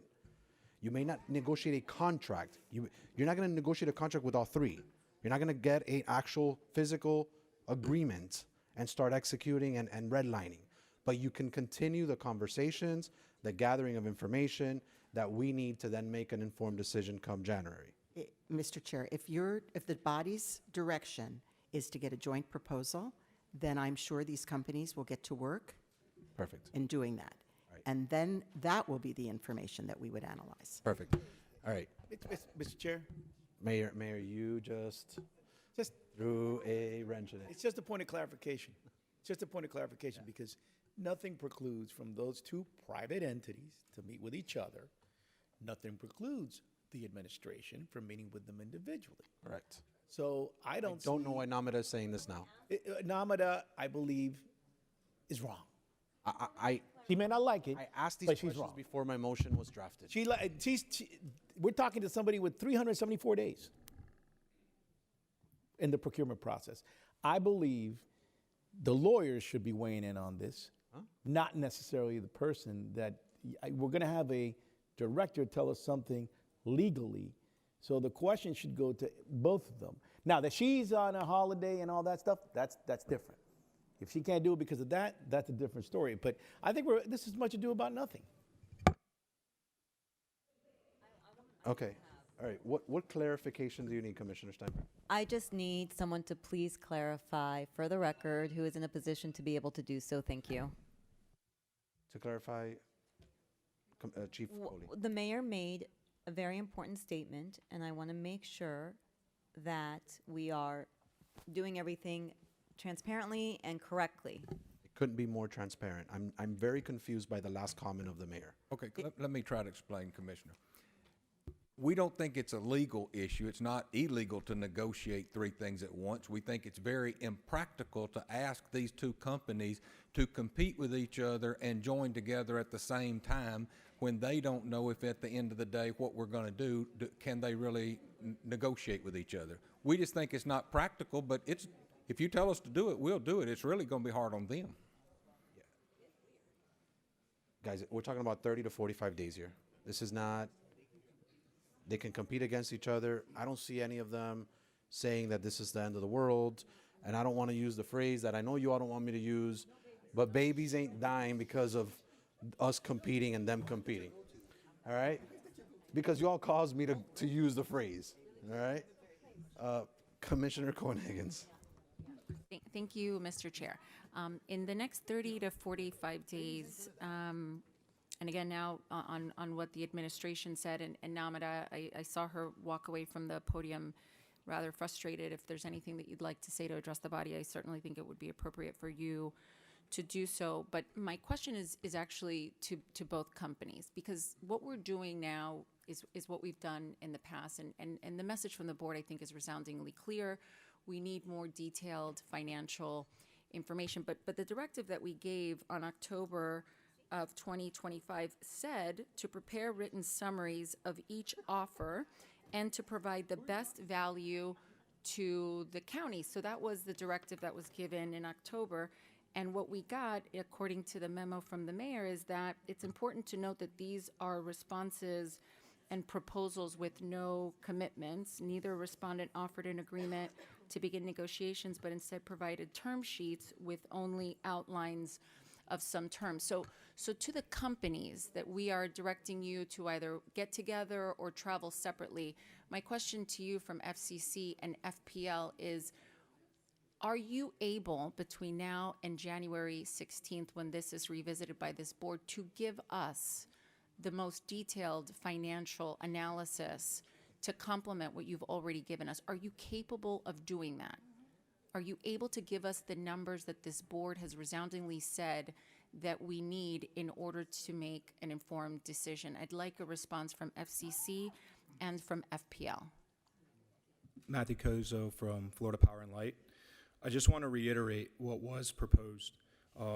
That FPL met the board's request and provided an ownership model. We provided a technology solution, a thought-out design, a financial structure for financing the facility. We did provide a indicative price per ton to deliver this facility, and we provided a site, a single site, under option for us to deliver this project.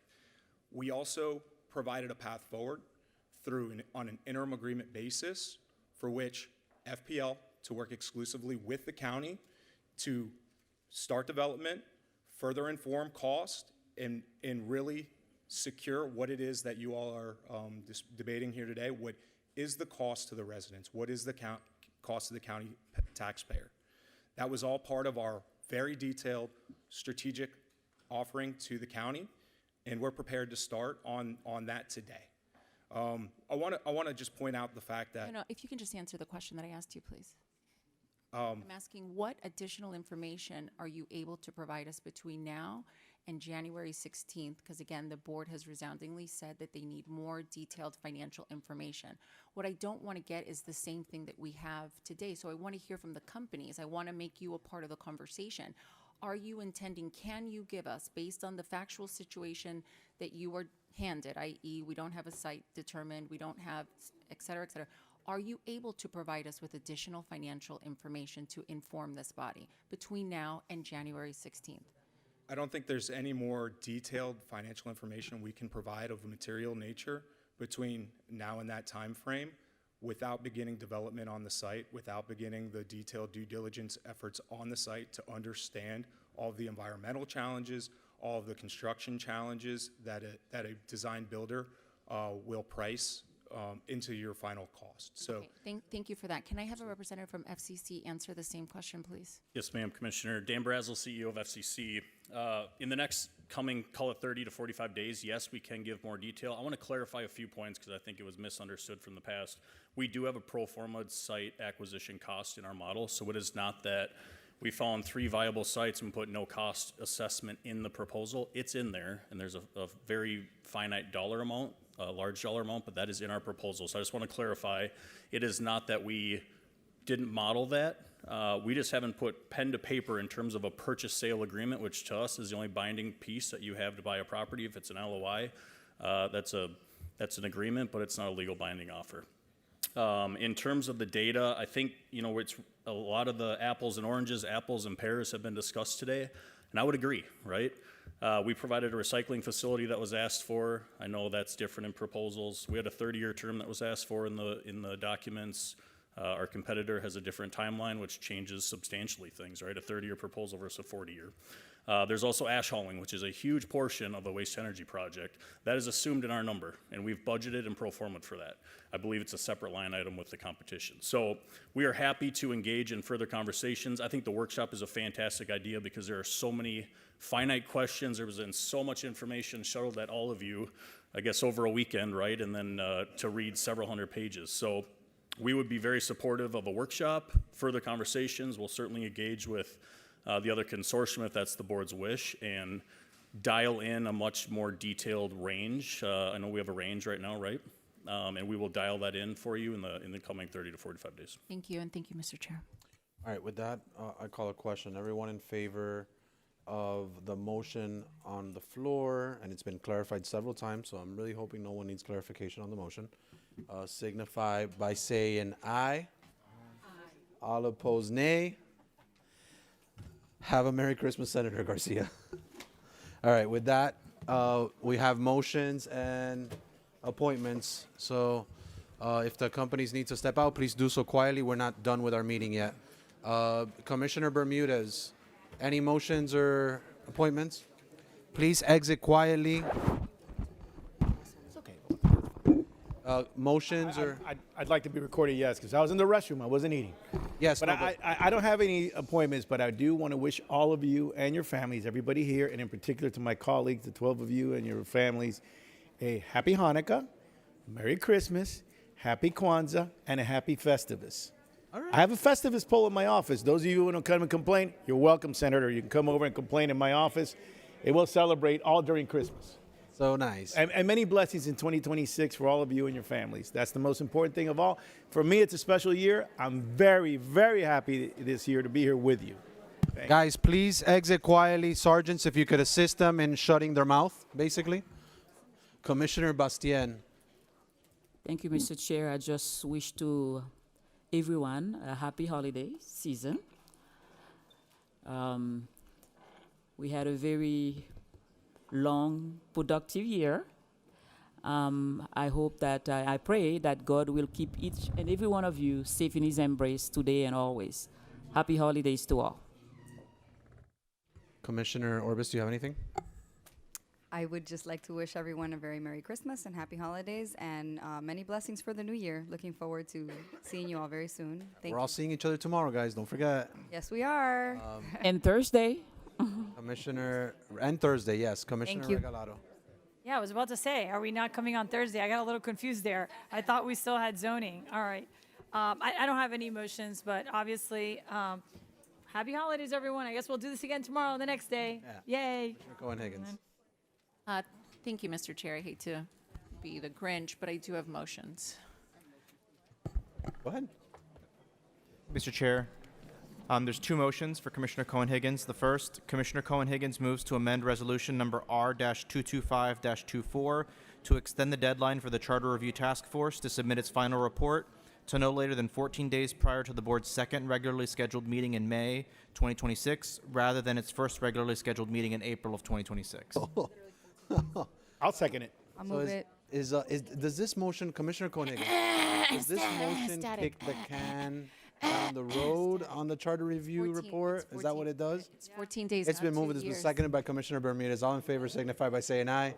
Aye. All opposed, nay. Read your next motion. Second motion is Commissioner Cohen-Higgins moves to direct the county mayor or county mayor's designee to have regular discussions during the fiscal year with all county constitutional offices whose budgets are approved by the county, regarding whether those county constitutional offices anticipate that there will be a need for any mid-year or end-of-year budget amendments, and to A, include the status of those discussions in the county mayor's quarterly reports on the status of the county budget required by Section 2-1796F of the county code, and B, include any necessary budget amendments in the mid-year budget amendment required by Section 2-1796G of the county code, and any other mid-year or end-of-year budget amendment presented to the board for approval. Mr. Chair? On this, Wait. It's been moved. It's been seconded. All in favor? You have a Yeah. on this one? yeah, I have questions. On this one, I know that the property appraiser and the tax collector actually submit to the state. So are you talking about, because they don't submit to us until they submit to the state, so it's a little bit different. Obviously, the sheriff and elections and the clerk. So is this, you're including all of them, but there's two of them that submit to the state. The property appraiser submits to the state and then to us, the tax collector to the state and then to us, and they have different deadlines. So I'm unclear, because the ones that just submit to us are elections, the sheriff, and the clerk. So are you bifurcating? Because you're all the constitutional officers, and there's like different processes and different deadlines for them. Commissioner Regalado, in response to your question, the motion only applies to those county constitutional offices whose budgets are approved by the county. So for those that are approved by the state, this would not apply to them. Right, but I know the property appraiser submits to both, right? So just so we're on the same page, so you're talking about elections, sheriff, and the clerk.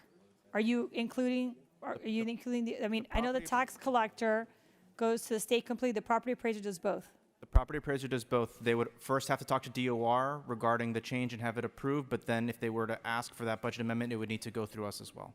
Right, so the property appraiser, that if you're accelerating these deadlines, they can't accelerate the state deadlines. So I'm just saying, it's weird. So just, if it's the clerk, elections, and the sheriff, that, I'm just being thorough, you're gonna run into a problem. I'm just being thorough. How many times do we have to go through this? So, I mean, I'm cool if it's just those three. The other two, they're going to have issues with the state and their deadlines with the state, because they can't force the state to review it sooner than when the state has to. Through the chair, the motion encourages our mayor to work with our constitutional officers so that we are not in the dark come budget season, and instead working with them collaboratively throughout the year. We checked with the constitutional officers and we received no pushback and no objection, nor did the attorneys indicate any sort of conflict with state law. So I don't think that the motion is as dense as you may read it or interpret it. It's simply allowing us as a body to receive financial information from our constitutionals to avoid what we dealt with last year, which is surprise numbers at the last minute.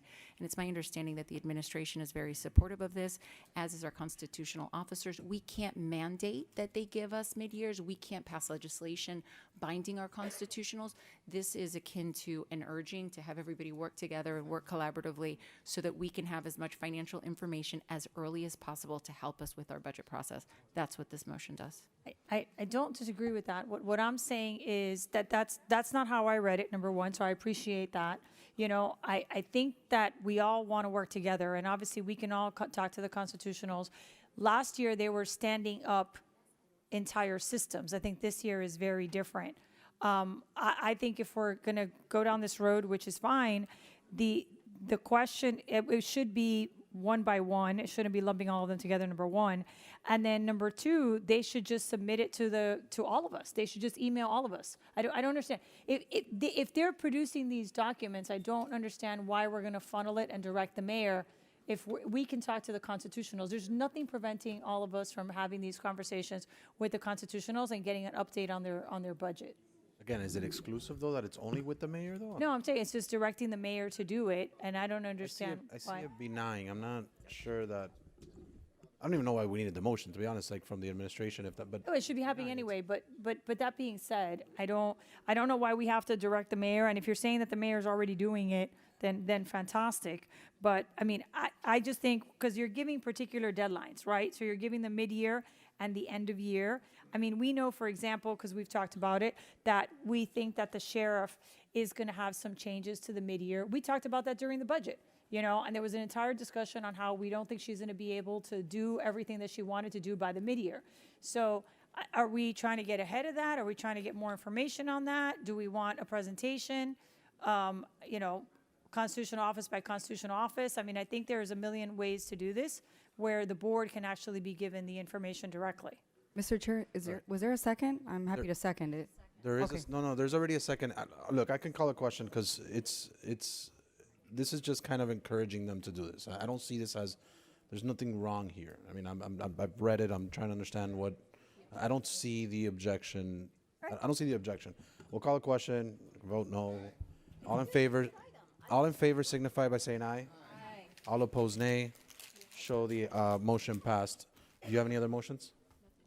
All right. I know I have one. Can you read mine? No. Chairman Rodriguez moves to appoint Commissioner Lopez as this board's appointment to the Downtown Development Authority. Additionally, Chairman Rodriguez moves to appoint Commissioner Lopez to the Miami Beach Community Redevelopment Agency as the county's taxing authority representative pursuant to Section 163.357 Florida statutes and the interlocal cooperation agreement between the county, the city of Miami Beach, and the CRA. It's been moved. It's been seconded by Commissioner Steinberg. And all in favor signify by saying aye. Aye. All opposed, nay. Show that pass. I don't have anything else on my end, right? From me? Vice Chair, do you have anything? Any motions? Yeah, just a reappointment to the Industrial Development Authority Board of Anthony Okonma, O-K-O-M-A-H. It's been moved by the Vice Chair, seconded by Commissioner Gilbert. All in favor signify by saying aye. All opposed, nay. Show the item passed. Commissioner Steinberg, any appointments? Gilbert?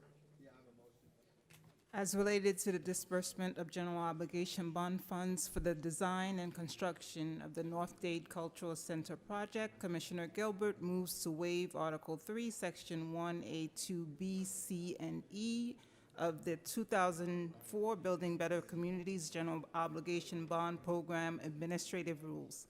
Commissioner Gilbert further moves to waive Article 3, Sections 1C, 8A, and B of the administrative rules in order for the county to advance the grantee pursuant to the terms of an interlocal agreement between the county and the grantee, an amount not to exceed the funding allocation for the project set forth in the county's adopted budget. It's been moved. It's been seconded by Commissioner Cohen-Higgins. You have a question on that? I got a question.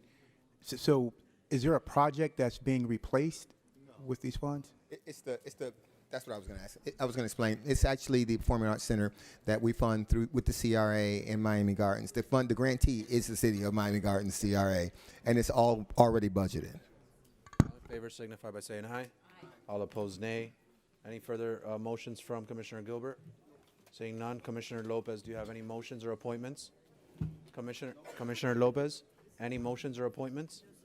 And Senator Garcia has left the building, right? It's checked out. All right, show us adjourned.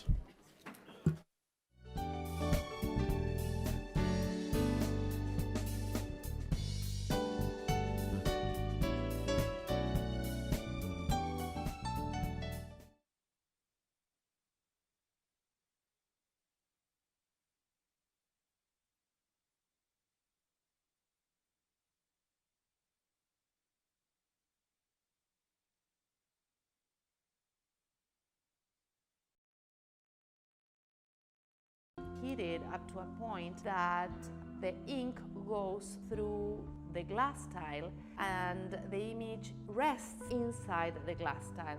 Doing projects for art in public places is an amazing opportunity.